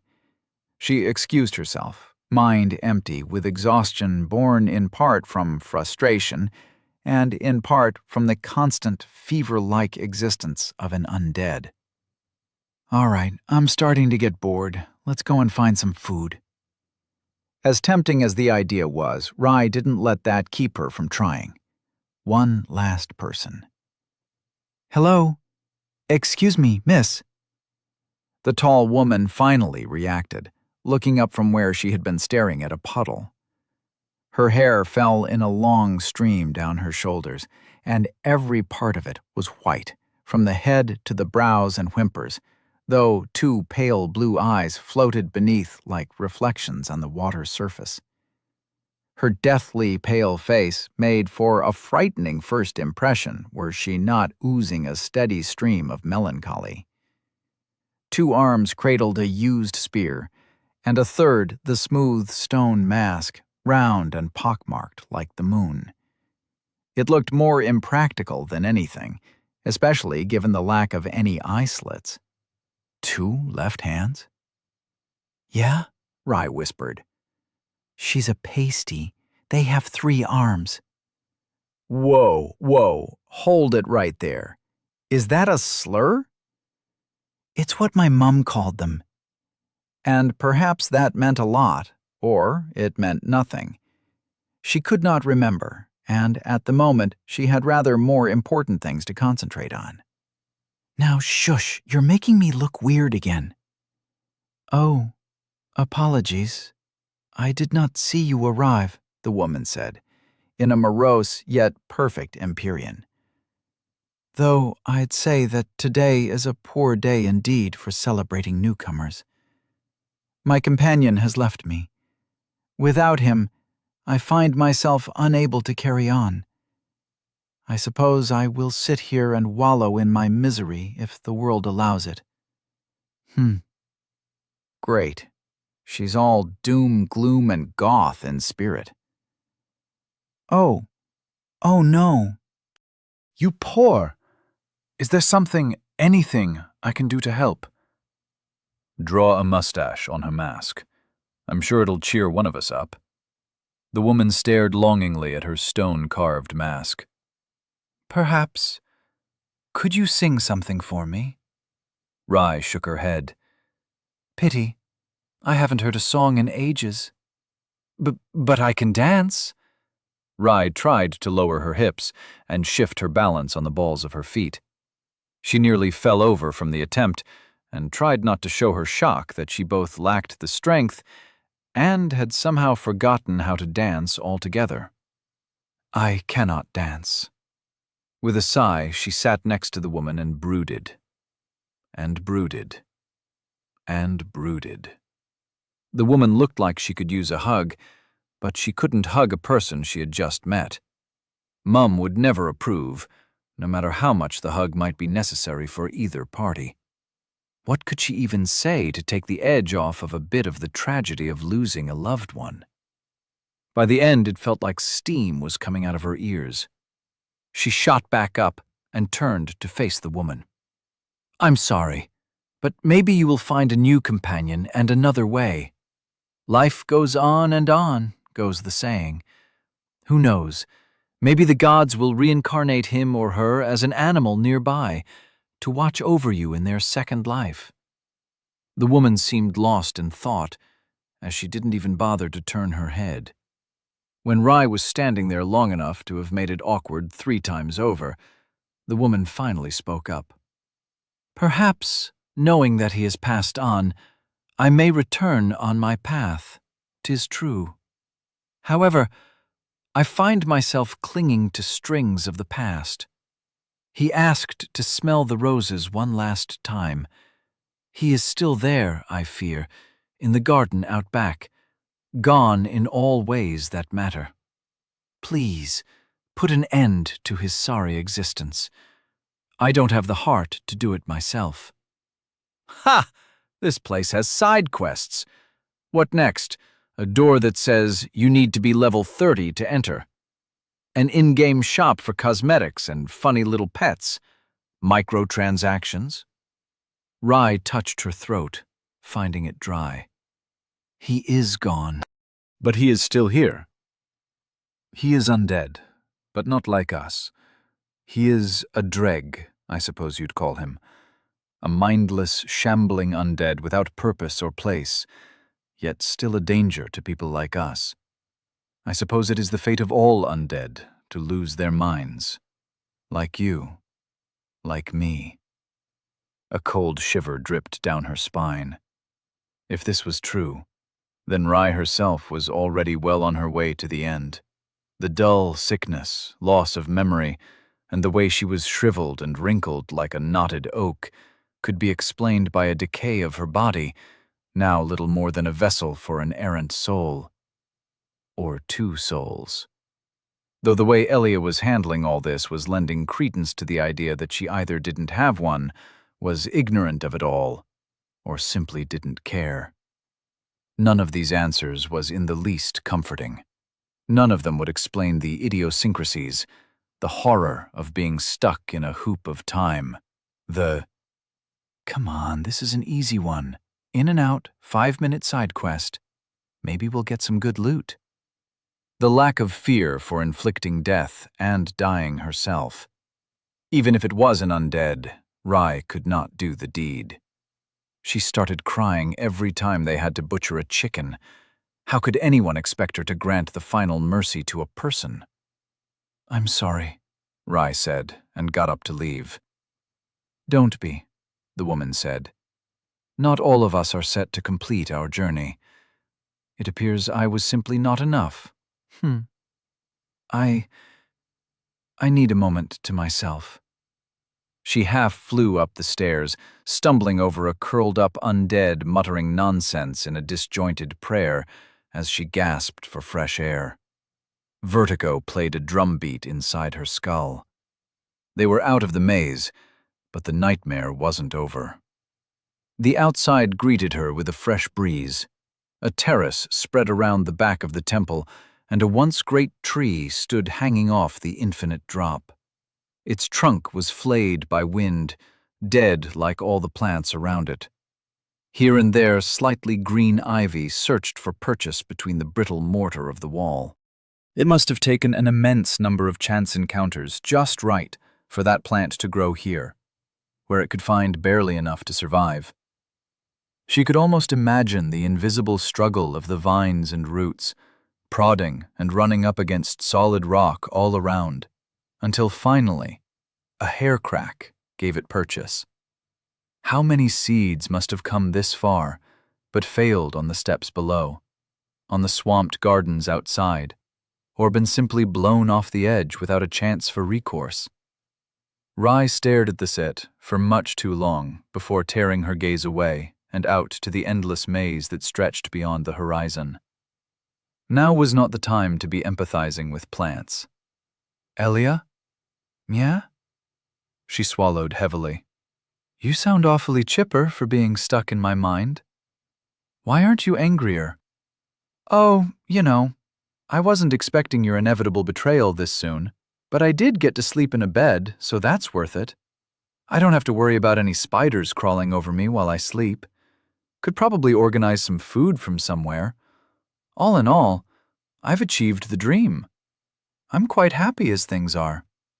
There was a pause, interrupted only by a gust of wind and an awkward cough. "Also, I might be in need of a major vacation. A break from all the everything.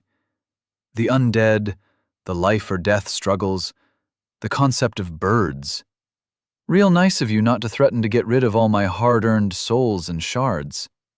If living inside your head every now and then is the price to pay for this life, then I sure as hell am not gonna skimp out. Not being inside that god-awful maze is the life. Everything else is dressing." Rye's guilt for trapping Elia didn't fade. Not much. Who knew? Maybe she'd be insane too if their roles had been reversed. Still, no matter how much she wanted to believe her, there was always a nagging feeling that Elia was lying, or at least withholding a part of the story. It just seemed like so little to desire. She chose not to dig further. "I see." She took in a deep breath. "Are you responsible for possessing my body? I'm not the one who's responsible for landing me inside you, that maze, or this depressing medieval zombie apocalypse shit. That dirt's on God's hands, or whatever bitter architect decided it would be fun to make an escape room the size of Texas and fill it with every hostile intention the world could cook up. This isn't the afterlife I was dragged to church for." The answer was delivered with a familiar bitterness that spoke of honesty, Rye hoped. "You aren't, then. I didn't want this either, and you just want revenge." She hemmed and hawed, head tilting back and forth. "You're not a bad person, just unlucky. Grown up under bad circumstances." Rye. "No, you listen to me. Let me help you. Get you your own body, fix your bad attitude, your murderiness, and all those weird words you keep on using. I don't know how I'll help you do it, but I promise I will." Rye left. "Education, that's all you need. The pen cuts as deep as any sword, and violence is a last resort. Take me as a good example to follow. I'm happy to exhaust every other option before I even think about taking up arms. Don't you worry, I'll make a good, civilized person out of you yet. And then you can help me get home, and everyone will be happy." Rye. "Dodge!" Rye jumped in place, which was not an effective measure for dodging the spear thrust coming from her left. She fell to the ground, clutching the oddly wet side of her stomach. Her hand came back nearly black with blood. Then the pain hit, and she screamed. Her right arm moved on its own, scrabbling for a rock to throw at her assailant, but the blinding pain caused her to convulse, the stone to miss, and her assailant to gain an easy kill. A second stab grated along the vertebra of her neck as darkness crept in, until it was all she could see, feel, or hear. You have died. You have lost. Soul times 11,176. You have lost. Bone shard, common, times 9. You have lost. Bone shard, uncommon, times 6. Chapter 12. Constitution spells friendship. You're ruining my vacation here. Rye was curled into a ball on the floor, filthy and back in her ragged bits of armor once again. Opening her eyes entailed accepting reality, and reality was decidedly unfun. Next time, listen to me when I say dodge. Or is letting yourself get stabbed also a part of your so-called civilized behavior? Time until lost items and souls dissipate. 15 minutes. The ethereal smoke didn't care about her feelings, wafting in front of her face even through her eyelids. Neither did her barbarian companion. Get up. But she didn't want to. You can sulk later, Rye. But she was feeling horrible right now, and later would come later. You lost a lot of souls just when we found out what they are used for, and bone shards. I owe you a boon, but you can't cash in on it when you let us both go broke. That was fair. True. A good appeal to logic. Rye was not feeling logical, not right now. Dying hurt too much. Undead? A silky voice asked. Does thou require aid? Rye opened her eyes a crack. The attendant stood over her, hands clasped, and with a tinge of worry on her face. She couldn't just keep lying here, not when someone was watching. Time until lost items and souls dissipate. 13 minutes. Finally. Now go get that bread. I'll get up under one condition. Her throat felt dry again. I need a hug. Certainly. A pair of lightly jingling arms enveloped Rye. The attendant's embrace was warm and caring, washing away the mental fog and worries. She leaned into the embrace. Perhaps she enjoyed it a little too long. The attendant smelled wonderful. Time until lost items and souls dissipate. 8 minutes. They separated with a sniffle, leaving a Rye-shaped imprint of blood on the attendant's clothing. Sorry. Don't be. Mail is surprisingly simple to clean.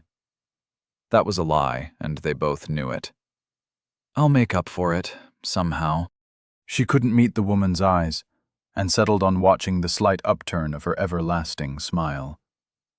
Does thou possess the breath of Menses? Menses? Rye asked. Perhaps you know it under another name? The Grey Order, the Blessing of Uovis, Hansarp's discerning vapor. Close enough. Rye nodded. Don't remember who I learned it from, but I have it. Very well. If thou art willing to listen, I ask thee to peer within the depths inside me. Is that a euphemism? Sorry, is that a euphemism? Rye asked at the same time. They looked at each other for an awkward moment. The attendant lifted her up, but only insofar until Rye settled into a kneel by herself. Offer thy hand, and let me search wherein thy path shall flow. She did, and the world turned dim, as if she had just rolled a bone dice for a boon, until the focus was only on the attendant and herself. A gentle, warm glow radiated from where they held hands. Now breathe, and see what you are, what you were, what you may yet become. Rye did, and the fog arrayed itself into a completely unfamiliar set of lines. Name, Rye. Age, 23. Soul count. Time 0. 11,176. Bone shards. Common. Time 0. 9. Uncommon. Time 0. 6. Undead curse mark. Quelled. Greatly diminishes soul. Moderately diminishes body. Slightly diminishes sense and mind. Vessels. Body. Your body is weak, like a sickly human. Sense. Your sense is slightly worse than the average human's. Mind. Your mind is above the average human's. Spirit. Your spirit is pitifully weak, like that of an unlearned child. Boons. 1. Empty. Rai stared at the panels in wonder. They had so much color, so advanced, so wow. No. The attendant's voice came like a distant ring of a bell. This is the depth of thy soul, as represented by a string of breath. Though it differs for us all, thou canst now discern thy fate with ease. No. Within thy bosom, 2 receptacles for the soul.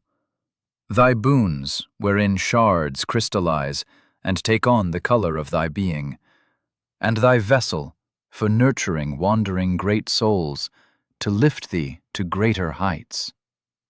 No, fuck, shit, ass, humus, god fucking damn it. Rai ummed with increasing nervousness as Ilya exploded into an avalanche of expletives in the background. This doesn't look like my breath at all. I only know about the boon part. No one told me I could level up. I lost so many souls, hundreds of thousands, millions. Rai tried to focus on the barely moving lips of the attendant, learning a heap of new words from both ends. It has been some time, then, since thou hast learned thy breath. As an undead, thou yearns for souls, and souls yearn for thee. Thou art a vessel for 4 facets, each in turn strengthening themselves and another. Thy body builds thy sense, thy mind, thy mind, thy spirit, thy body. She offered a hand, and a shining object floated out of her pocket. Quibbles looked like he had been in the middle of a nap, and an object like liquid flame, or perhaps flaming liquid, glowed where his stomach was. Quibbles, stop eating my shit! Did he eat something important? The attendant was somewhat hampered in her speech as she rotated the rotund individual with her mind. To his credit, Quibbles didn't make a single peep. He was a dignified toad, rotating on his own terms. Squish him! Mr. Toad, sir? Rai asked, though she didn't feel her mouth move. Could you perhaps give up what you have swallowed? I promise to feed you any tasty-looking insects we find on our way. The rotating toad hung listlessly in the air for a minute. Then he opened his mouth, and the light flowed out of it. It was an ethereal color, a light shade of red with dancing white swirls on the inside. It felt mesmerizing, so much that she barely noticed her finger touching it. It was warm. "I is a great soul," the attendant said with a schooled face. "Souls are the energy of all life, yet a strong soul carries great power and will distinct enough to share with thee. I will boop this." As Ilya possessed an arm and used her psychometry on the soul, another window of haze layered itself over the others. Soul of the forlorn giant. Soul of the forlorn giant. It is said that the giants of Morgenthau are a violent and uncaring folk, yet one found friendship with a misbegotten false serpent can be crushed in hand for a large amount of souls. This is a soul? Rai asked, finding its weight more than she could handle, even though it floated on its own. What if she dropped it? Would it break? Rather, would it die? It is, and thou wast blessed with a most wondrous boon. However, not all things are revealed so easily. She smoothly blew the smoke away, feeling like a dew-laden breeze on Rai's cheeks. With a flourish and a blessing, I may yet find within it hidden strength for thee to ingurgitate. The smoke rearranged itself once more. Soul of the Forlorn Giant, uncommon, 0/4,000. Moderate increase to constitution, 0/. Moderate increase to strength. Numbers. Words, even. Rai still had no clue what this all meant, but when the attendant leaned down close enough that she could feel her breath, she was half inclined to think this was all a dream. Does thou wish to accept this soul, for all its flaws and worths, and nurture it within thine bosom? Yes, yes! Level up! Come on! Rai blinked herself out of the enchanting moment, doubts forming at the edge of her awareness. Before she could voice them, her hand moved at blinding speed and grabbed the soul. She watched in half horror, half incomprehension, as it dissolved along her arm and swam up through her nose before settling into her chest. Vessels. Soul of the Forlorn Giant, uncommon. Your body is weak, like a sickly human adult. 0/4,000. Moderate increase to constitution. 0/????? Moderate increase to strength. Your sense is slightly worse than the average human. Your mind is above the average human. Your soul is weak, like that of an unlearned child. Feed these souls a score of sovereignless ones, and thou shalt grow to withstand the hardship of thy holy pilgrimage. For thou art undead, and a vessel to hold within thyself those forlorn souls which cannot find their way to Lofton. More souls? We need more souls. Rai, ditch this frivolous hug dispenser and get our souls. Shh, quiet you. I am? They can't? But that's horrible. If they can't return to our gods, then that means no cycle of life and death and rebirth. Her mouth was going 1,000,000 kilometers an hour, even as she stood staring at the ground. It was the only part of her world that wasn't spinning. Would that explain all the undead? It would, wouldn't it? But... The attendant put a single finger on Rai's lips, causing unsung panic to rise as a rosy tint on her face. In truth, the cycle of souls has already ground to a halt. The age of gods wanes, a cup leaking through cracks drop by sorrowful drop. No longer do souls return to our gods and the grail of ages upon death. No longer have they the strength to protect all humankind from the dark forest, encroaching upon our lands by the day. Time until lost items and souls dissipate. 3 minutes. All right, screw this. I'm getting those souls myself. As it turns out, having 2 minds tearing one body in different directions didn't end well for either side. Elia possessed a leg and found a surprise challenge in just trying to stand. She fell forward with a surprised squeak into the waiting arms of the attendant. Get up! Come on! You can snuggle or do whatever you want with the pretty woman later. Will you stop? She's saying some important... Hey, that tickles! Ah! Rai whispered as he extricated herself from her compromising position. Elia yanking on a different limb every second to get her to move. To outsiders, it must have looked like a particularly poor puppeteer was pulling her off stage after a performance gone awry. Thank you for your help. I'll come back, I swear.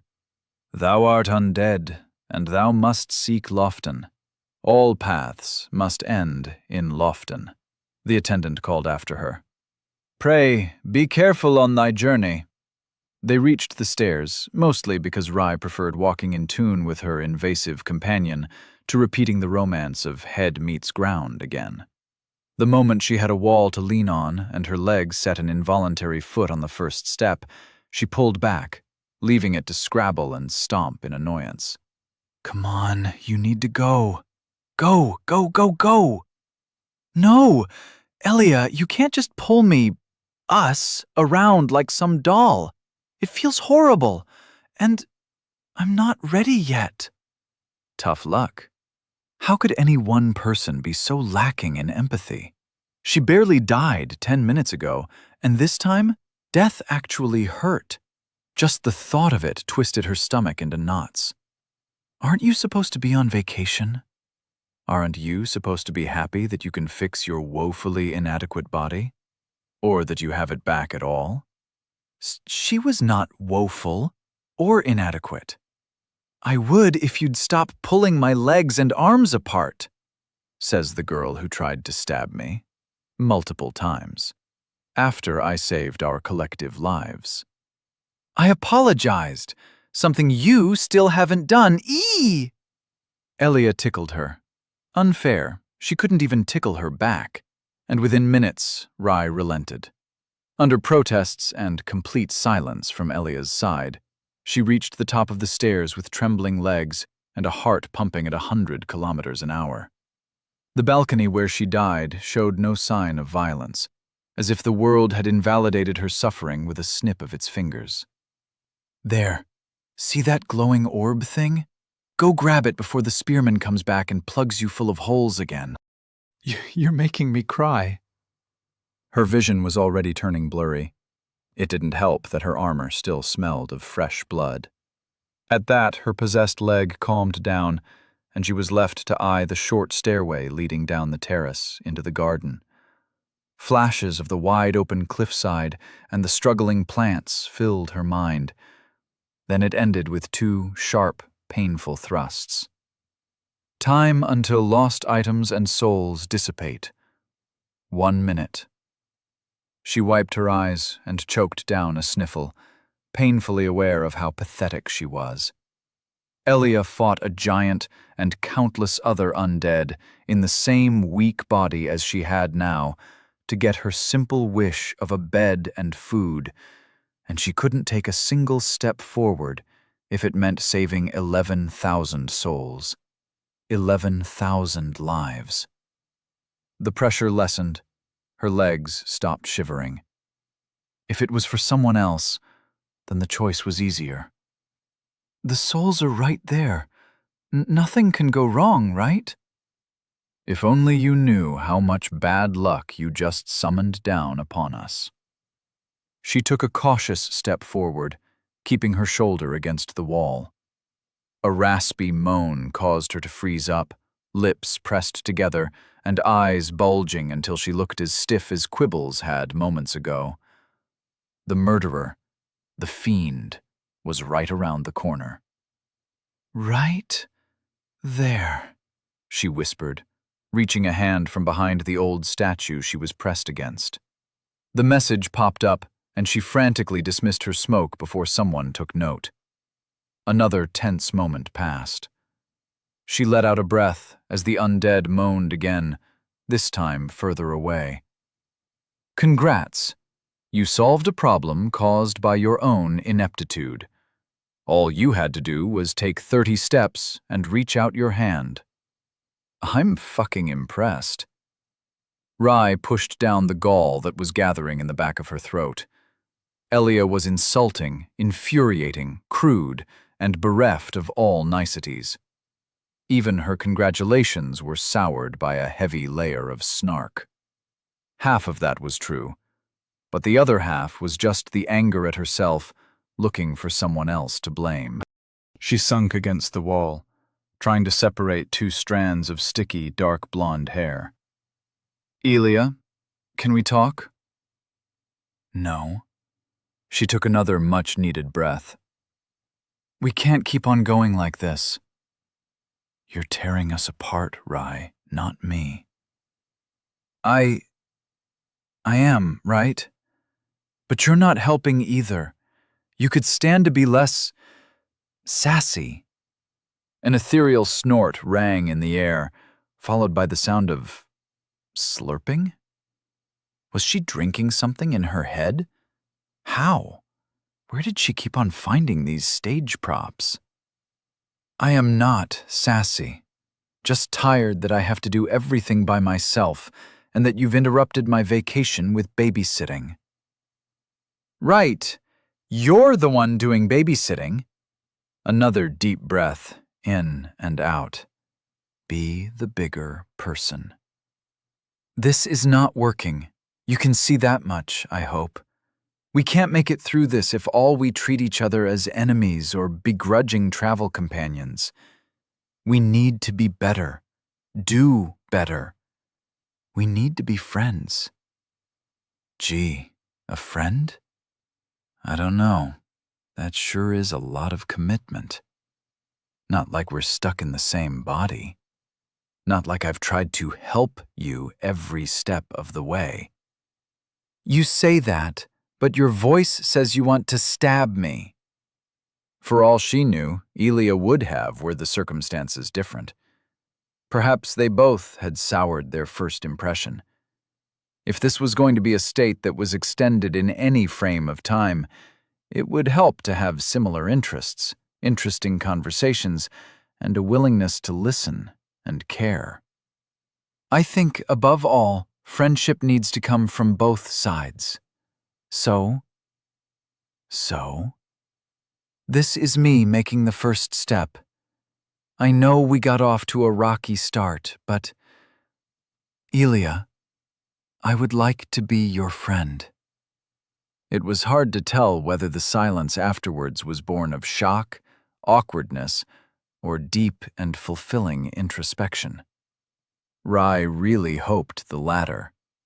Even if they did become friends, sharing a body was not going to be easy once they returned to normal, day-to-day life. No, especially because they shared a body, there would be conflict. Pain, too. But in a strange land, with a strange prophecy proclaiming undead, the outcasts of society, as carriers of the last embers of civilization and destined to meet their fate in the city of the gods, a friend tagging along would be nice. She was certain that alone, she would not be enough. "You're being awfully serious. If there's a thing I hate, it's serious."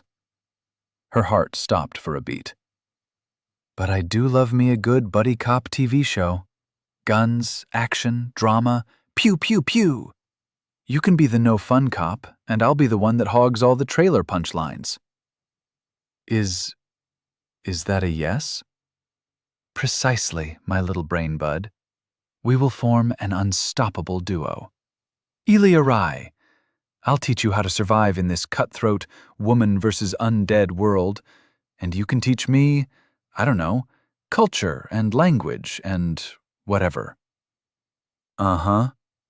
Rai had no idea if she would ever get used to this, if this level of weirdness was par for the course.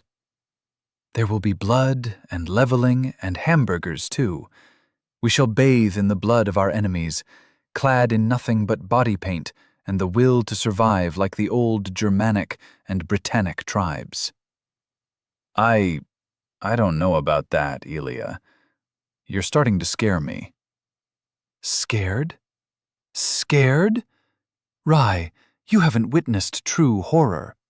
We just beat level 1 of this goddamned stupid world." "No, we just finished the tutorial level." "But don't worry. Together, we will learn to brave every challenge, every wretched foe thrown against us, and they shall break like uncooked spaghetti." Rai chuckled nervously. Spaghetti was a funny-sounding word. And for the first lesson in my infinite repertoire of tricks... Oh, fuck. Dodge! Rye had just enough time to wipe the lingering wetness from her eyes before an unwelcome figure stood on the stairs next to her, holding a spear and staring with muddled eyes. Oh no. You have died. You didn't even try to dodge. Disbelief oozed from every pore of Elia's voice. When in threat of dying, Rye had a remarkably easy time of freezing up and letting death take her.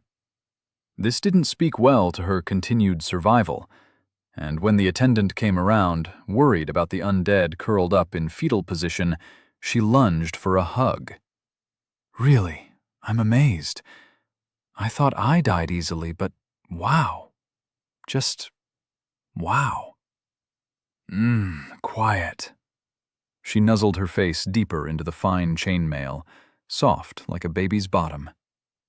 It was easier to hide her tears this way, and her anger. Anger that she made the same mistake twice. Anger that where Elia made it look easy to dodge and weave between strikes, she had the mental fortitude of a day-old kit and the self-preservation instincts of a particularly delicate flower. The gentle strokes of the servant, whose name she didn't even know, were dulled through her helmet, but soothe her they did regardless. She wanted another bath. Come on, brain bud, get up. You survived 2 deaths. What's a few more? 5 more minutes, she mumbled. Sure, 5-minute break. And then we get the souls and start buffing up. To her infinite regret, 5 minutes had the audacity to pass. Rye got up, surprising even herself with how little she was shaking. One look at the attendant's inviting smile was all it took for her thoughts to be tugged away from fear and back towards embarrassment. Sorry for getting you all dirty again, and thank you for the hug, miss.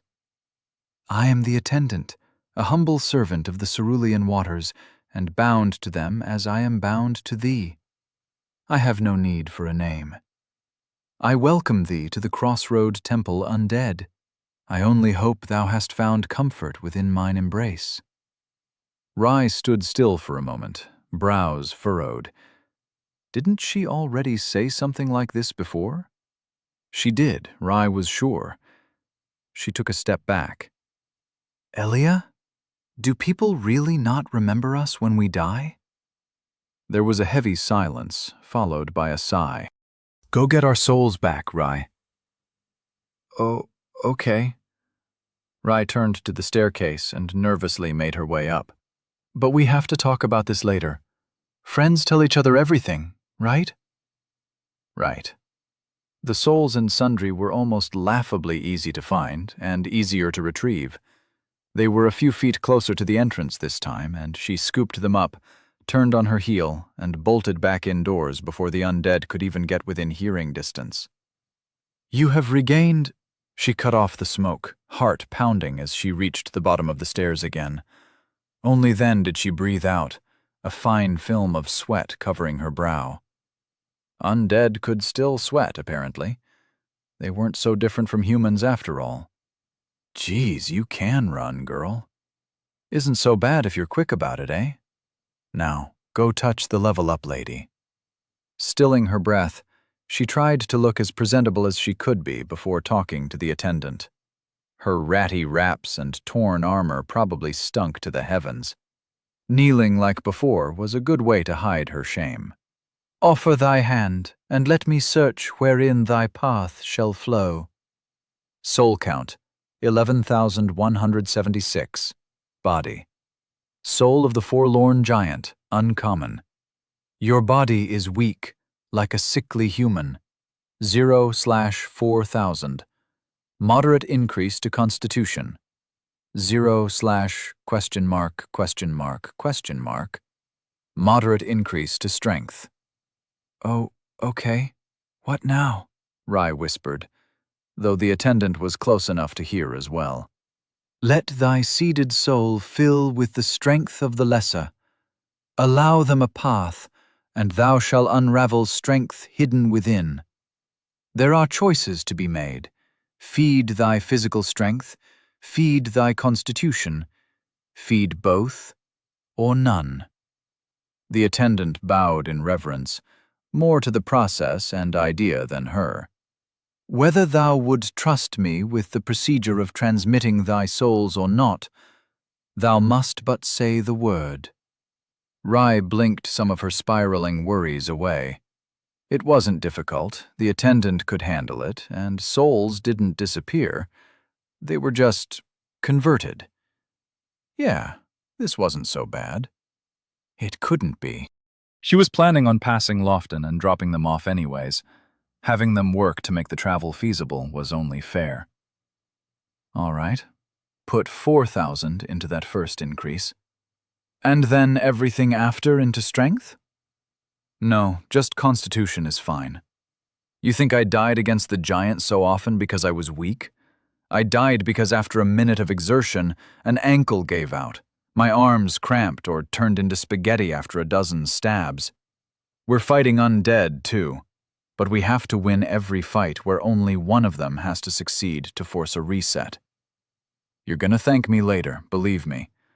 Constitution is worth it, especially if you want to wear armor, which we will also have to buy, because nobody we fight has anything fitting for your height. Tell me about it, Rai whispered, then turned to the attendant. 4,000 souls into my constitution, please. A flow of wispy light exchanged between their hands as a notable change grew throughout her body. Her breath came deep, clear, and without a rasp. The humming fatigue in her joints melted away, and some of the feverishness disappeared as if it had never been. Soul count, 7,176. Body. Soul of the forlorn giant, uncommon. Your body is weak, like a sickly human. You have the constitution of an athletic adult human. 4,000 over 4,000. Moderate increase to constitution. 0 over dot. Moderate increase to strength.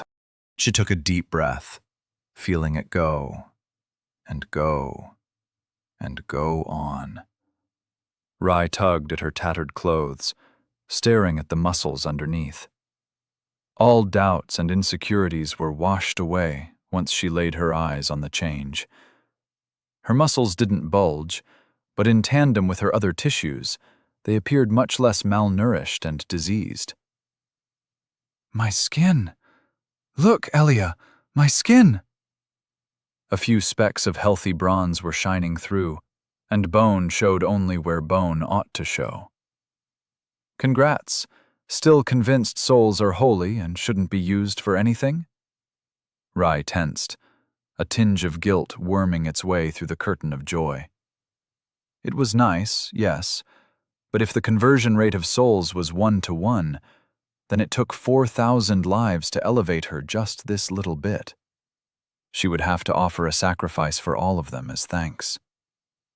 Well, they are technically still inside me. I can still take them to the gods and hope they will, I don't know, reincarnate them? Elia let out a derisive snort. Is there anything you'd like to say, friend? Just that you've fallen for the oldest trick in Hollywood history. Trick? The oldest trick. Quests, prophecies, weird level-up magic. Wake up, Rai. They're grooming you to be their dedicated errand girl. You'll see. Soon you're going to stumble upon a quirky mentor who'll teach you the secrets of the world, only to mysteriously disappear or get tragically murked because old men toting wands and wisdom attracts murderous master plans like cheese does the lactose intolerant. Rai smiled, finding pleasure in the simple act of breathing. That was a very long sentence, and I understood not one bit. Now come on, let us trade in some soul. Bone shards. Bone shards. You didn't forget that the next one is mine, have you? Of course not, my silly little friend. It's time to buy you some real equipment. Might even sell the broken sword and shield. Where'd you put them? Rai thought back her own first death. I forgot them in our room. Does that mean they're gone now? Yep. Lost in the cracks of time. Shame about the shield. Oh well. It was high time to get you a new weapon anyways. And we'd trade with what? Souls? Rai crossed her arms in protest. No, not with me. Damn it, Rai. Money doesn't just disappear when you spend it, it stays in the economy. And the economy is a cycle. She stood in silent, awkward contemplation. Okay, just this once, I will close an eye or two, even if I feel like you're trying to manipulate me. That's what friends do. Looking out for you, Rai. Now we can finally get a new sword, shield, armor, and stuff. Oh, and new clothes. Food. Boots. Chapter 13. The man formerly known as Harris. This time the merchant was awake, owing most likely to the fact that Rai did not sleep after returning from death. Physical exhaustion was a trivial concern. A single sip of the water from the checkpoint bowl made sure of that. And in hindsight, it did seem silly for an undead to require any sleep at all. Or maybe it wasn't that unusual, given how mental fatigue could build up even without heavy exertion. However, Rai never once saw the sky grow dim, and they had been out for more than a day before reaching the temple, too. Their inner sundials possibly gave a rhythm to those undead who did sleep. Rai walked up to the scattered merchant's stall, feigning disinterest. Oh, she would buy something for sure, but the undead merchant didn't need to know. Every trick in the book was valid when confronting his ilk. Merchants had no souls, as was commonly known.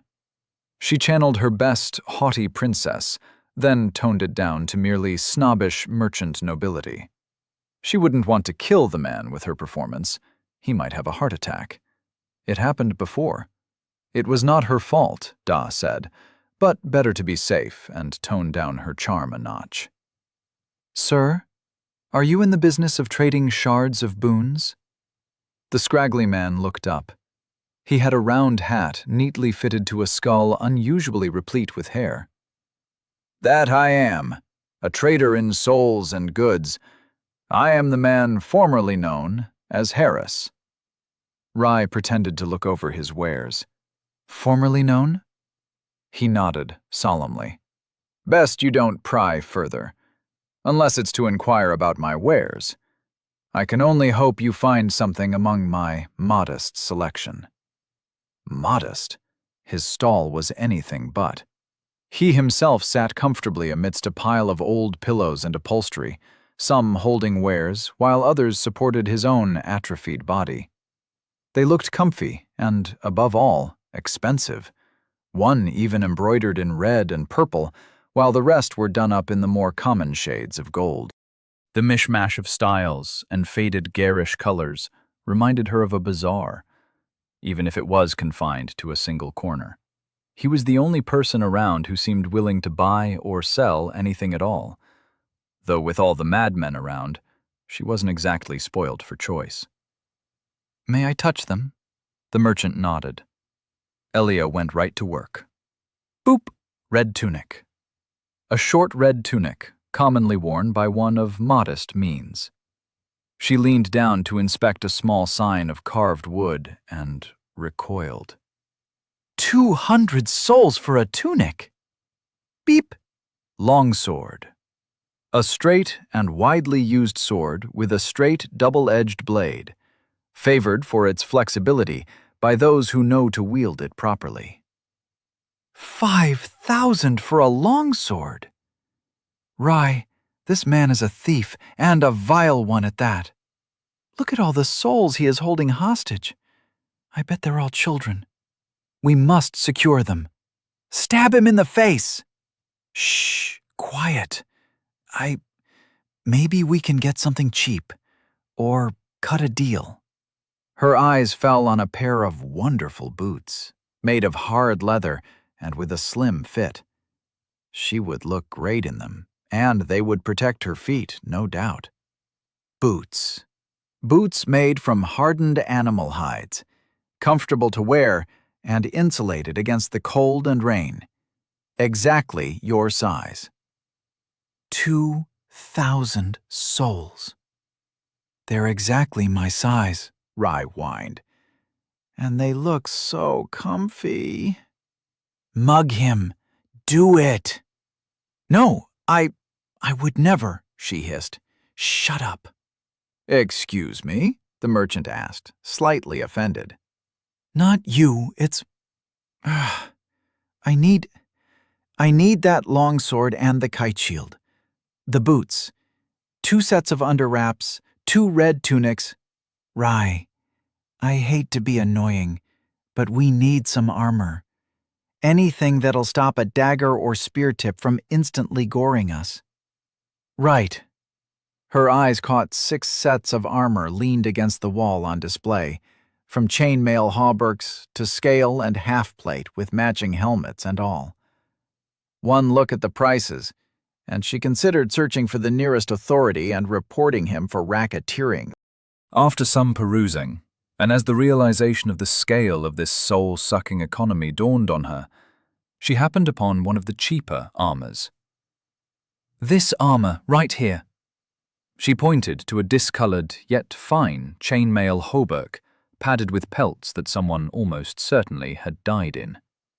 It protected her torso, upper legs and arms, as well as her neck. At 5,000 souls, she could probably haggle the total down by a bit. Are those dried fruits? Food! Get his fruits, now! And a bag of fruits. Rye had to admit, she was in a breakfasting mood as well, feeling somewhat peckish after dining on nothing but flavoured water. She was feeling many things. Foremost, that this man didn't care about what she needed, just that he got paid. Cruel and heartless, like any person that made a living by extorting souls. He had a look of greed about him, an overly defined jaw mixed with the long and pale limbs of the strange folk living to the far, far east. And he smelled of ick, of snails and dye, caustic soap and dead leather. "Are you from Morefurt?" she asked. The man did not appear surprised. "What's it matter to you?" "What it matters? Well, I thought, you looked a bit like... Is it still the year 576 of our holy empire?" The man looked up at her from where he was adjusting a dagger and chuckled.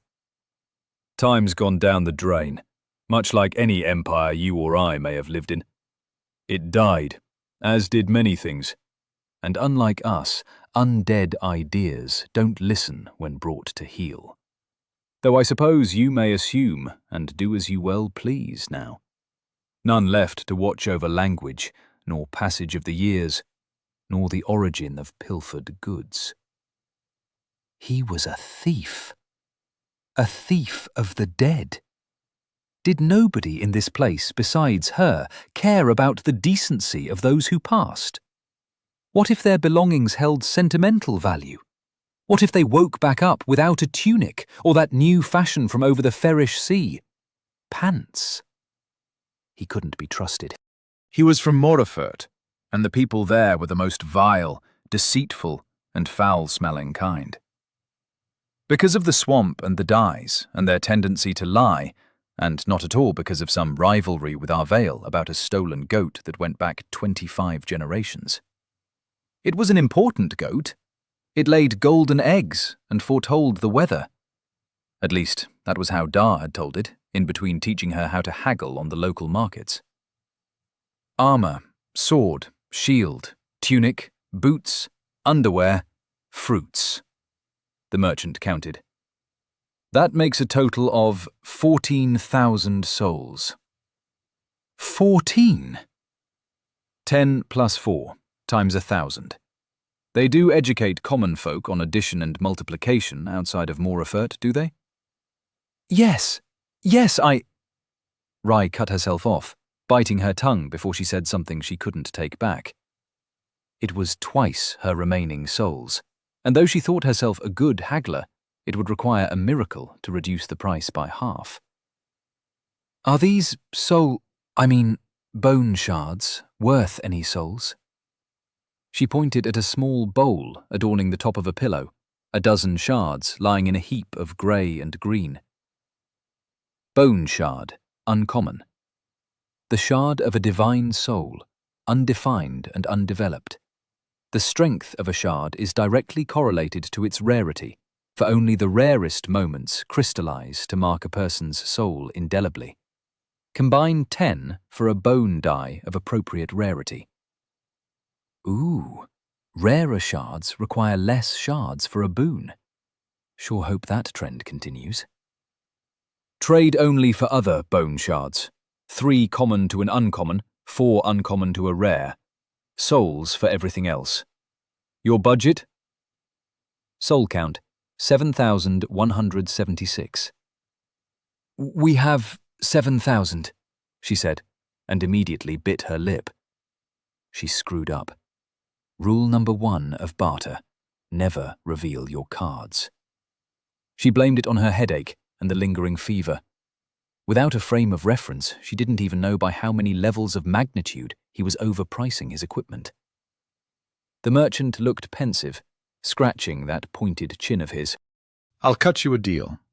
Instead of the sword, take this hatchet here, plus this soldier's armor." He offered her another one of the cheaper armors.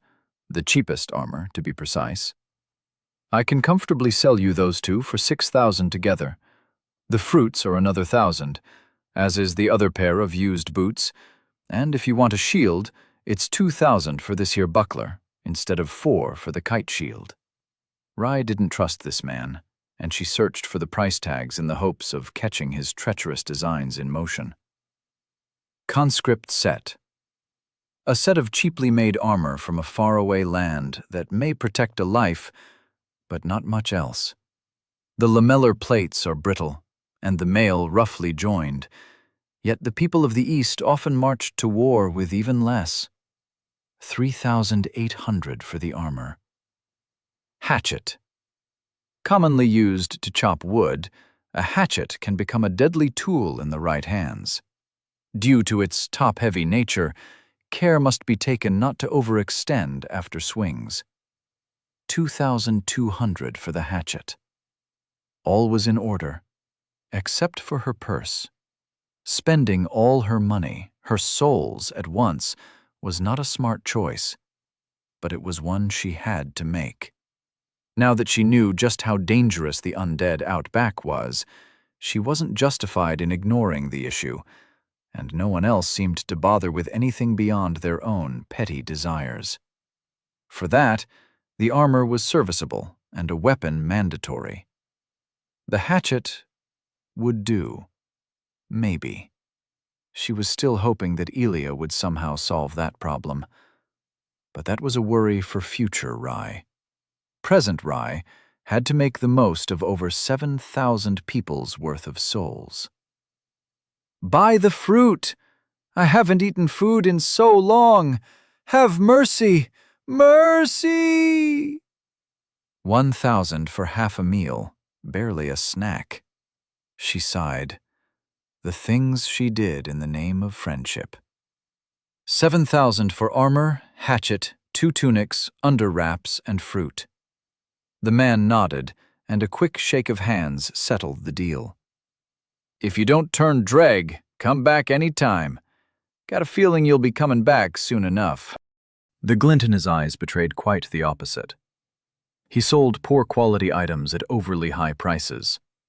Then, when the person died, he took the gear off their corpses and sold them to another. It all made sense now. And then she saw his legs and realized they were charred up to the knee, blackened stumps without feet. Harris the merchant was crippled. He would have had no other choice than to sit here and barter for his dear life, even if he wanted to fulfill his duty as an undead. Not a thief, but a redistributor of scavenged goods sat in front of her, one whose life was held up entirely by the willingness of others to trade with him. and Rai had thought he was selfish. She was a horrible person, the worst. The embarrassment, the guilt and shame filled her thoughts with an uncomfortable buzz, though that was an order of magnitude less than what she was setting out to do. Everything would be fine. The undead outside, companion of the sad, white-haired lady, was a threat not just to herself, but to others. Someone had to do something about it.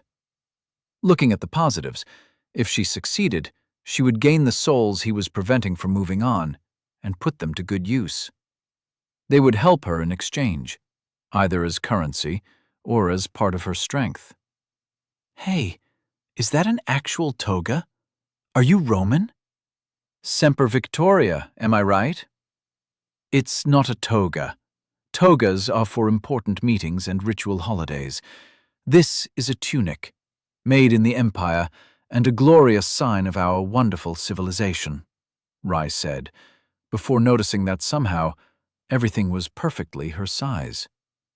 That never happened outside of custom-tailored clothing. The man must have had a boon. I still feel a tad too small for my shoes. Soles. Cool. Now, food. I'm going to implode if I don't get something in my mouth in the next few seconds. Speaking for the both of them there. Take control of my mouth, and I'll feed you. If that's all right with you, Elia. Elia did, ravenous for sustenance with substance. Having to feed her own face while it belonged to someone else, revelatory and most awkward. It turned from awkward to downright mortifying the moment she heard herself moan loud enough that even some of the mindless undead sitting about turned their heads. Honestly, hearing Elia eat made her think she was enjoying an entirely different kind of activity. A vague shape played upon her mind, the hint of a curve, of eyes. But every attempt to give it color or a defined edge only led to a minor headache. Remembering things was hard as an undead. Maybe that too could be fixed with souls. Thoughts for later. At the moment, she had to try and mime to Elia that she wanted to try one too. Elia understood eventually, but she was a thorough chewer. It took her a minute to finish with the disappointingly small fruit, and Rai found out why the moment she regained control and tried on for herself. Oh, this tastes pretty good. This is the stuff. This shit tastes better than sex, on which I am a qualified expert. You could sell these for a kidney and a half in a back alley and still get your door run in by ravenous customers. Wonder what's inside. Oh, wait, I don't have to guess. I have a thing. Sugared apricots. Apricots from the plantations around Lofton, sweetened with red sea snail sugar. The sugar is used in many transmutations and, combined with the sour fruit, offers minor rejuvenatory benefits. Slightly heals wounds over time. Oh, red sugar's a luxury. Explains the price, even if I still think we got overcharged. Rai swallowed, but found her arm paralyzed as she reached for a second helping. We can't eat these like popcorn, Elia said, her voice shaky. This is good. Too important to waste. We might need it later, like the beetles. Don't want to get stuck like in the maze. A fair point. At the moment, the all-healing water was within walking distance. It wouldn't always be that way. All right, I'm going to take a bath first. And then I'll teach you the art of re-deadening the undead. Yeah, that... Do not fret, my dear little procurer of fruit and ambrosia. I shall impart upon you wisdom hardened over 1,000 lifetimes. By the end of our training, you shall be forged into the likeness of a great warrior, a master of puns, and preemptive self-defense. Look forward to it. The twisting knots in her stomach cried to object, but she knew she had to do it. She'd have to live with murdering a murderer, and maybe more after. Dirty work always made its way into her hands. Someone had to do it, and she wasn't quite willing to let Elia take full control just yet. Besides, he was holding souls hostage. Freeing them couldn't be so bad, right? The temple was quiet, but for the clamor of the 3 soldiers above. Rai sat on a stair, listening intently to her hand, which Elia had possessed, miming a talking sock puppet. Rai gave her best to settle into the mindset of a good student, which meant to trust the teacher, listen to everything said, and make notes. Lacking paper, she just hoped the lesson wouldn't drag on for longer than she could memorize. Okay, first lesson of the day, initiative is king. Initiative is king? Yes. Assume this. You find a soldier walking down a corridor. You step into a shadow, wait for them to pass, and take a stab at their neck. Best case, your enemy dies. Next best case, they are wounded, crippled even, and you're right in range for a follow-up strike. Hit 'em with the ol' 1-2. Hit 'em with the ol' 1-2, Rai muttered, tracing imaginary notes in the palm of her hand. And the worst case? Worst case, they stab you back. But when has that stopped anyone? Rai chose not to interject that many dead people would disagree if they could. I'm going to fight the undead, the dreg who killed me, the murderer with the spear, the lost friend of our 3-armed lady. Any advice for him specifically? Who? Oh, the side quest. Yeah, without an ambush, you'll need to get past his reach. Second lesson. Reach is queen. Superior reach means you can safely poke without fear of being poked in return, as long as you don't screw up your position horribly. Thereby, positioning in relation to your own and your enemy's reach is a prince. And let us not forget, speed is a princess, strength is a jack, and I think I lost my metaphor. You get the gist. Okay, so fighting involves a bunch of royalty. No, wait, that's just a hierarchy, like in a card game. Okay, I think I can remember that. Idly, she scratched at her cheek. She'd probably have to take a bath afterwards again. But no, she shouldn't think like that. She was about to take a life. It deserved more attention than a wandering acknowledgement. So, what happens if I don't strike first? Then you better not get hit. But what if I get hit? Like, right here. She pointed to the side of her belly, a phantom ache pulsing once where she was stabbed a lifetime ago. That's why you have armor. Sheesh, don't make me spell it out for you. Yes, O wise teacher. Would the wise master kindly tell me what to do if I get wounded? Getting cut hurts. Getting stabbed more. I know. Startled, Rai waited for Elia to recollect her mind. I know. If you get stabbed, leave it at that and act. Getting shanked hurts, even through chainmail, but you know what? You can either succumb to your owie, lie down and die, or you can retake the initiative, or run to fight another day. Now, let's dunk this dweeb. Oh, okay. A big clump got half stuck in her throat. I can do this. I can do this. She waited behind a statue that marked her last point of death, waiting for the rasping breath of her enemy to come closer. The statue depicted Ruthe, god of peace, and she was well aware of the irony.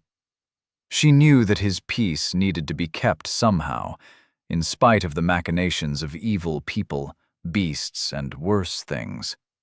She just never expected to play the keeper. This three-armed dreg, he had to be evil. Cold, plodding steps ascended the stairway round the corner. A moan, then a sound like wind whistling through a crack in the wall. Wait for it. Wait for it. The face of the undead came into view. The same spherical stone mask crowned his head, and beneath his yellowed clothing the jingle of mail rang clear in the crispy air. One of his two right arms clutched a well-used spear, two winged spurs threatening to tear the calves from anyone foolish enough to think they could dodge a simple thrust. In the left, he held nothing, and that was her only saving grace in this horrible situation. Now! With a cry that would have made every warrior avert their eyes in shame, Rai jumped out of her hiding spot and flailed her axe towards the undead. It chipped the mask, more a helmet as it covered every part but the nape. It was quite a poor strike. The undead turned, and Rai had moments to notice that with the twisting motion, the spear was already well on its way. Closing her eyes was a very poor choice of defense, and the kind of reflex that got her killed the previous 2 times. This time, she stared bravely as the incoming spear punched through her face. "Why didn't you dodge?" You have died. You have lost. Soul times 176. You have lost.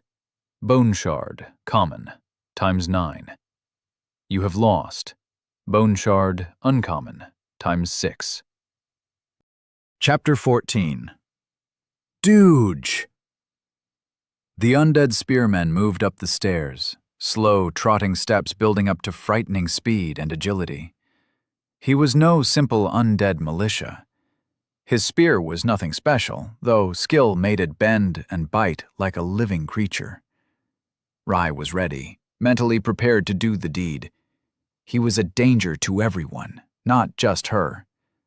This wasn't murder. This was a community service. She took one step, right onto a sharp rock, and yelped, advantage of initiative and surprise slipping from her grasp like sand.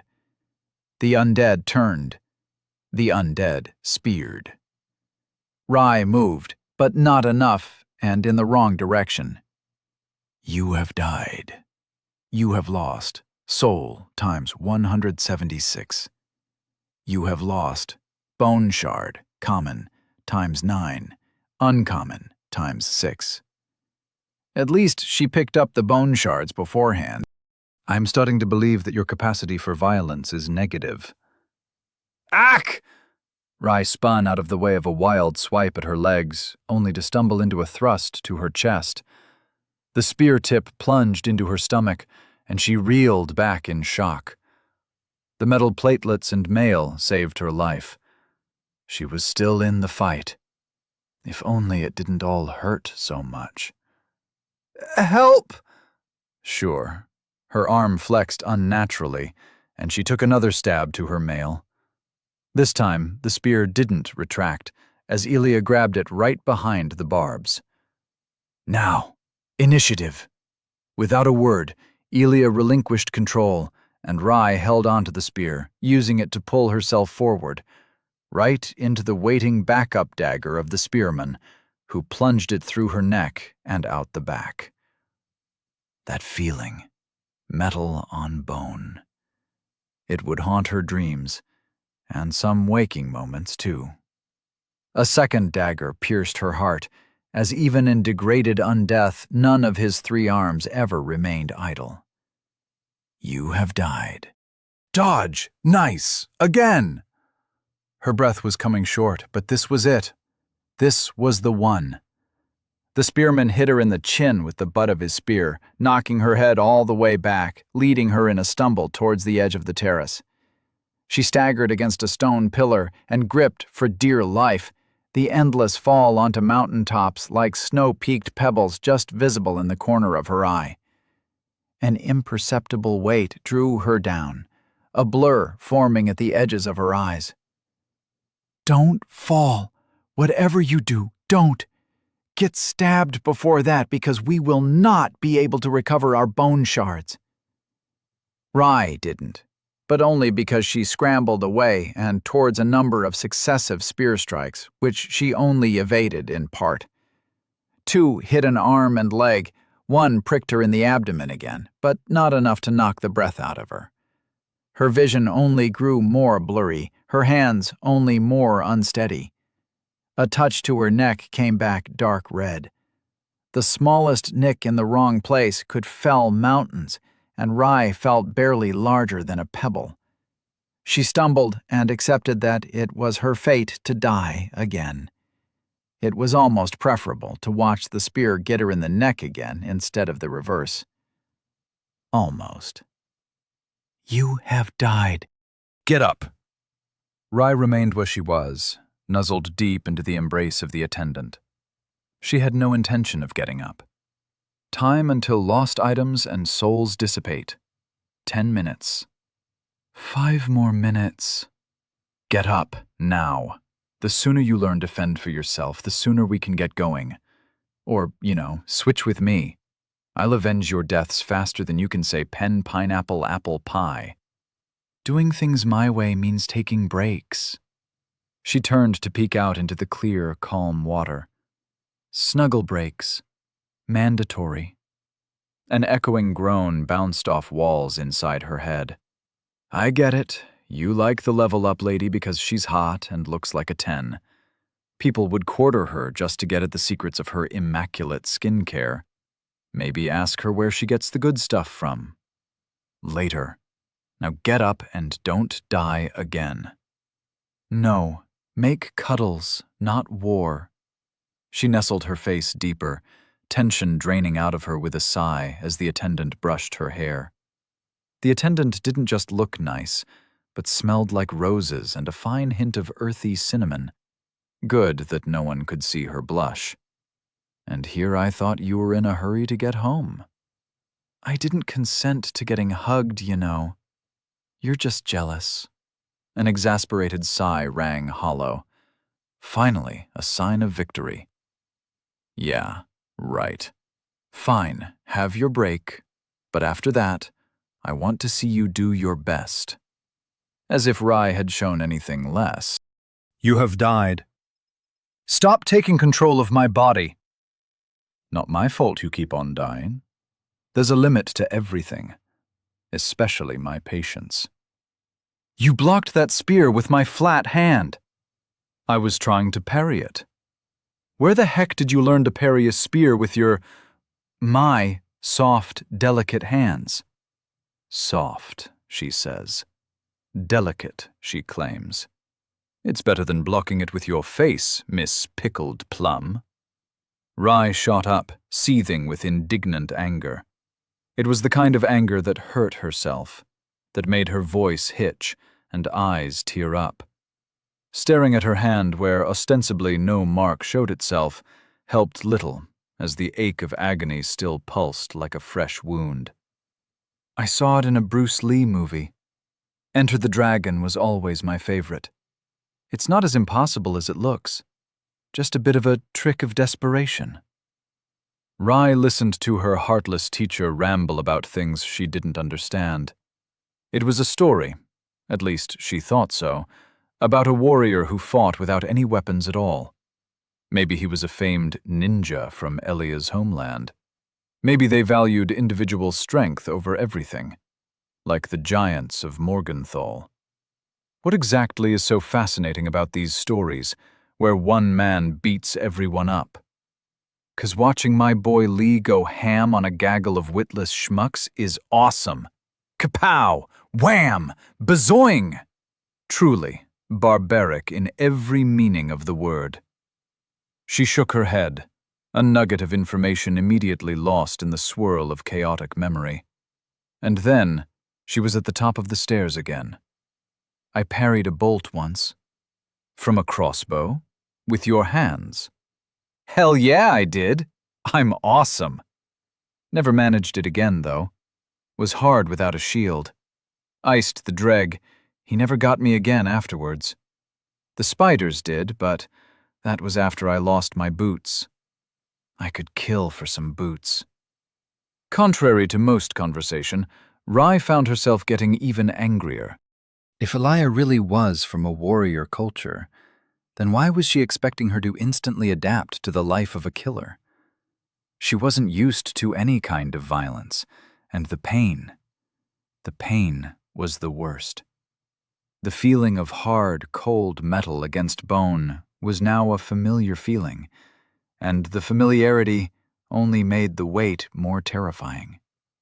She didn't even have a boon. She was short and woefully inexperienced. Elia still expected her to just win against someone with not just 6 feet more reach than her, but what felt like years of dedicated practice under his belt.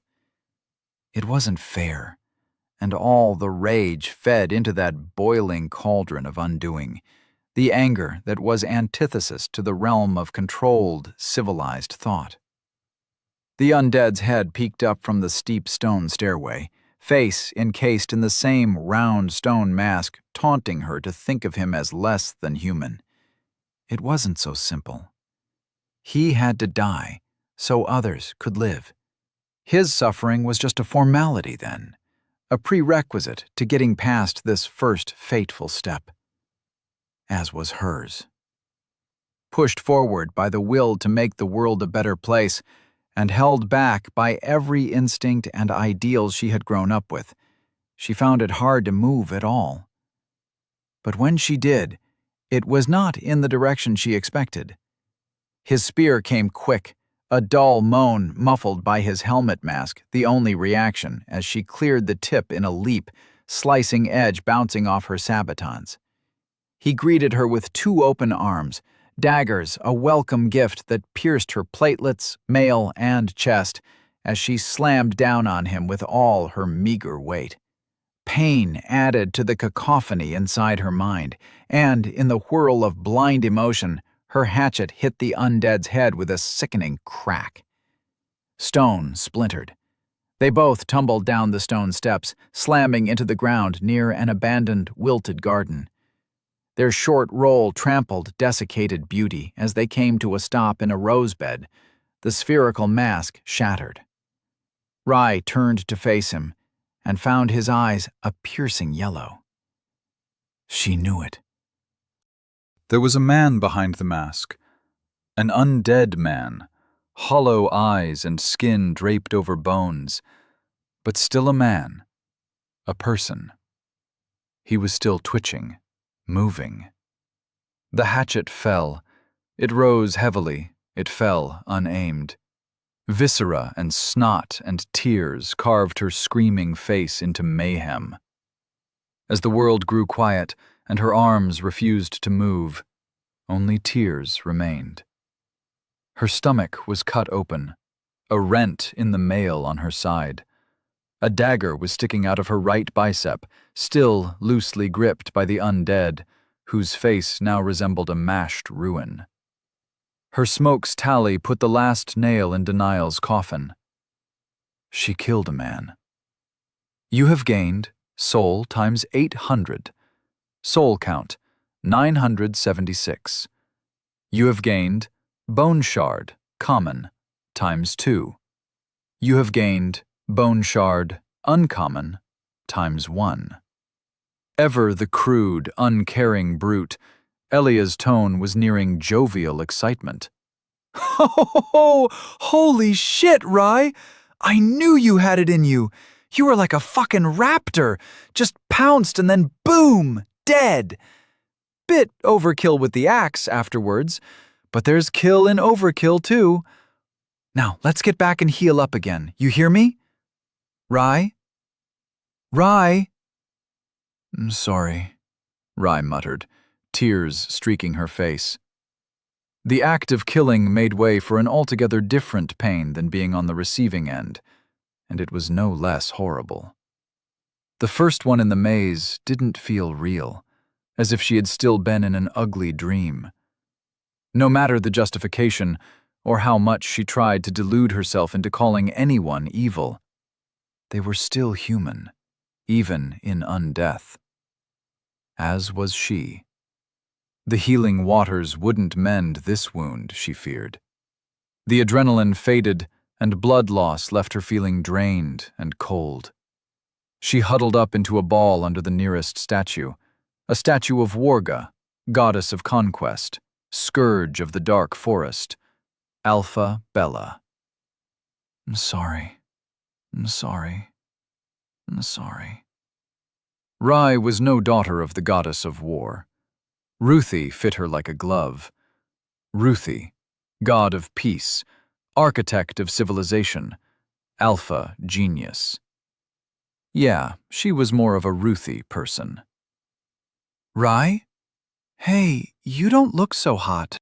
A tingle ran through her arm and retreated just as quickly.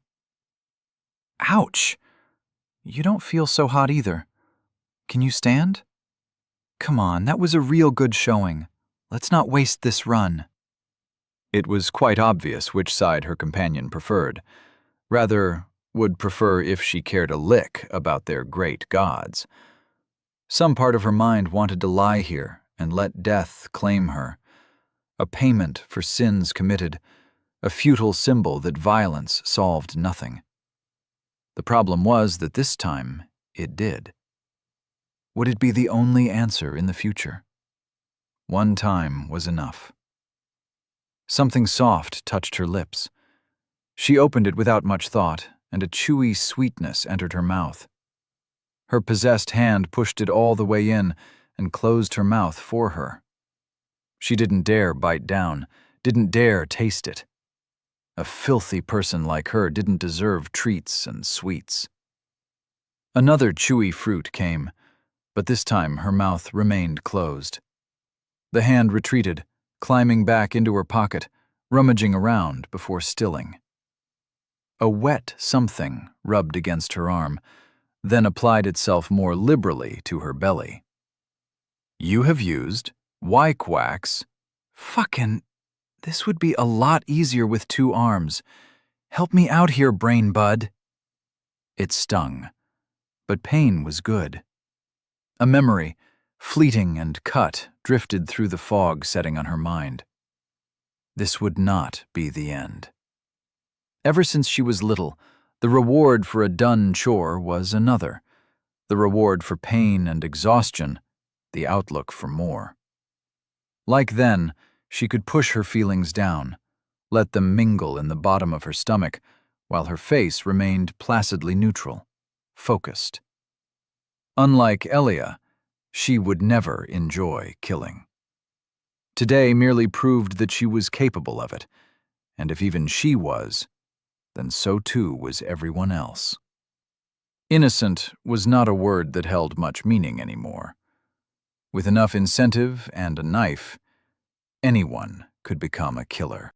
Not just anyone could show a level of remorse like her, but that too was just a pain that could be swallowed, could be ignored and forgotten, though she failed on the should more than the could. With a quiet sigh, her eyes drifted shut, willing the world to let her sleep. Let her other half take over. Let her enjoy what Rai had to suffer through. Elia was right. She wouldn't last 3 days. She didn't even make it past lunch.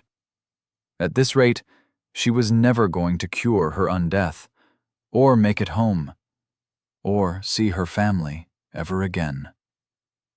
Hey, don't go sleeping on me. You're still bleeding out. Her stomach grumbled. Thanks, stomach. At least one part of herself had a straight bearing on what it wanted. With a quiet sigh and less apprehension than she felt was appropriate, Rai began chewing and slowly let herself drift into dreamland. Don't sleep with food in our mouth, or we're gonna choke. Hello? Rai? Brain bud? Holy shit, you snore loud. Well, this is ironic, and mildly terrifying. Can I even sleep like this? Shit, should have asked Rai. Should have asked a lot of things. Ugh. Elia's gaze swept from one corner of darkness to the next. It was kind of cozy in here. Peaceful. She leaned back in a metaphorical sense, and whistled an awkward tune. What a vacation. And then the floor opened up, her apparition of a body screaming down into the land of dreams and memory. With a shock and a shudder, a girl woke up, wrapped in warm sheets of feather-stuffed bedding. A tired face under a disheveled mop of straw-colored curls shuffled out from under the covers, the dull, red-tinged sky torturing her even through a hefty squint. Sunrise. She overslept again. "Rye," a sonorous voice called, followed by another knock. "The mistress wants you up and at it." A cry of a rooster directly outside her window announced its tardiness, the early sun striking off its coat of translucent scales in a brilliant display of colors that vaporized her eyes. Figuratively. Groaning, and with all the inertia and impulse of a 10-legged slugopede, she flopped out of bed and struggled to right herself before the polished tin mirror. "Come in, Sam." A yawn stretched wide as the embroidered cloth divider parted, the servant with black hair done up in a bun peeking through, mischief hidden beneath sharp, dark eyes. There was no need to have Sam help her dress at all. Today was a normal day, filled with chores, studying, and work, which, for the grand harvest at the end of long summer, meant that a simple tunic laden with colored stitching at the rims over the usual summertime underwear would suffice. The winter year would sweep them all away if they didn't all work themselves to the marrow. But a little vice was acceptable if it kept them all standing. She chose her newest tunic today, red stitch arum flowers and green olive branches on beige fabric, and let Sam get to work. "Oh my, you look to have been out late, Bean," her servant cooed in a sing-song voice. "Was it that centurion's son, Avitus, this time? Or that merchant, the one with olive skin and a pretty face? Or maybe Hannah? You'd have to have gone far for Hannah." Rye managed a strangled sound as she let Sam brush and order her hair. "I was studying, thank you very much." "Ah, yes, studying. And I think I might know with whom." Rye stayed silent, knowing full well that she knew that Sam knew that she knew, though the act she was putting up for all the world was quite convincing.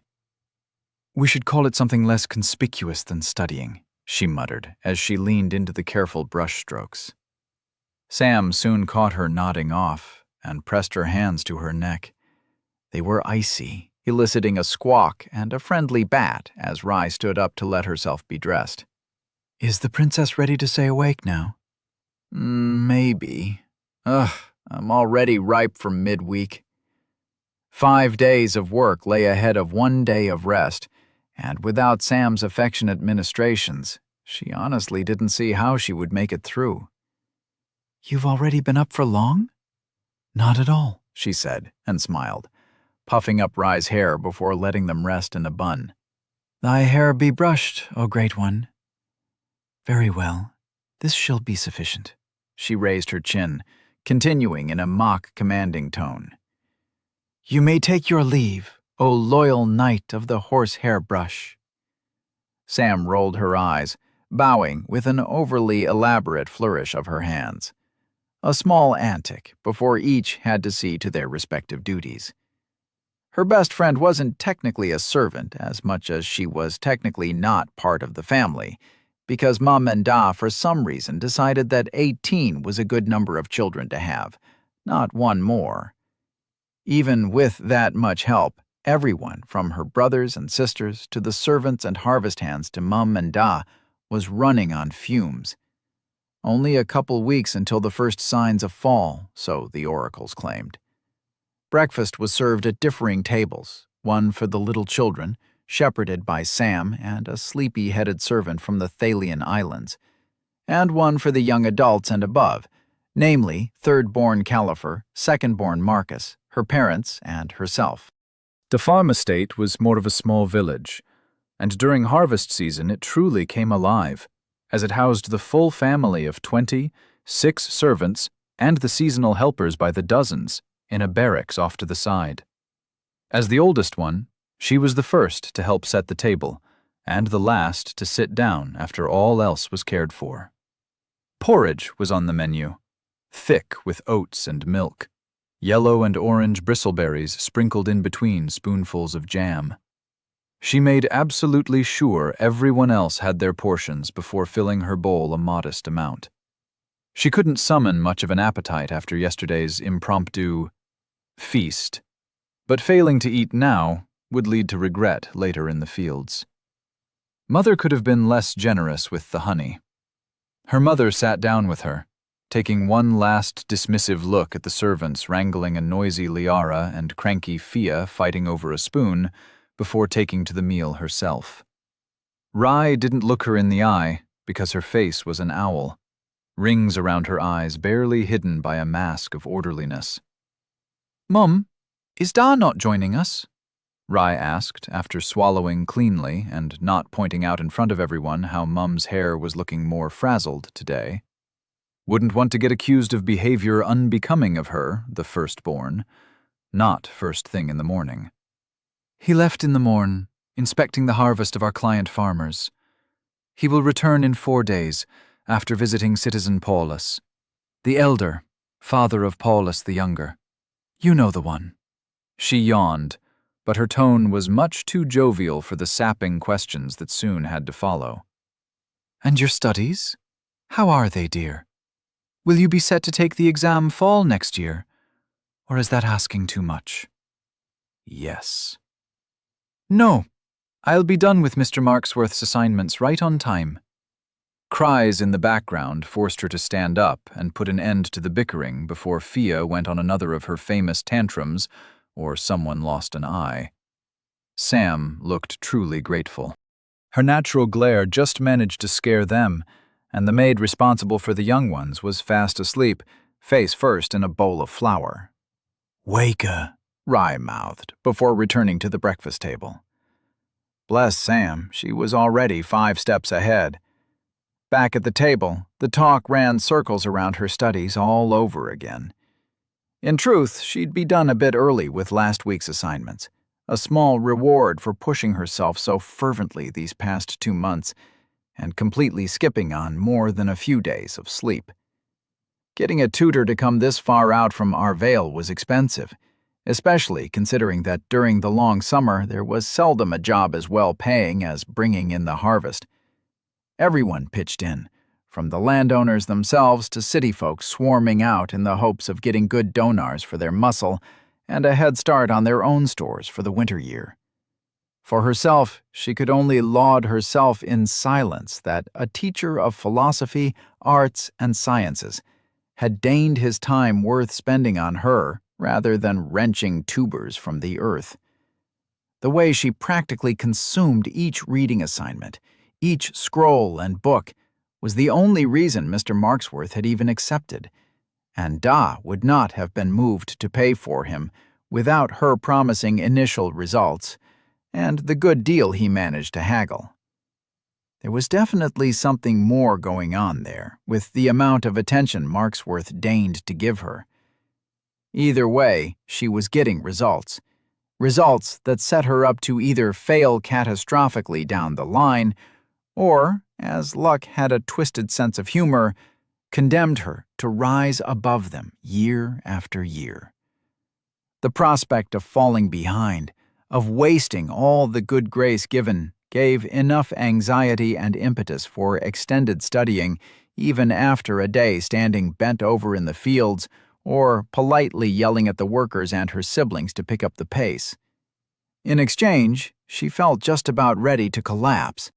Next to the steep pile of trigonometry, algebra, history, religion, the 7 dialects and philosophy, the farm work formed a pile that never seemed to shrink, only stay the same or increase. The exam that would determine her degree of competence wasn't for another year and a bit. She'd have it in record time, yes, but only if sleep deprivation didn't kill her outright. Could she make time for an evening at the long summer festival? Likely not. With a strangled sigh, She returned to her lukewarm porridge. Good. That we get to see you go beyond your origins makes me and your father very proud, even when you'll eventually have to move into the city. Now come, stop martyring yourself at the breakfast table. I made enough for everyone. Her eyebrows had to be reined in from arching up, just as her owlish mother spooned another dollop into her bowl.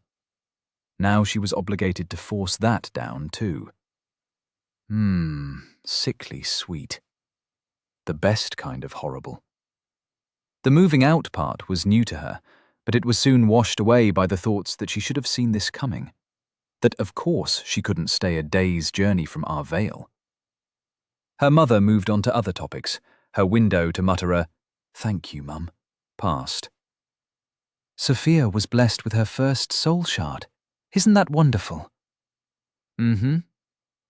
Oh, and before I forget, after consulting with your father, we have decided to free you of all your evening duties until the end of the year, perhaps longer.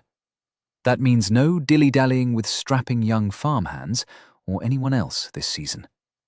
You're our firstborn. You need to look and act the part. Are we clear?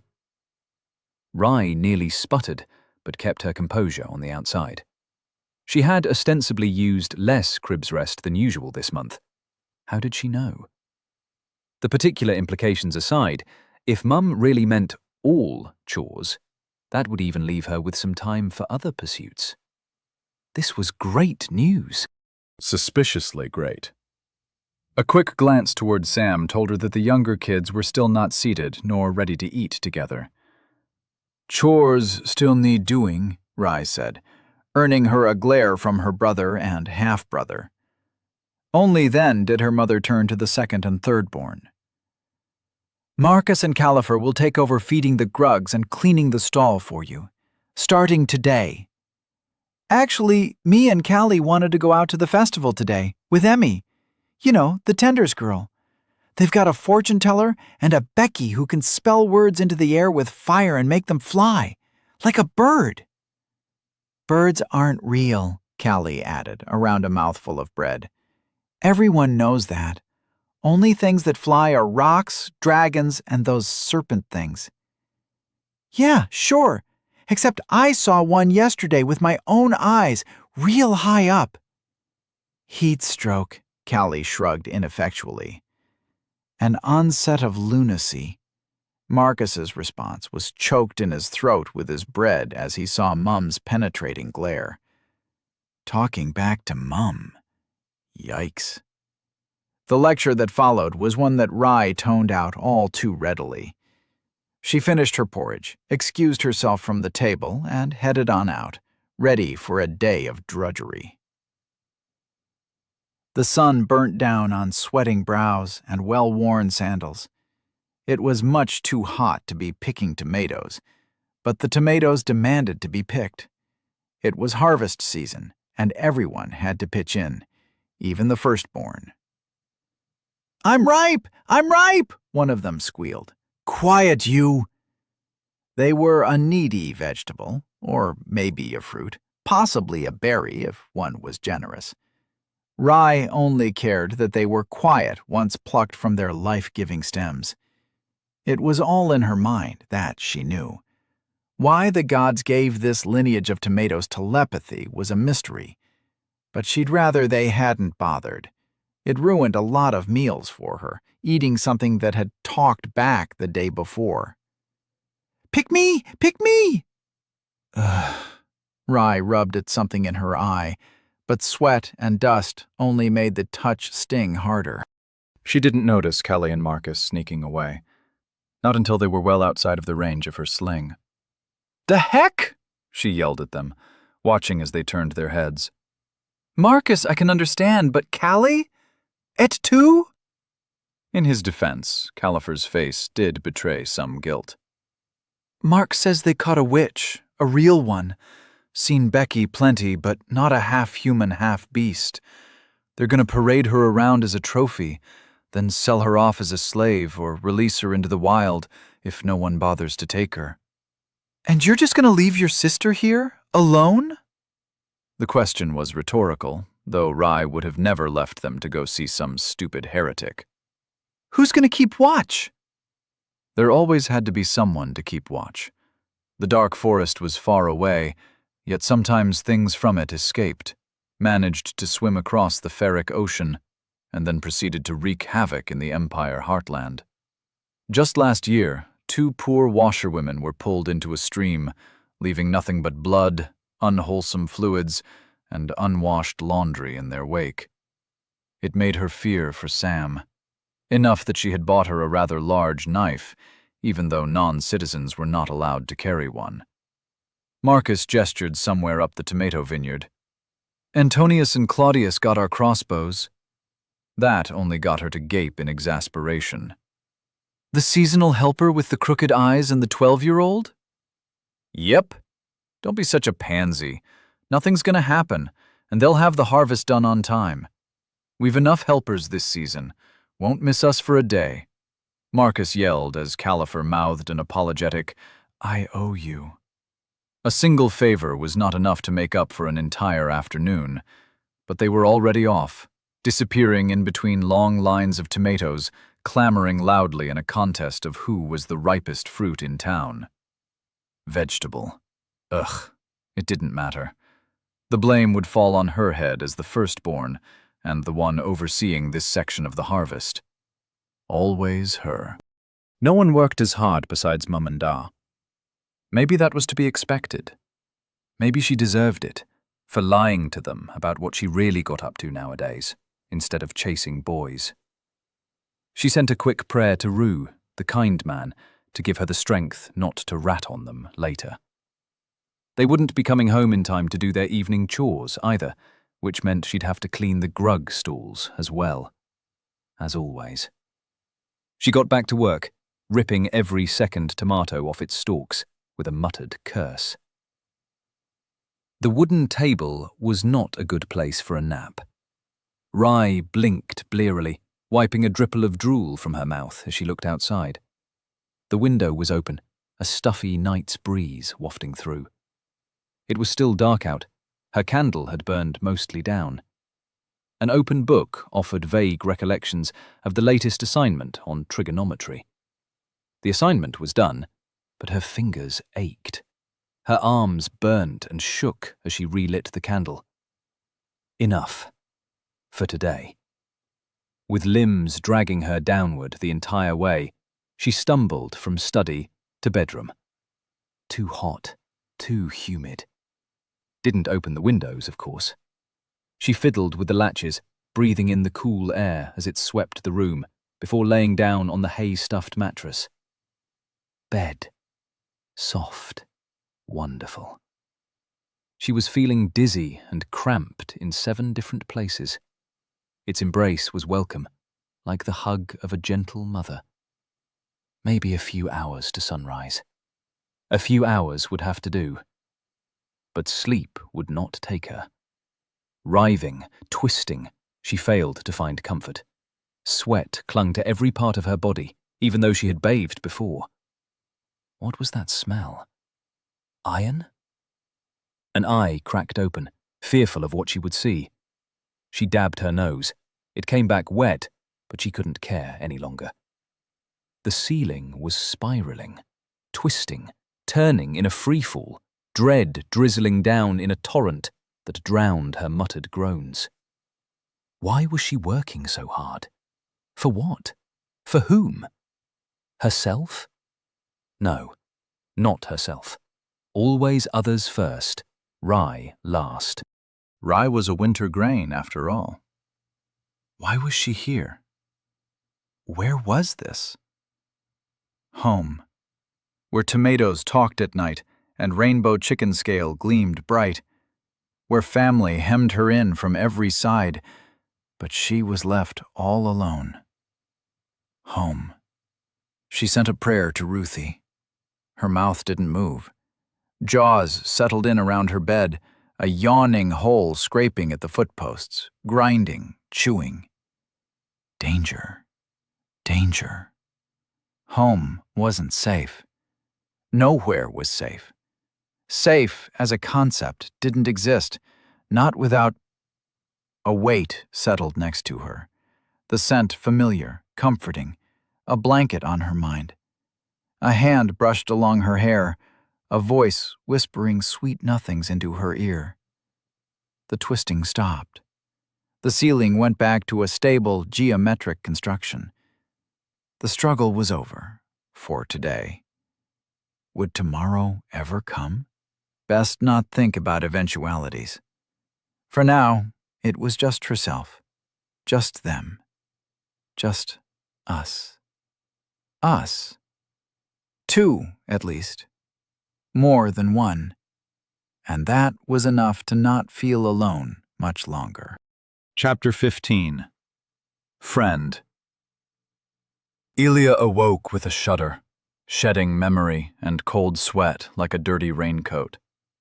Nothing made sense, and at the same time, an attempt had to be made to order the pages of her memory before they slipped through the cracks. Elia was Elia. She grew up in Portland, Oregon, not a farm.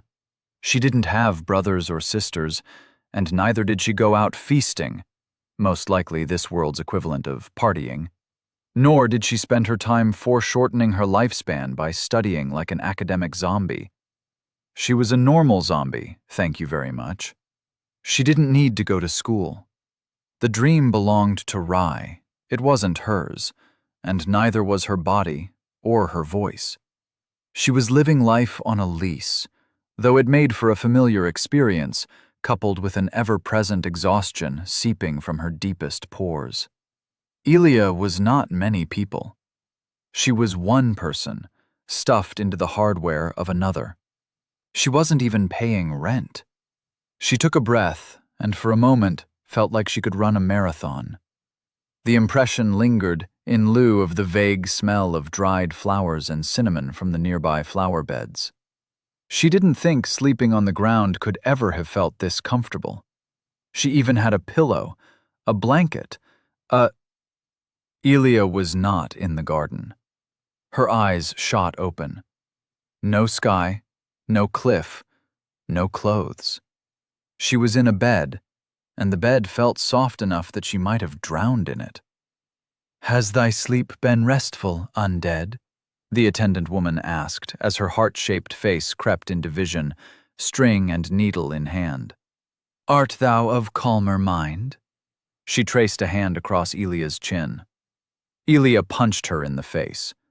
Out of reflex, a bit of surprise, and mostly panic. She toppled out of her bed and performed an impressive, albeit quite useless, series of evasive rolls until her head cracked against the far wall. Her armor was in a neat set of piles by her side, followed by her clothing, her gear, and Quibbles sitting in a bowl of mud and water. The brown toad was giving off an air of smugness. His opinion was unwarranted and unreliable. He had been bribed with bugs. "Apologies. Thou must have been startled." The attendant's voice betrayed no sliver of pain or anger. It was the exact same gentle tone her words always carried, seeming ethereal, almost out of this world.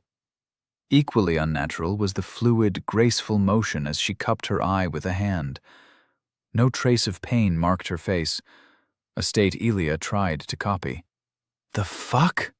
was all she said, belated realization dawning that she was in control again. "Thy wounds required care, dear undead.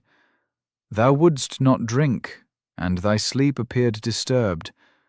Thy thoughts ringing of discomfort, thy body cold from lack of life." She lowered her hand, revealing a faint blue bruise growing around her left eye. "I only sought to bring thee peace." "Don't fucking touch me," Elia said, adrenaline still pumping as her eyes flicked to the bandages around her arm and stomach.